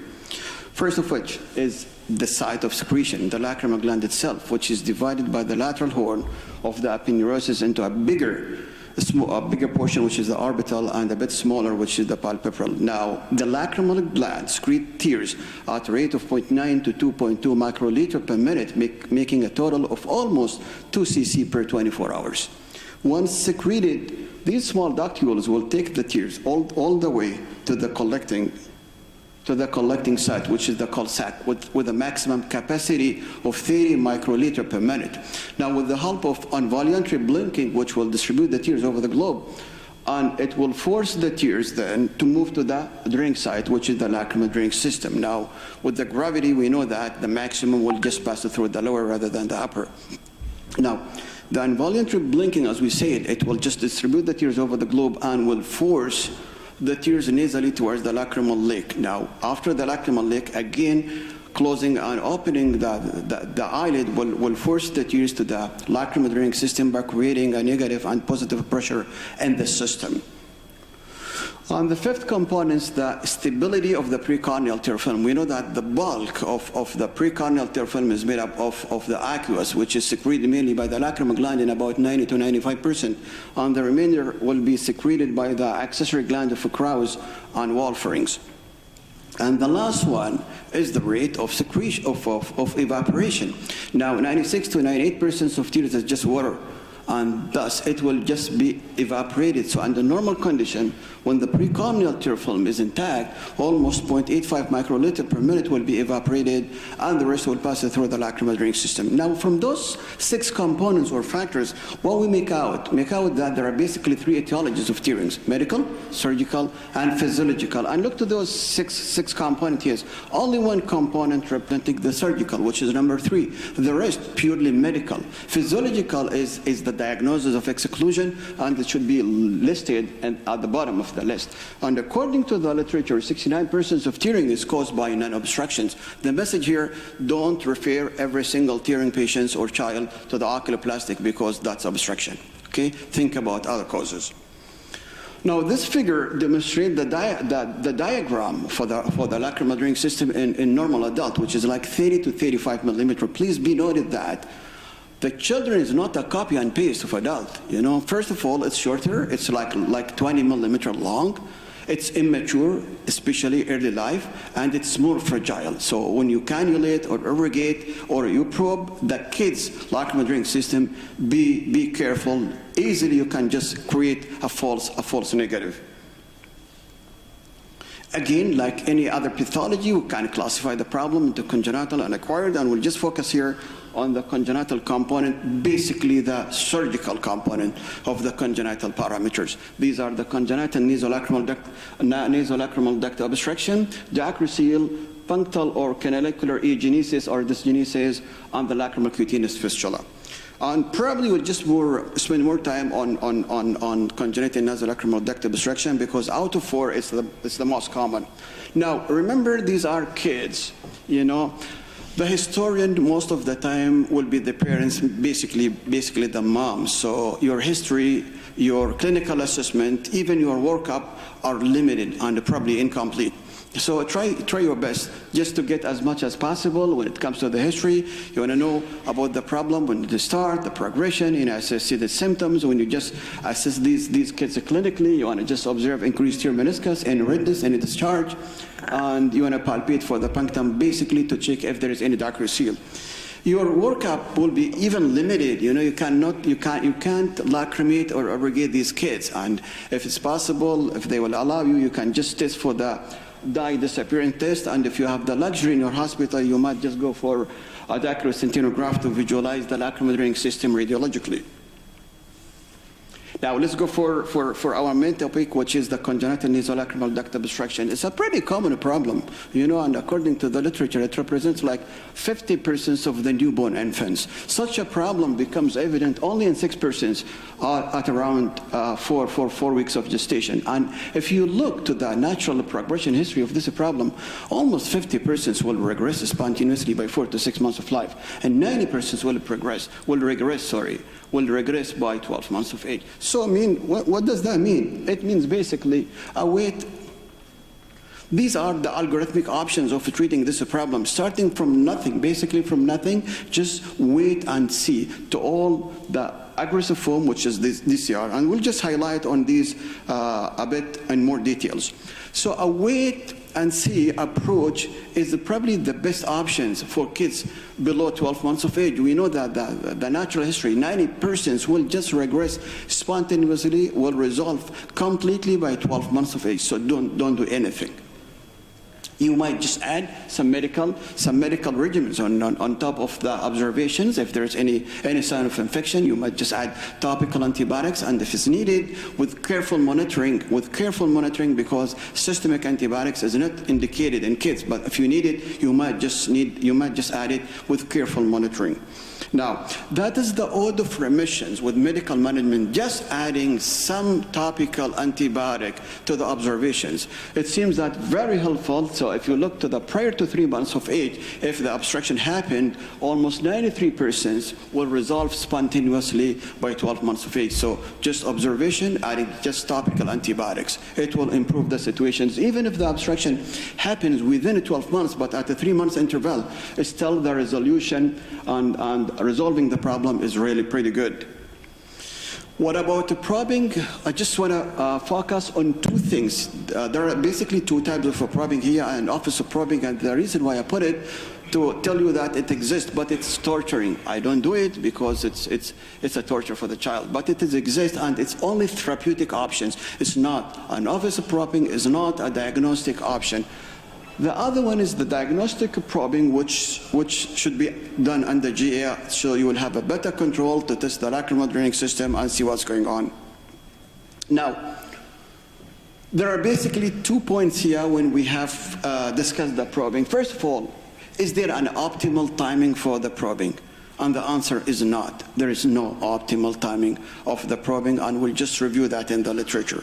And second point, there are some pediatric ophthalmologists or even oculoplastic surgeons who are probing the kids below 12 months of age. So they stating that although high possibility of a spontaneous resolution after the first year of age, this must be balanced against the decrease in success rates for probing that accompanies advancing age. Let's test this hypothesis and let's see what the literature has said about this statement here. So these 2 points marked in red, we'll test them here according to the literature. And here, for example, this study was basically designed to evaluate There is also lacrimal probing in children at or older than 1 year of age with congenital nasolacrimal duct obstruction, and what they have concluded, nasolacrimal duct probing is advocated as a primary treatment in children younger than 9 years of age before proceeding to more complex treatment options. So as a matter of fact, up to 9 years of age, you are okay to probe these kids if they have not been touched before. And I probed a few kids at age of 10 successfully. These kids not been touched before, if you probe them at age 9, 10 years, you are safe really, and you might just help them much. Now, let's test the second hypothesis stating that the success rate will reduce as the age goes.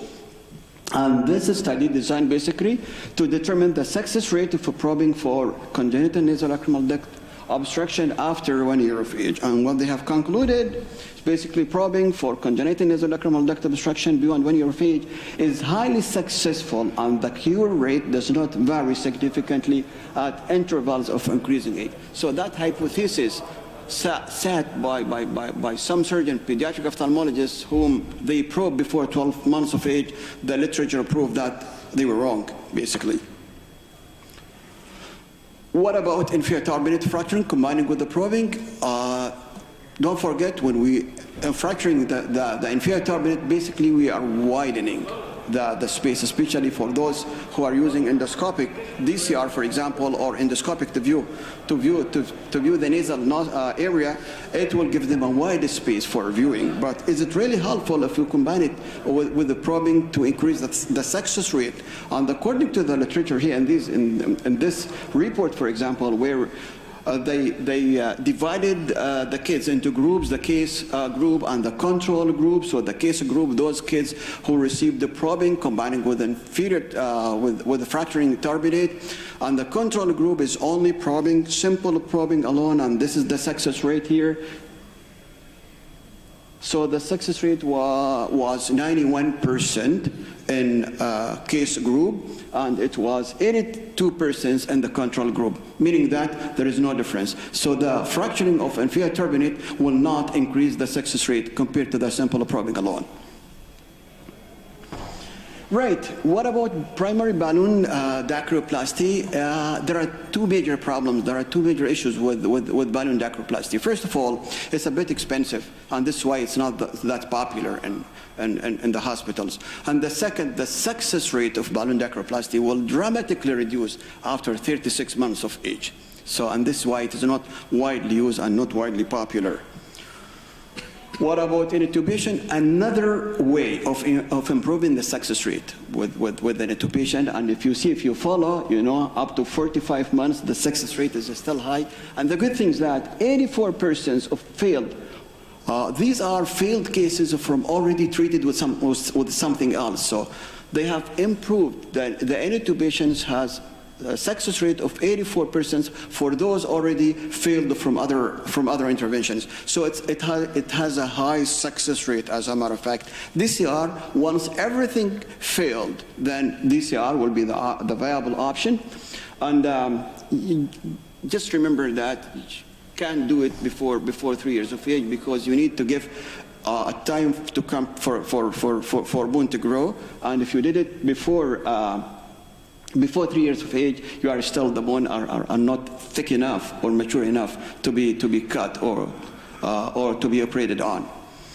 Options available. Again, you can do it externally, you can do it endoscopically, or you can do it non-endoscopically. There are so many people fans nowadays with non-endoscopic DCR approach. On non-endoscopic, I don't know if you have seen that, but non-endoscopic is the only one who sees is the surgeon. Even the assistant cannot see what's going on. So it's like a blind procedure for the rest. And this study basically comparing the external with the non-endoscopic, and as you see, the external is way better than the other approach, because externally you are basically visualizing every single step that you are doing. The other three causes of congenital lacrimal obstruction would be dacrocele. Be sure when these kids come to you that there is no dacrocele. These are more common in females. It's usually unilateral, but it might just happen bilateral. And if it happens bilateral, be careful, because that's an urgent, because definitely they will obstruct the airway, you know. Again, when you want to go in and release the obstructions, be sure that you have just ruled out some important etiologies, because you don't want to dig in and all of a sudden you will find a brain tissues inside or a bleeding capillary hemangioma that you cannot stop. So how to manage dacrocele? Basically, it will resolve spontaneously if it is a unilateral within 2 weeks in 80%, but some surgical options if you have some of those here. The other one is basically the congenital punctal or canalicular agenesis or dysgenesis, and this it varies basically from the punctal membrane to complete canalicular agenesis. Now, if it is only a punctal membrane, then definitely you can just open it with a probe, sharp probe or dilator. But if it is a complete canalicular agenesis, then you need to approach it through the retrograde probing, and most of the time these kids, they will need conjunctival DCR later on.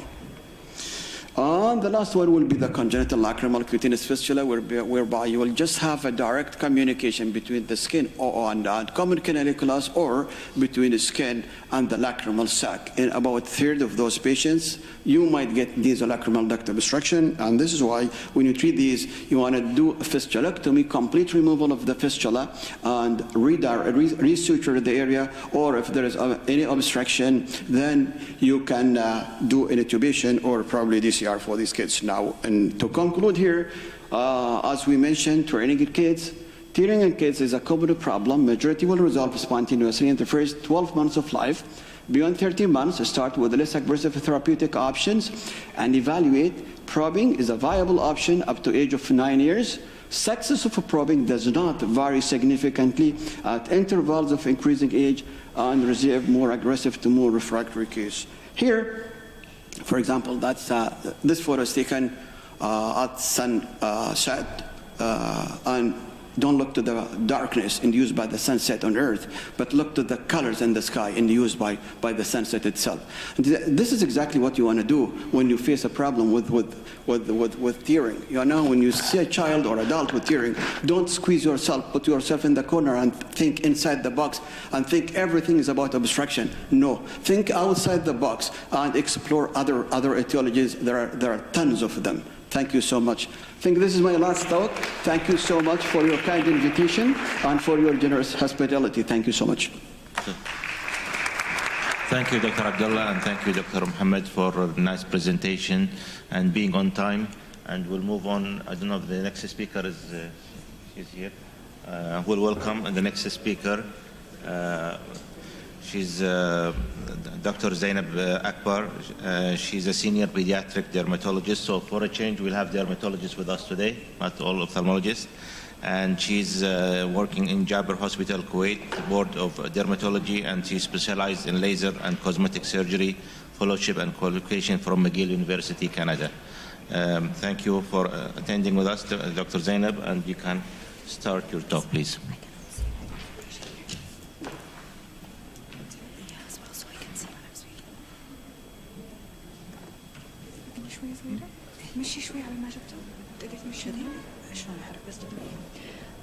Good evening, everyone. My name is Zainab Akbar. I'll be talking to you today about infantile hemangiomas. So it's actually the most common vascular tumors of childhood that we have. It occurs in 5 to 10% of newborns. And the etiology, well, it's a myth, but a lot say it's caused by unsatisfied wishes of the moms for strawberries during pregnancy. The real cause, though, it's proliferation of immature endothelial cells stimulated by angiogenic factors. Okay, so what are the risk factors for getting a hemangioma? First of all, it's more common in girls. It happens more in Caucasians. It's usually in kids that are premature or during chronic villus sampling. Also, it happens in multiple gestational pregnancies and advanced maternal age, placenta previa, and preeclampsia. So infantile hemangioma, we have several types. We have the superficial type. It comes in a bright red papule and plaques and involutes sooner than the deeper ones. The second type we have is the deep type, and it's more subcutaneous. You'll see a bluish hue. It happens in about 15% of children. The third type is the mixed type, where you see a bit of both, and it occurs in about 25% of kids. So usually it's absent at birth, and when you see it at birth, it's most unlikely to be infantile hemangioma. There are rare types, which are the congenital forms. I'm not going to talk about them today, but usually they're not born with them, and they occur around week 2 of age. And the precursor lesions that you see, they present with telangiectasia, a bruise-like lesion, ulcer, or paler. This is what you might see during birth if you do get to see anything. So it comes in 3 phases. The first phase is the proliferative phase, and in the beginning it starts around 2 to 3 weeks, where it drastically grows. Then it kind of plateaus. After that, it kind of plateaus and becomes stable in size. The involution phase, it's spontaneous regression over years. It starts at month 9 and then kind of goes down up to the age of 3. So you have to be very cautious when you tell the patients it will go away, because imagine a person that was overweight and actually lost the weight, you would see excess skin. There's no such thing that as it completely goes away. It regresses. You might even end up with a little bit of erythema when it does. So as I said, hemangioma disappears, but skin not always normal. About 59% of all hemangiomas will leave a residual skin deformity. So what are the predictors for residual change? If you see it becoming large when you first see it, and if you feel that the borders are steep, they're not very curved, so when it goes fibrofatty tissue behind. When do we treat a hemangioma? So most infantile hemangiomas regress spontaneously. Referral and treatment is only recommended if it's life-threatening, at risk of ulceration or has ulcerated, at risk of causing significant functional impairment, risk of disfigurement, and hemangiomas associated with other abnormalities. So when I talk about obstructional function impairment, I mean airway, nasal obstruction, and what we're here to talk about mostly today, visual obstruction. So periocular hemangiomas, when occurring in the periocular region, infantile hemangiomas can cause significant morbidity. We usually 99% actually treat it. The diagnosis of infantile hemangioma is primarily clinical. We can do a Doppler, ultrasound, or MRI, but when you see it, you will know it.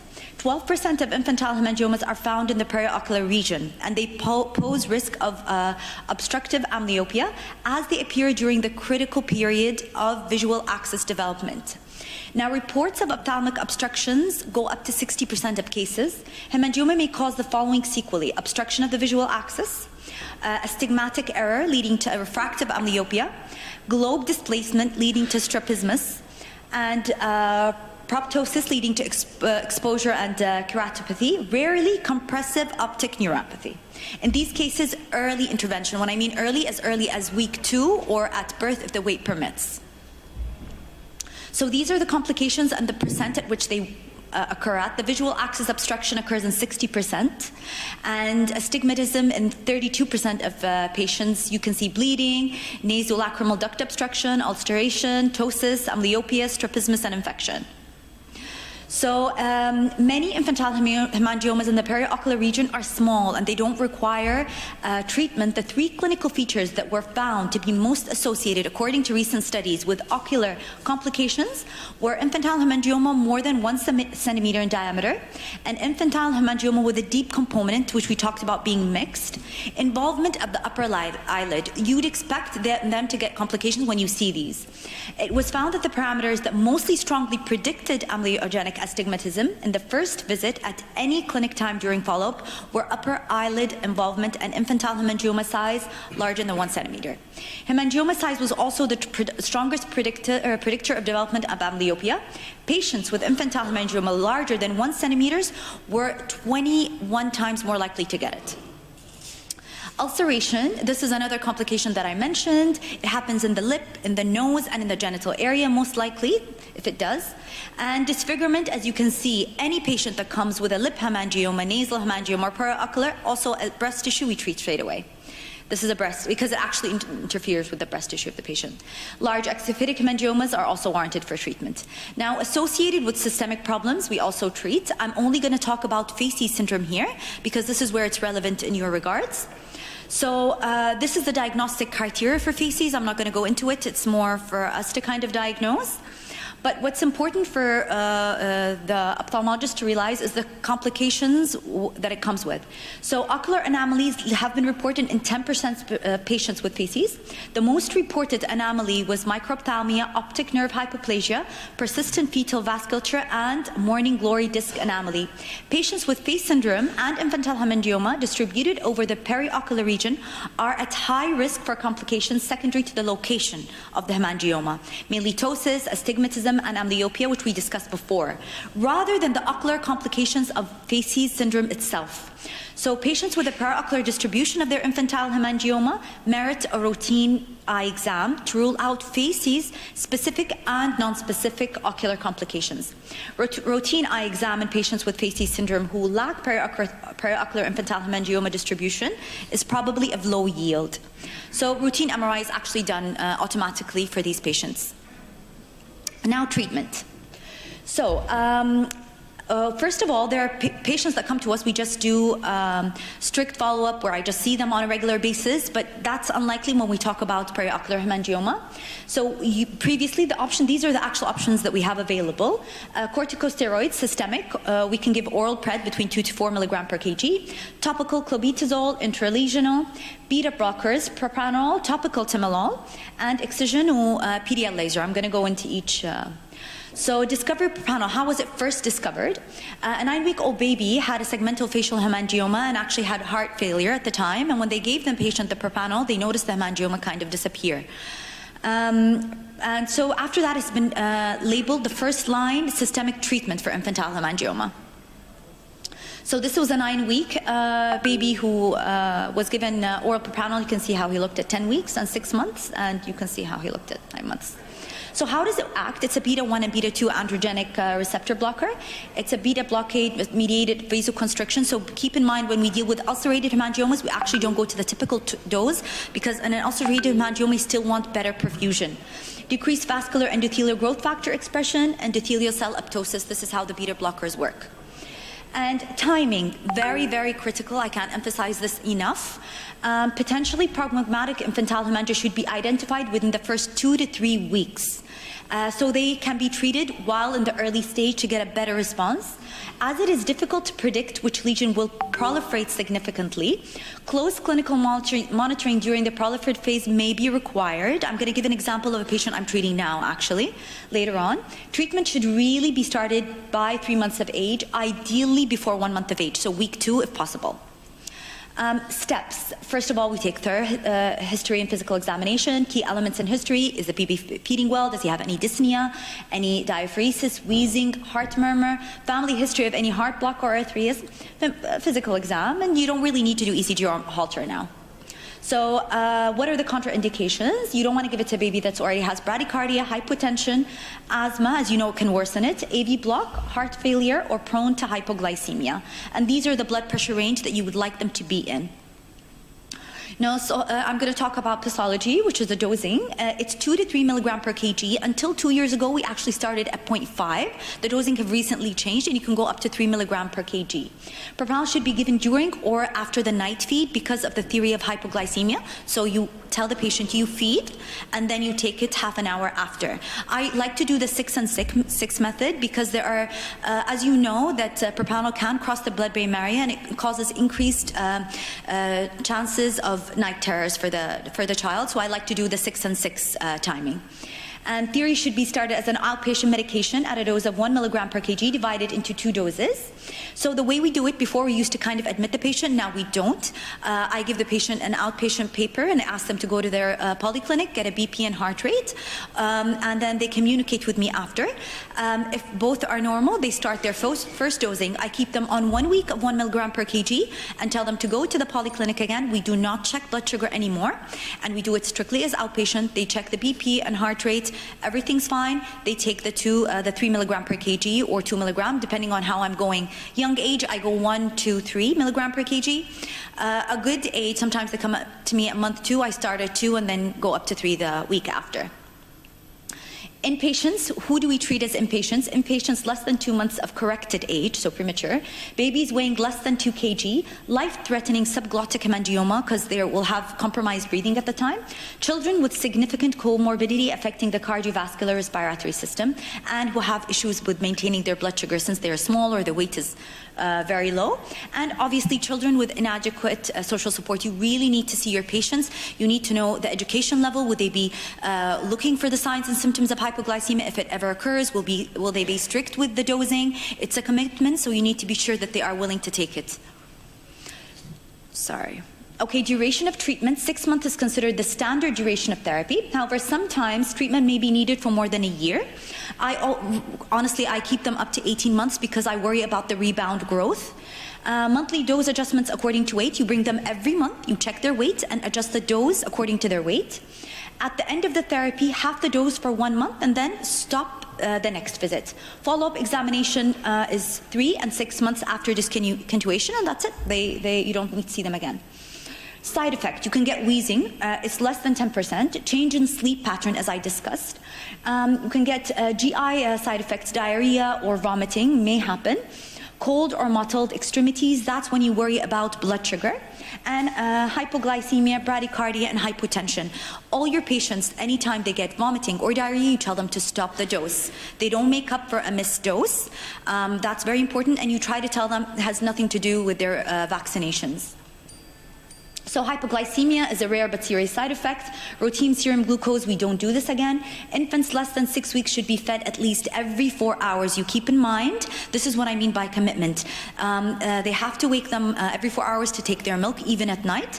And between 6 weeks and 4 months of age should be fed at least every 5 hours. And more than 4 months of age should be fed about 6 to 8 hours. They start eating, so it's easier. Stop the treatment if you have poor oral intake, vomiting, pronounced diarrhea, and episodes of obstructive bronchitis. So forgotten dose, we do not make up for it. This is very important. And no action if a dose is forgotten, as I mentioned. So when do we stop the treatment? If temporary poor oral intake, hypoglycemia, any lower respiratory tract infection, definite treatment discontinuation, recurrent respiratory infection, severe or symptomatic bradycardia or hypotension. Now, topical beta blocker is an option, but we kind of are very, very careful when we use it near the eye because it has high absorption in the mucosal surfaces and it's actually more potent than the oral beta blocker. So the side effects, I know it sounds topical, side effects can get worse. So any effective treatment for small, thin, superficial infantile hemangiomas, no significant adverse effect noted. If non-mucosal or non-ulcerated, 1 drop, we use 0.5% timolol gel, contains 0.25 milligram of timolol, dose less than 0.25. The systemic absorption of timolol maleate gel formation is considered to be significantly less than that of timolol maleate solution, and hence has been favored more. We have the solution in Kuwait. Duration of treatment is 2 months when you use the topical. Intralesional corticosteroid, we don't use this much anymore due to the side effects. However, possible side effects include corticosteroid particle embolization, high injection pressure, ophthalmic artery occlusion, retinal embolization, central retinal artery occlusion, eyelid hypopigmentation, linear subcutaneous fat atrophy, sclerodermoid linear atrophy, eyelid necrosis, periocular calcification, and cushingoid features. Oral pred works the same way. We don't use this anymore. It's due to the high side effects of oral pred. Rebound growth after discontinuation and significant side effects such as increased risk for growth delay, immunosuppression, behavioral disturbances, and adrenal insufficiency has made us stop this medication. Surgical excision is an option. Surgery still plays an important role, especially in patients with intolerant to beta blockers and tumor resistance to beta blocker therapy, which has happened. And for patients with persistent tumor causing ocular sequelae, surgical intervention aimed at soft tissue debulking and ptosis repair can be successful in achieving excellent functional and cosmetic outcomes. This is a child where the hemangioma was removed surgically. So in conclusion, infantile hemangioma, it's a benign tumor. History of a key element in diagnosis. Most causes don't need treatment. Important to recognize the hemangioma that may need further workup and management. The earlier the treatment, the better results. Early referral is actually key. I just wanted to show you a patient that I've been treating the last couple of months. So you can see she came to me, I took a leap of faith. I would never not treat a periocular hemangioma.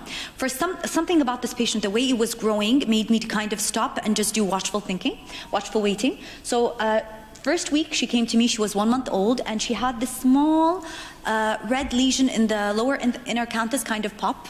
And then I told her, I'm gonna see you again in 2 weeks. I'm not sure that this will grow drastically.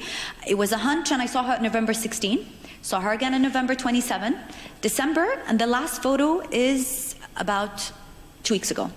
It has not grown. There is a subtype where we call arrested growth hemangioma, where it isn't going to grow more than what you see. It's very rare and rarely happens in the eye.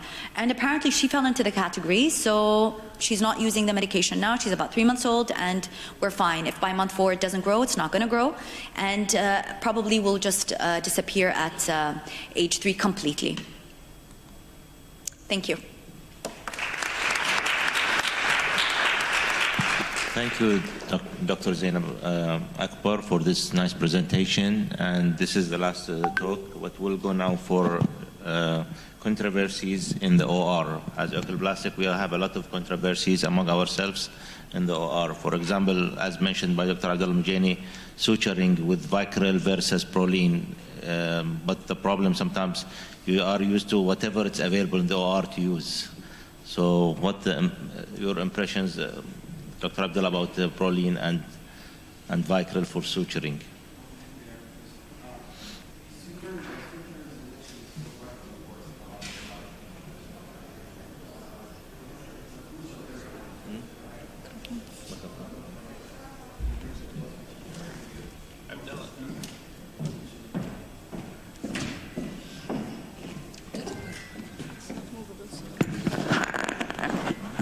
So basically, don't forget, majority of those patients, they are doing it for cosmesis, basically, when it comes to the blepharoplasty, and even when you are creating the lid crease, you know. So yes, it's known Vicryl and Vicryl silk. These sutures, they elicit a tissue reaction in the skin, especially because the eyelid skin is the thinnest skin in the body. So definitely these sutures will elicit a tissue reaction. By far the best will be, as we said, the Proline, and if you don't have a Proline, then Vicryl Rapide will be the second best option if you have it. Yeah. Especially in children, sometimes you want to avoid removing stitches in very young patients. So, but the problem, the Vicryl we're using should be rapid Vicryl, not the regular Vicryl, which is now, doesn't dissolve. If you don't have another option, you can still use Vicryl, but be sure don't leave it for long. Yeah. Maximum of 7-10 days, and you just remove it like removing the silk here. Abdullah, with regarding frontalis suspension, what's your preferred material you use? What's that? Frontalis suspension, what preferred material you use? For frontalis, I have used so many materials, you know, and have you seen the prefabricated threads, which are prefabricated basically for the frontalis? Mm-hmm. They mimic the fascia lata basically, and I use those. Okay. They are designed like a fascia lata, and these are really they are inert, and they disintegrate very smoothly and within no time in the skin. Good. Okay. They call it toes up. Have you heard about them? Have you used them? Yes. Yes. They're really the best. These are, and there is the cadaveric fascia lata even. Well, it has been a while that I didn't harvest fascia lata, really. Okay. Because majority of my patients now I'm using just toes up. Okay. And for older children, you know, this is another trick. For older children that whom I believe they are cooperative, I don't tie completely the last knot. You know, I tie it post-operatively in the office. You know, and that way you just make sure. These are only for cooperative kids. And that way you'll just make sure that after 24 hours, make sure that you can just measure the contour very nicely and compare it with others. Okay. Thank you, Dr. Abdallah. Dr. Mohammed, what do you think about using alternative material for the frontalis suspension? Do you prefer the toes-up or the silicone or the fascia lata? Actually, I'm using the fascia lata. Is it the banked or you harvest the fascia lata? Harvest it. You harvest. Yeah. What about you, Dr. Faisal? What is your preference? Actually, I use preserved fascia lata preference, but it's not available all the time. But silicone rod is also as good, and you can repeat it, tighten it with the. So silicone rod is a good option. If you harvest fascia lata, you have just to warn the parent about a scar in the thigh. So some families are not happy creating another scar. And but this is of course the fascia lata is the best if the patient agrees for it. Okay, nice. Dr. Adil, what do you think? What is your experience? I use both. I use toes-ups and I use the harvested fascia lata, the pre-made. What about you, Dr. Mohammed Ismaili?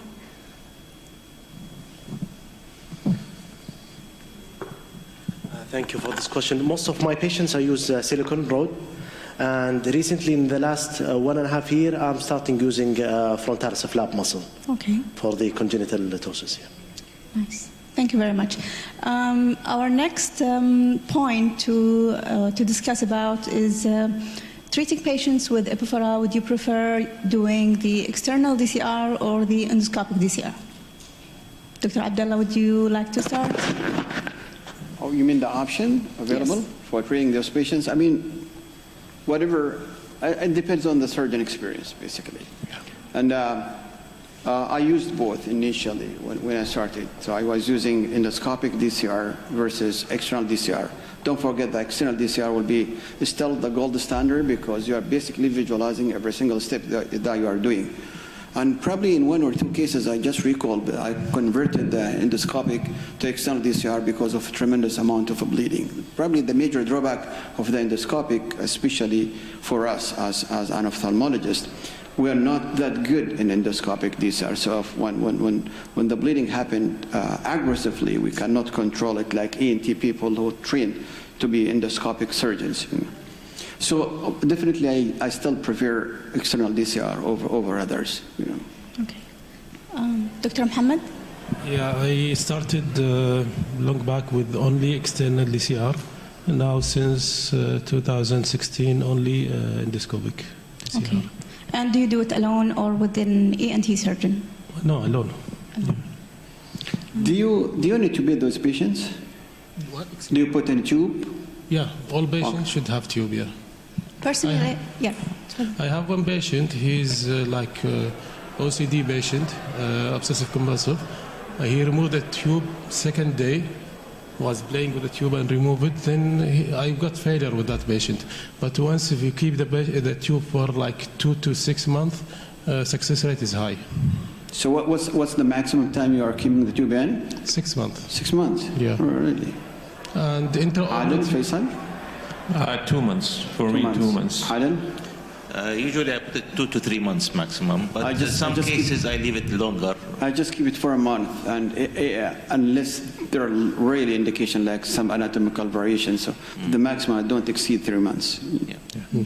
I have seen patients, with whom he has done the surgery somewhere outside Oman, probably if I recall in Iran, and he came after 12 months with the miss of discharge and infections induced by that. We face sometimes patient coming after a year. They did DCR and they forget about the tube and said, well, I'm okay, no tearing, and the tube will be there for more than a year sometimes.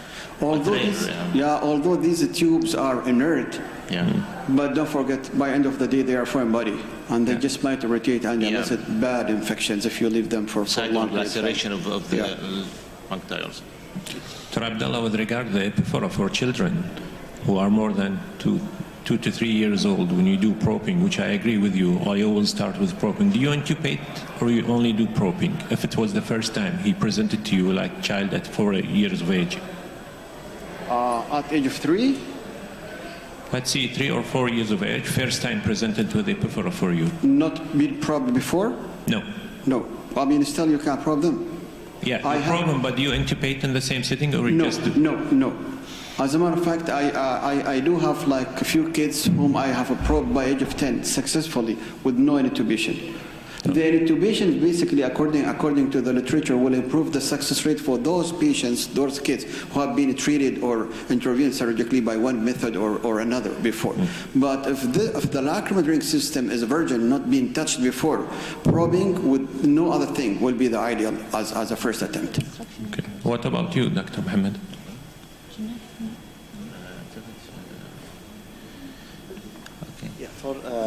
For the intubation, most of the children above 1 year of age, I usually intubate them with a stent. Yes. Question to the speakers.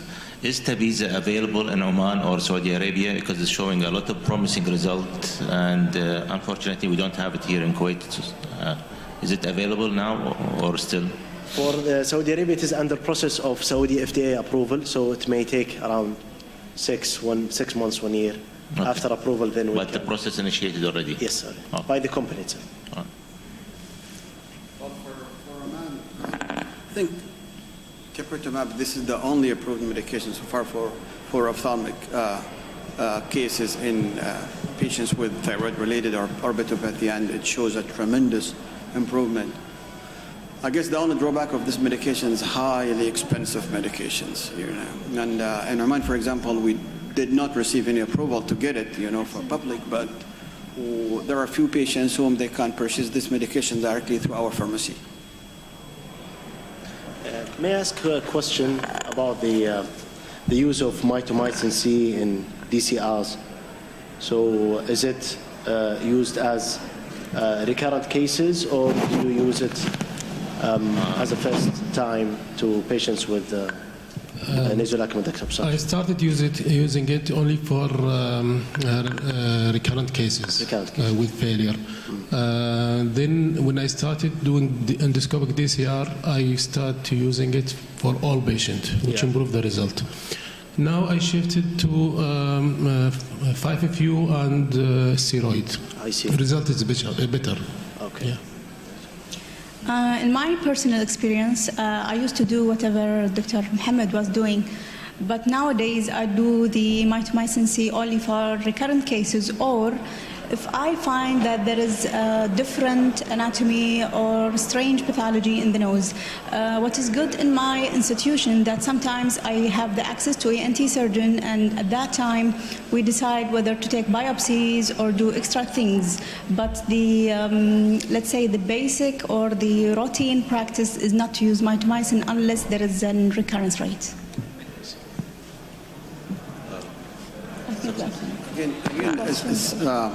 I use them for refractory cases for the second case. I mean, if the first one attempt was failed, you know. Don't forget, these are very serious medications, and it will just kill the tissues surrounding the area. And if that area is just virgin and you are just opening it for the first time, I don't believe there is a need, you know, to kill the tissue around it and to create a big area of ostomy first. Also, in cases of endoscopic DCR, I found it very helpful using the nasal steroid for quite a longer period, like 1 to 1.5 months. I think post-op results are much, much better, especially in our region where people are really into like going camping and the weather pollution. I think this is a good idea to keep the patient on nasal steroids. It's my routine to give patient nasal steroid, but usually 2 to 3 weeks. I don't extend more than 3 weeks. I don't know, you using? No, I don't. I usually just give decongestant pre-op, and that's it. I'm giving steroid, a mixture of steroid and hypertonic saline for 2 to 3 weeks. Yeah. I think we could. For endoscopic DCR, nasal spray steroid is a must. Yes. I have to admit. For external, you might use it, you might not. You know, a lot of manipulation in the nose by endoscopic DCR will lead to a lot of trauma, and that will exaggerate the rate, the failure rate, you know, for you, and will just close the area. So nasal spray might just maintain the area for you for a long period of time. Yes. For the audience, if you have any questions. the microphone. Just I have one comment regarding the last point.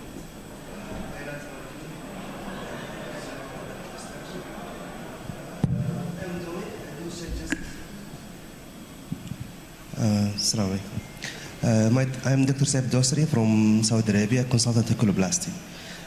For the last point they discussed, the colleagues, I do suggest for bilateral nasolacrimal duct obstruction in adults. Sometimes I find it very helpful to use mitomycin C, even if there is no history of congenitalness. I'm talking about the acquired causes. Because as Dr. Hind mentioned, you will find that for sure you will find some anatomical abnormalities. So I do suggest using mitomycin C. You can do it bilateral. Book the patient at the same time, bilateral DCR, or according to your time. So I want just to share this, and I want to hear from you if you are somebody is experiencing doing mitomycin C at the as a first surgery, not as recurrent as we used to do. Thank you very much.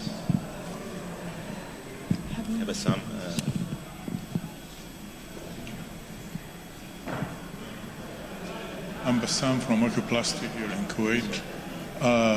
Can you tell us about the incidence of pulled tube in children, and what's the solution for that?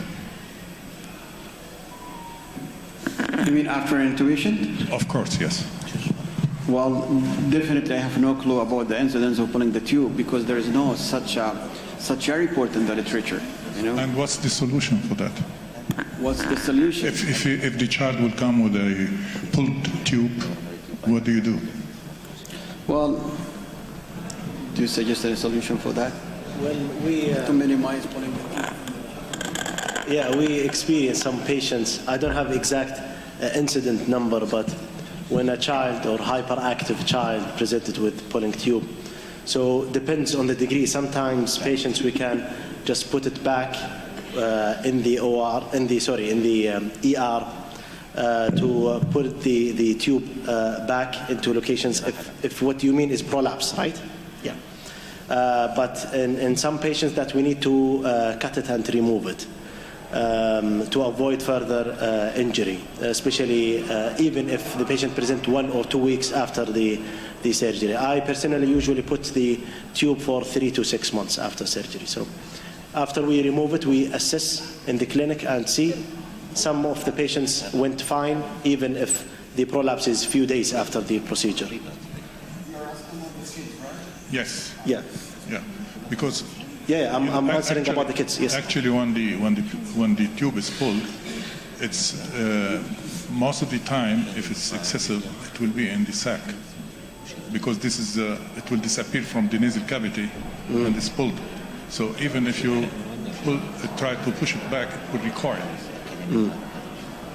I think you've got to remove it. Yeah. And make sure that you remove the knot along with it. Make sure? You remove the knot.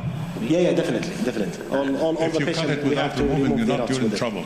Yeah. You're in trouble.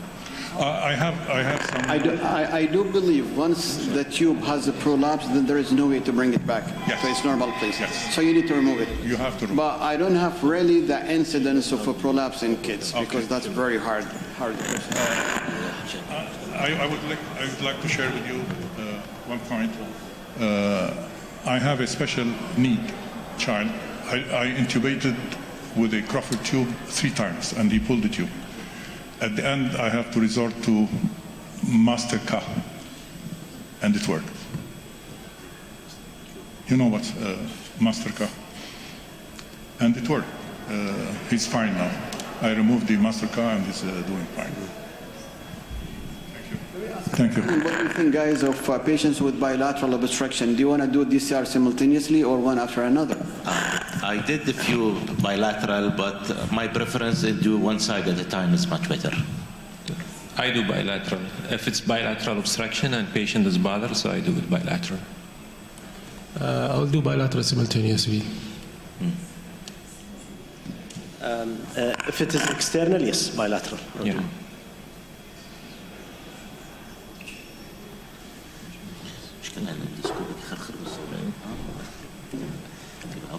We're done. We can conclude this session. Thank you all for attending. It was a very nice and informative session. And we'll start instructional course now here with Dr. Mohammed Sinsmari.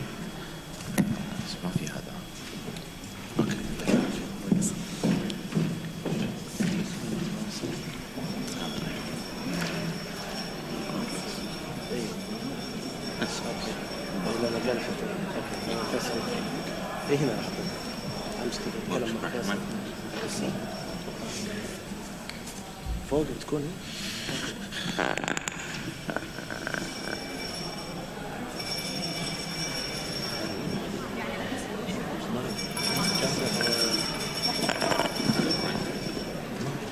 لا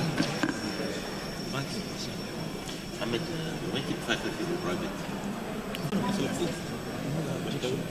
صدق انا شايف هو شركه مره يمكن الاكاديمي اقول حط سوليوشن شركه في حاجه داخل ولا تروح بس نعم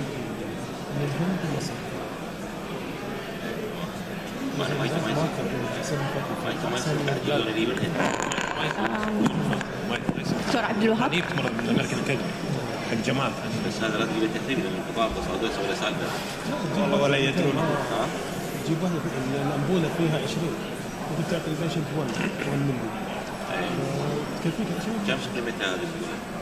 كم قيمتها؟ رخيصه بالهند يمكن دينار ونص شيء يبي لك واحد يعرف يدربها ما تقدر تطلبها صح؟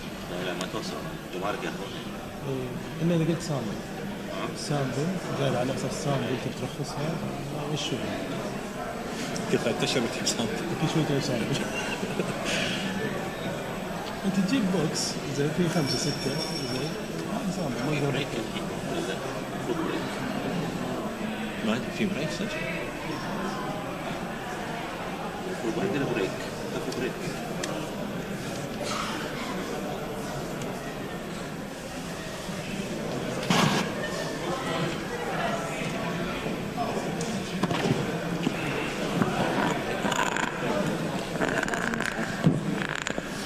Regarding the browplasty session,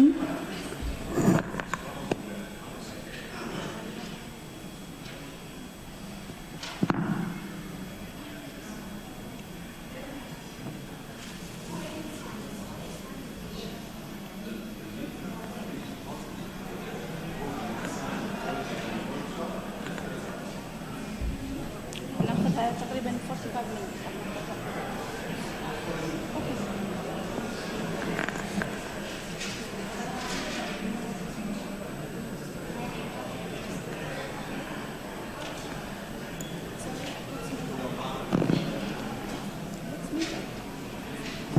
Regarding the browplasty session, it is an instructional course and it will be in Hall C upstairs. You are welcome. Now, here in Hall A, there is the J&J Symposium. Thank you.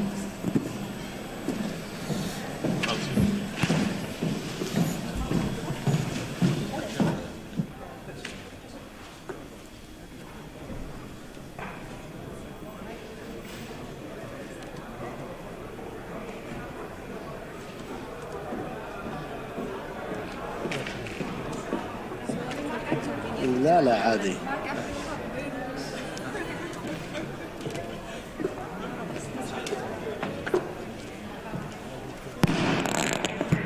The J&J Symposium is going to be by Dr. Ahmed Assaf.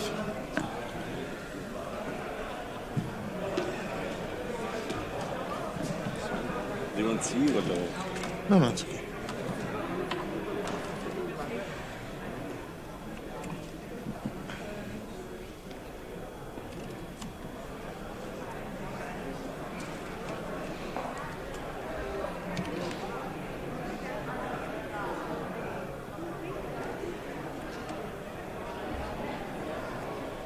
ليش؟ Which is the one? koc23. No. Oh, that one. This one.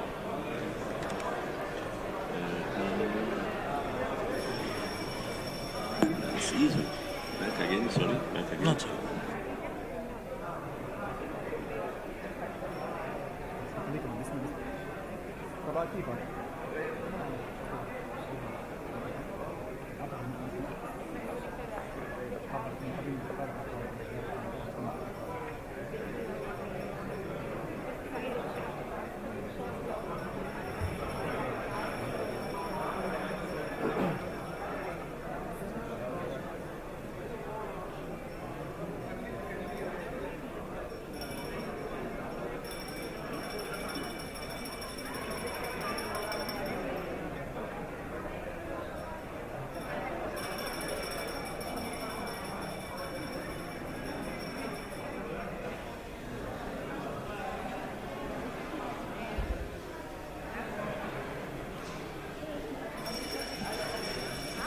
Yeah, it's on.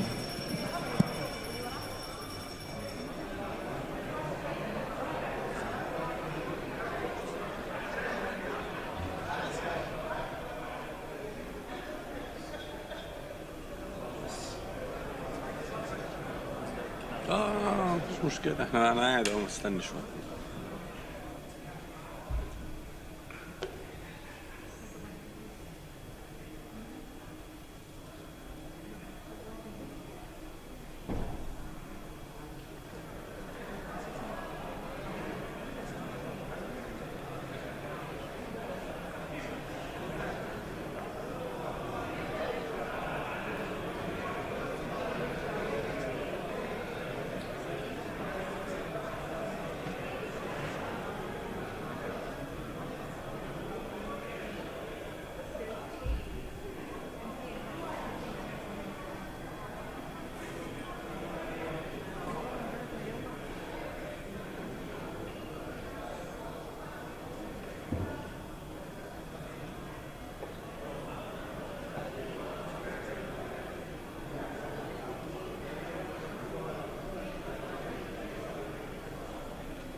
put the side up, please.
that one working?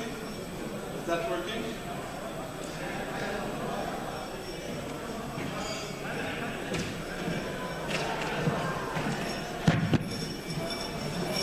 And now for the J&J Symposium by Dr. Ahmed Assaf. The title is going to be The Next Generation of Monofocal IOLs.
Thank you very much. Good afternoon. I will start my presentation regarding the next generation monofocal IOLs. My name is Ahmed Assaf. I'm Professor of Ophthalmology at Ain Shams University, Cairo, Egypt. Based on the survey of the ECRS in 2021, the audience or the surgeons showed increased interest in the enhanced monofocal IOLs, which is recently introduced in the market. And as you know, the cataract surgery is the most common or most successful ophthalmic surgery worldwide. It's estimated that 4.5 million cataract procedures has been performed in Europe in 2016. Although there is no exact figures available in the Middle East, but I'm sure that it's not quite different from the figure mentioned in the European community. As you know, the standard monofocal lenses can provide the quantitative improvement in the visual acuity, but does not address the visual quality. So let's go back to the optics, the basics of the optics. As you know, we have spherical aberration, we have positive spherical aberration, and we have negative spherical aberration. The cornea has positive spherical aberration. That means that the para-axial light rays will be focused further away from the peripheral light rays.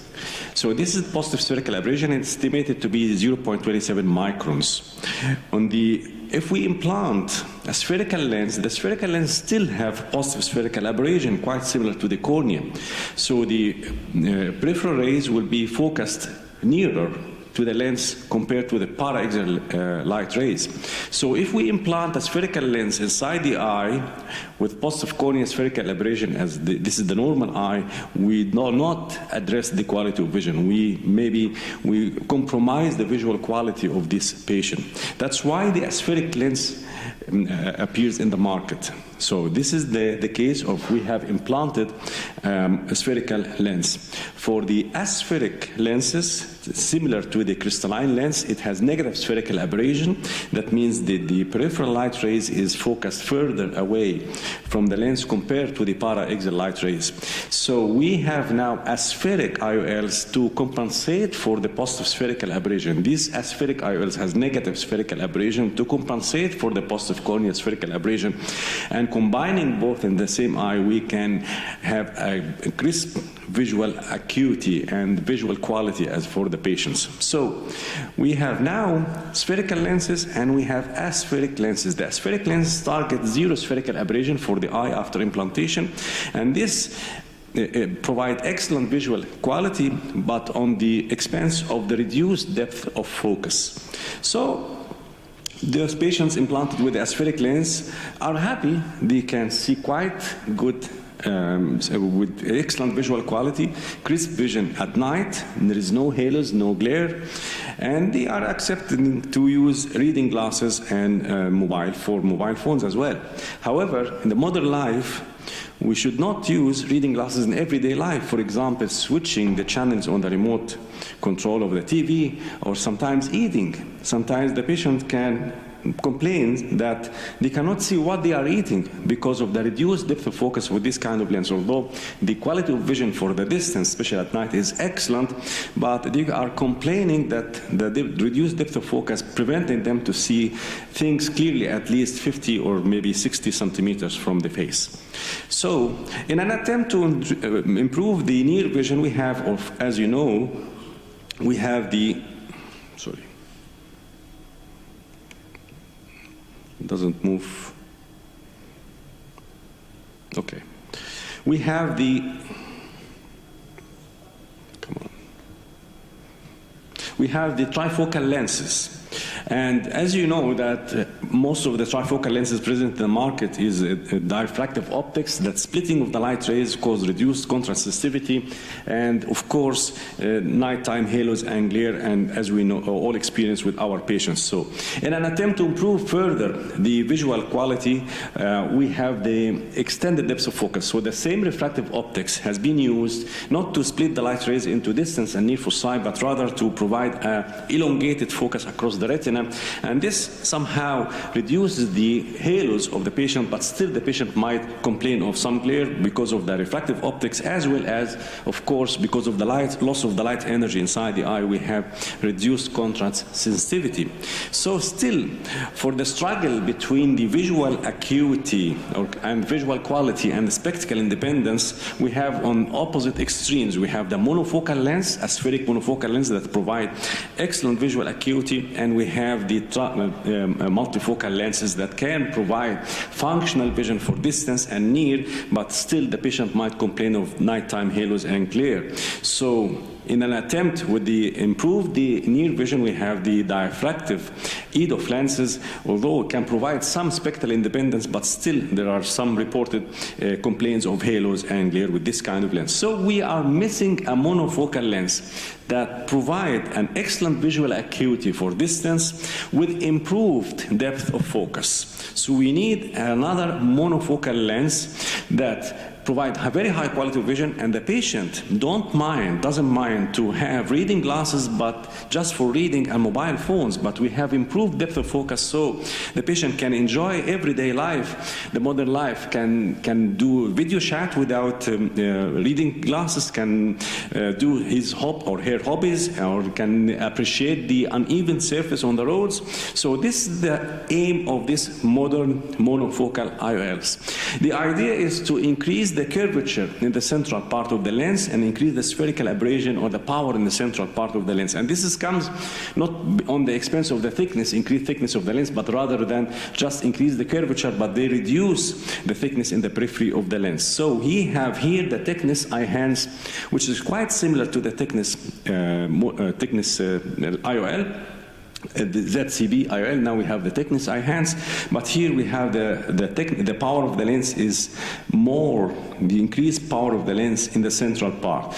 We have to appreciate that there is no zones, there is no steps in comparison to the other monofocal lenses. So the central part occupies the central 2.5 millimeter, and this provides on average around 0.5 diopters of enhanced depth of focus.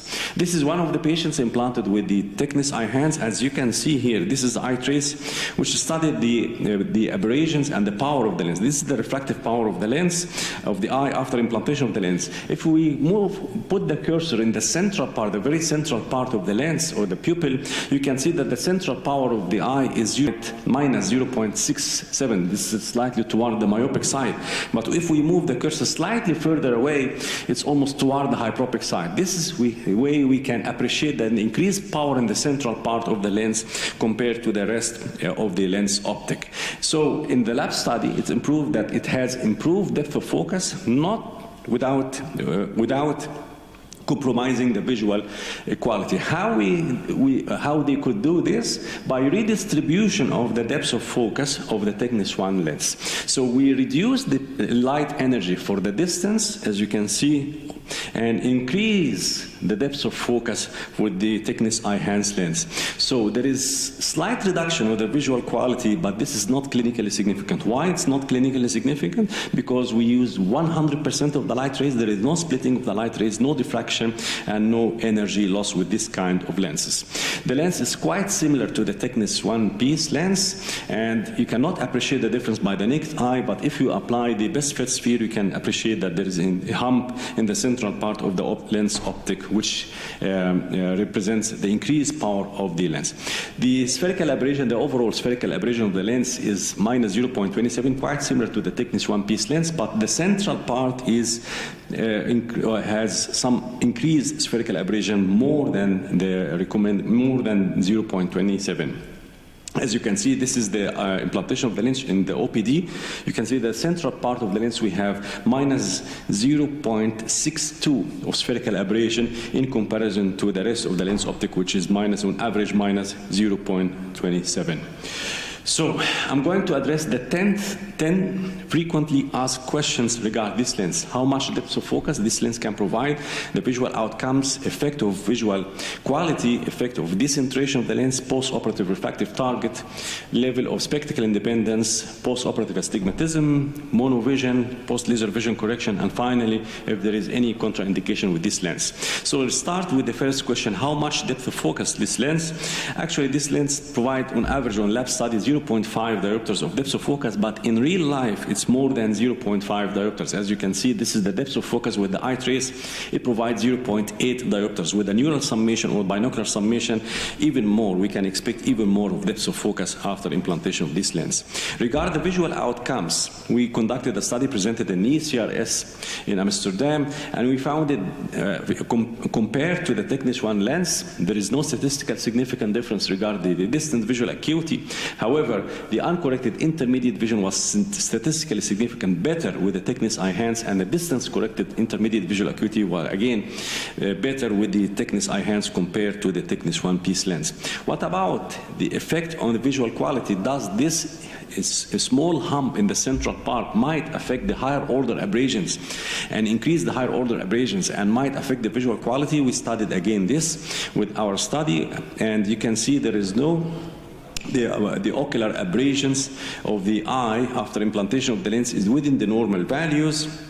And in the lab study, the patient might experience some glare with the thickness IHANS with a very small pupil, which seems very rational, because the small pupil, the effect of the central part will be effective even more with a very small pupil. However, in everyday life with 3 or 4 or 5 millimeters, which is more important in during mesopic condition, there is no difference in the quality of vision with the thickness single piece, with the thickness one lens. As you can see here, this is the higher order abrasions. We compare the higher order abrasions between the thickness eye hands and the thickness lens, and you can see here the spherical abrasion, the photopic spherical abrasion is higher with the thickness eye hands, but other spherical abrasion quite similar. There is no statistical significant difference, and the mesopic spherical abrasion, again, they are quite similar.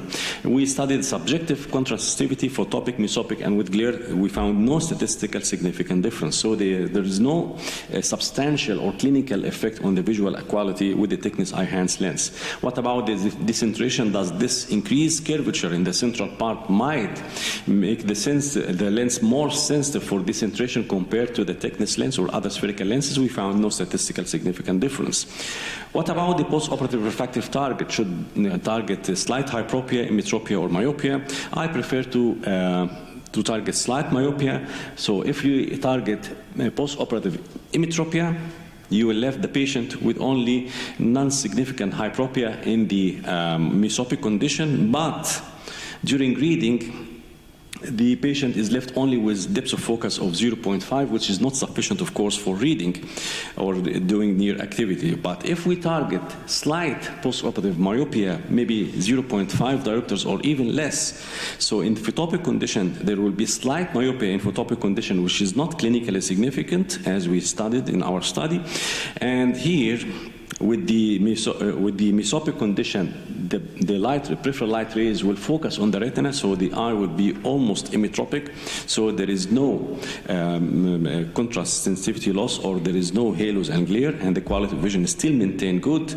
And while reading, you will find that the patient have induced or enhanced depth of focus compared to the emmetropia. So my recommendation is to use the first minus in every biometry, just the first minus with the thickness eye hands. I prefer to have the enhanced depth of focus without compromising the distance vision. What about the level of spectral independence? Most of the patients, especially with those with monovision, have reported some spectral independence. Most of the time, but not all of the time. And you can see here in this movie,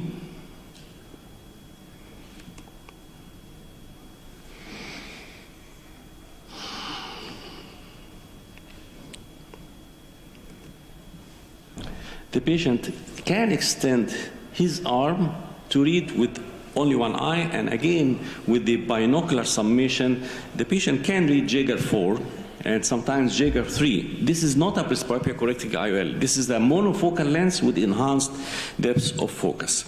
So what about the effect of postoperative astigmatism? As we know, astigmatism compromises the visual quality with the multifocal lenses, but not with the monofocal lens. So this lens behaves like the monofocal lens, so there is no issue with the correction of astigmatism, even with glasses after implantation of this lens. What about monovision? With monovision, we can implement monovision strategy with this patient, so one eye will be totally emmetropic and the other eye will be slightly myopic, maybe 0.5 diopters or more, and this way we can enhance the reading ability for the patient after implementing the monovision. So the patient can read binocularly at 40 centimeters at Jaeger 4 without any issues. So as you can see, this is one of the patients implanted with the thickness eye hands with the monovision, and you can see that the depth of focus here increased to 1.8 diopter, which is quite decent for functional near vision. So the ninth question, what about the lens with the post-laser vision correction? Of course, with the myopic laser vision correction, we induce more spherical aberration, so the lens would perform quite good because the lens has central negative spherical aberration that can compensate for the induced positive spherical aberration of the cornea.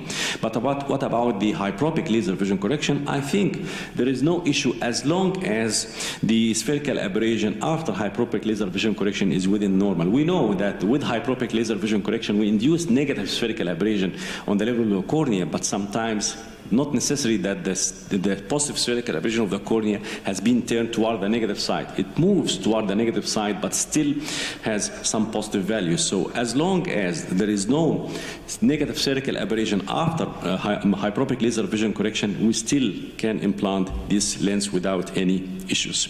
So the final question, is there any contraindication or special precautions? Almost no. Maybe you should not implant this lens with some highly irregular corneas like the advanced keratoconus or post-RK, because we cannot predict the interaction between this induced higher spherical aberration, the central part of the lens, with the spherical with the other higher order aberrations of the cornea.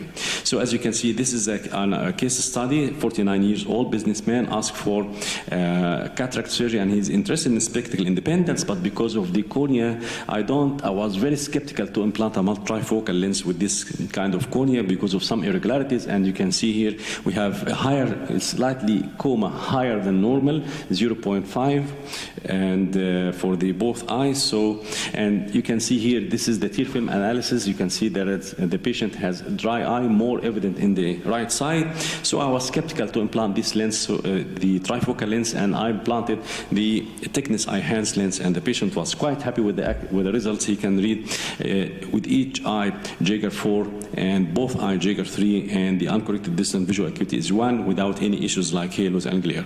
And the lens can be implanted quite similar to the single piece lens, like the sensor lens and the thickness one lens. So here, the take-home message, the evolution of the monofocal lens. We have the spherical monofocal lens. We have now the aspheric monofocal lens to address the visual quality for distance, but on the expense of reduced depth of focus.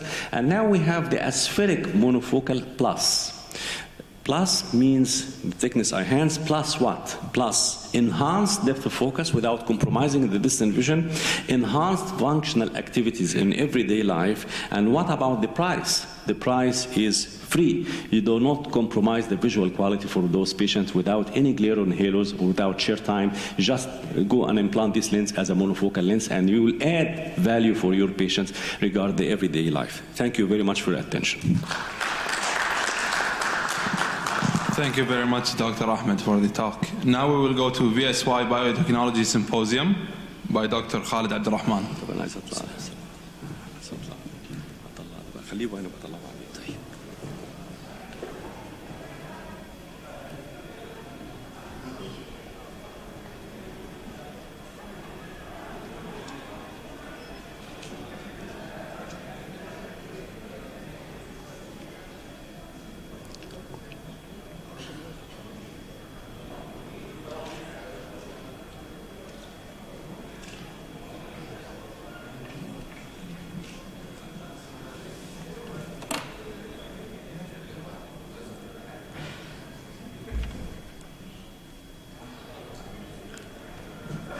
Very strong laser pointer.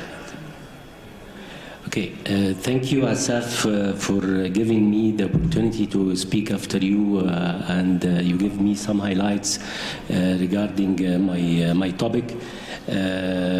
And first, I would like to thank VSY for the invitation to give you this presentation regarding their innovative and patent technology regarding the sinusoidal IOLs, and this is a new technology regarding the trifocal IOL. And first, I would like to say that this IOL with the patent they have will improve the results of the trifocal IOL, the diffractive trifocal IOL. So let's go and discuss how the trifocal IOL had been generated before giving you the advantage of the sinusoidal trifocal IOL.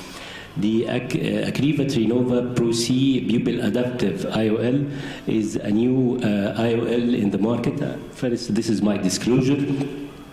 And to describe how the trifocal IOL had been generated, the Augustin Fresnel is the origin of the multifocal IOLs. And first we have to know that the Fresnel lens, if we have a source of light, the Fresnel lens will give a parallel light coming outside from the lens to be seen in some issues in the past.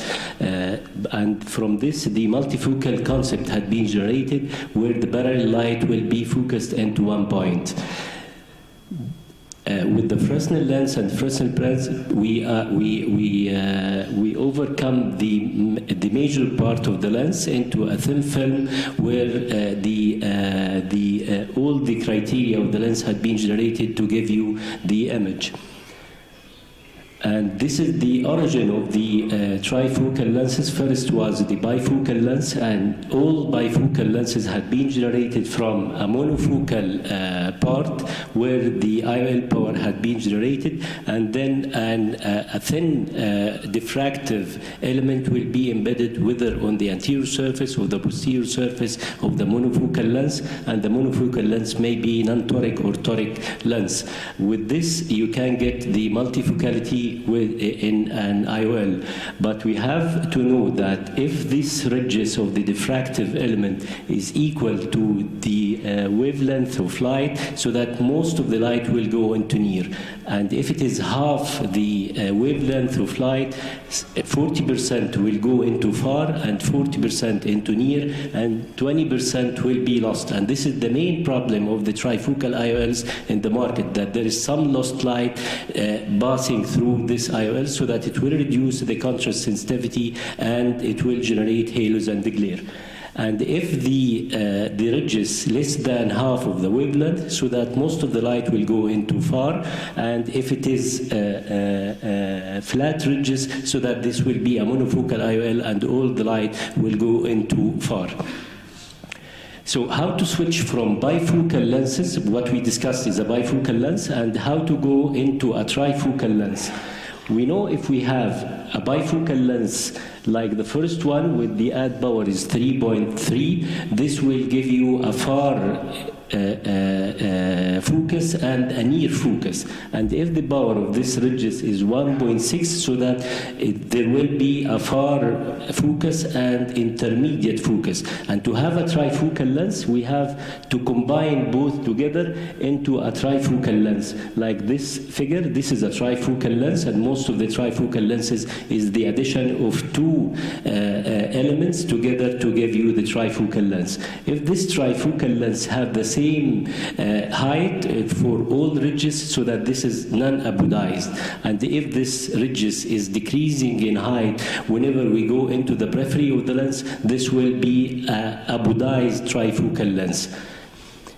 So we have to know that there is two ridges to give you three different foci, one for far, one for near, and one for intermediate. And these two ridges will increase more the halos and the glare and will reduce the contrast sensitivity. What is unique in the sinusoidal grating, what we are going to see, this is the just highlighting again that superposition of two elements together will induce more halos and the glare and will have some lost light. Most of the IOLs between 10 and 15% lost light. Then what's the unique in the sinusoidal or the Accretiva Trinova technology, that they had the smart idea to combine both ridges side to side to have the near part adjacent to the intermediate part, and they combine together and they give the edge, the superior edge, to be rounded, and like that there's only one segment for three different foci, and this will not compromising the contrast sensitivity and will give more light transmission, as we are going to see. Here, as we mentioned, every segment has the ability to diffract the light into near, far, and intermediate. The outer part of the segment will give you the near focus, and the inner part of the segment will give you the far focus, and the whole of the segment will act for intermediate focus. Like that, with the tailoring of the height of the segments, whether the inner part or the outer part, you can give more light into the near or more light into far. And increasing the height of the segment will give you more intermediate, whether to increase the intermediate or to decrease the intermediate, as we are going to see in the coming few slides. And there is also one advantage of the lens. Most of the trifocal lenses in the market, the central part is only 1 millimeter or 1.1, but here in the Acriva Trinova, the central part is 1.4, so that it will accommodate more for the large angle Kaaba. Angle Kaaba, all of the IRs are excluding patients more than 0.5 millimeter, but here with Acriva Trinova we can increase up to 0.7 millimeter because the central part is 1.4, so that increasing the angle Kaaba up to 0.7 will give you will be much more relaxing with those patients, because there is no halos and the glare. Because most of the halos and the glare, if there is some decentration of the IOL according to the angle Kaaba, the light will come through the first string, so that this will give more halos and glare.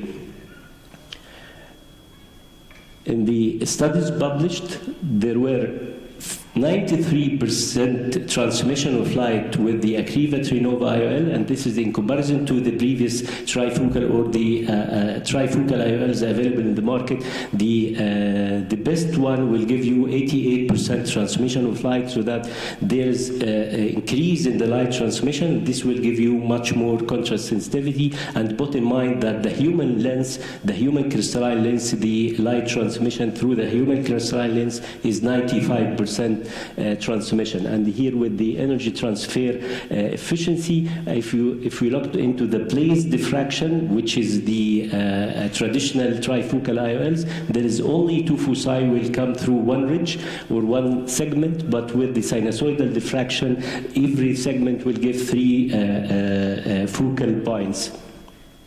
And here with the spatial light modulator image, the place diffraction will give only 2 foci, but the sinusoidal diffraction will give 3 foci.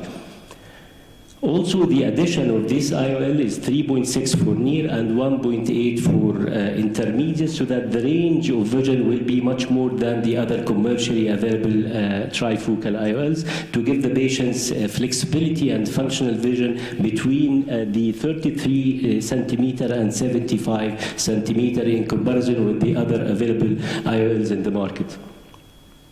Also, the halos and the glare, as we mentioned before, 1 segment for 3 different foci instead of 2 segments for 3 different foci will induce the quality of vision and will reduce halos and the glare, especially at night. And put in mind also, this IOL is a hydrophilic IOL, so that its high AB number, which is 58, in comparison to the other hydrophobic IOLs, which has low AB number. This will enhance the achromatic aberration reduction, so that this optic has no achromatic aberration, so that there is no too much halos and glare at night.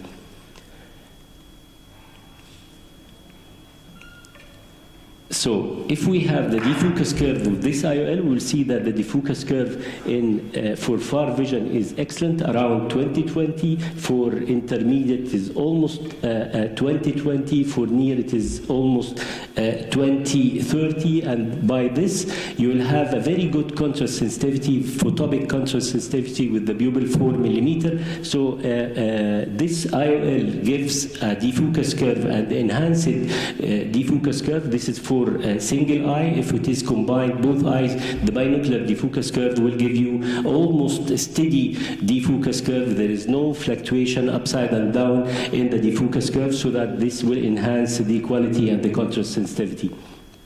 And according to the pupil size, because this IOL is the pupil adaptive, during the small pupil it gives much more light into the near, and the far is almost equal all through the pupil diameter. And at night, which is the problem for the most of the diffractive trifocal IOLs, at night the patient can see far, but near and intermediate is decreased. With this IOL at 4.5 millimeter, the Acriva Trinova will give you a perfect intermediate vision in mesopic conditions, so that the patient, if the patient is driving and he likes to see the dashboard in his car, he will be able to see it clearly, and he can read the intermediate during night or during mesopic conditions, which is not available in the other IOLs. Again, with the pupil diameter, the patient can see far some a good intermediate and some near vision with the 4.5 millimeter pupil diameter. And this is the video for the case. No video?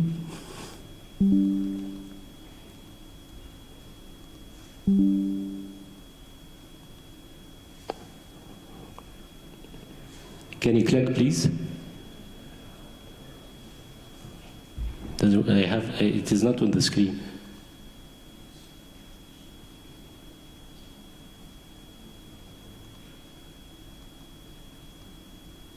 Can you click the video from your side?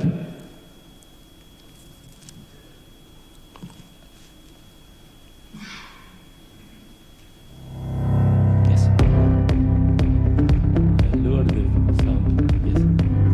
This is the Agriva Trinova Pro C, which is a hydrophilic IOL. It is a C-shaped loops. This is the phaco case. It is a topical case. The most important during these trifocal IOLs and the Agriva Trinova as well is to have a proper size capsular axis. As you see, this capsular axis forceps, I can measure the capsular axis size, and the capsular axis will be centered around the microscope reflex, as we are seeing here. Then the phaco case is the regular case, and you have to do a meticulous phaco emulsification to avoid any trouble for the cornea during the surgery, not to have any corneal edema in the first day post-operative. And most of the patients, it is an old patients, so that the intraocular pressure not be increased that much, not to have any compromise for the retina. This is a speeded video. Actually, really, this is not my actual speed during work. And after removal of everything and after clearing the bag completely, and some you can add after the IA some polishing for the capsule to have a clear capsule and a clear posterior capsule. After that, implantation of the IL. There is nothing unique for the implantation of the IL. Only the injector is a friendly injector, and you can inject very easily, and the IOL will unfold very easily inside the bag and inside the eye, and it will center immediately after implantation, and mandatory to wash under the IOL, not to have any OVDs behind the IOL and the posterior capsule, to have a very good centration after the surgery. And have a look, the large central zone will accommodate the large angle cava. Sorry. This is a case here. This is the Trinova Pro C, and this is the old Trinova. It was toric, and this patient, after 5 years, this is the shape of the bag. There is no too much fibrosis. Actually, there is no fibrosis at all after 5 years. So that this material, although it is a hydrophilic IOL, the IOL is not rotating away from its implanted axis. And this is confirmation that this IOL is a hydrophobic, although it can give you a very good results after a long time. And this is one of my patients, and it is shown here that the IOL implanted is the Agriva Trinova Pro C IOL, and the high order abrasion inside the square, giving a very little high order abrasion, confirming that this IOL will give you a very good results. And this is the visual function. The patient will see at 3.4 millimeter pupil diameter. It is an excellent visual function, and the other eye is 2.4 millimeter pupil diameter, and its visual function is extremely wonderful. And here, this is the modulation transfer function. The lower graph is for the cornea, and the upper graph for the lens, so that the internal part of the eye is the Agriva Trinova lens. It is extremely nice modulation transfer function, so that this patient, and here, this is the lens index, density lens index. It is 10. It is almost giving a perfect and extremely nice interior part, which is the Agriva Trinova lens. So this is the criteria of the Agriva Trinova lens, which the most important is the light transmission is 93%, and as well as the add power at the level of the spectacle is 3 diopter, while at the level of the lens it's at 3.6. And finally, 93 of the patients will have an effective light transmission to the retina, and it will give you excellent modulation, transfer, functional results, and optimum energy at the retina. Outstanding visual outcomes in mesopic condition, as we saw with the 4.5 millimeter, the patient can see far and intermediate very clearly, and it will minimize dysphotopsia as the patient can get from 1 reach 3 foci of vision. And finally, the continuous spectacle independence with this IOL, and the patient is extremely happy at the end of the evaluation after the surgery. Finally, thank you for your attention. Thank you very much, Dr. Khalid. This concludes our talk in Hall A. In Hall B, there are retina talks are continued. If you want to attend, enjoy your day.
Absolutely.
عايز اطلع البتاع ده، خايف يتحرق.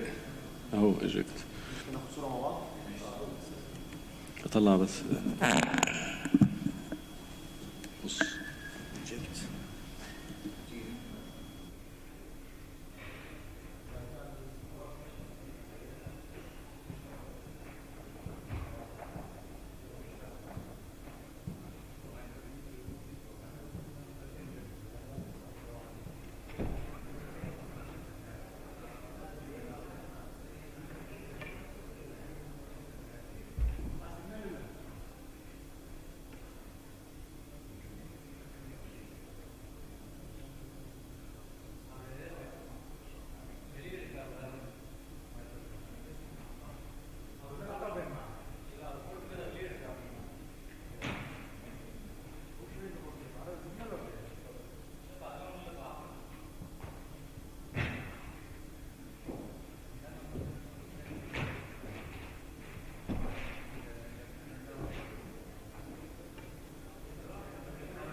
نزرع خلفي وقلت لها هي حاجه ريحه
شوف لي الكاميرا بس. سؤال بقول سيادتك للدكتور. انا لو قلت لهم اللعيبه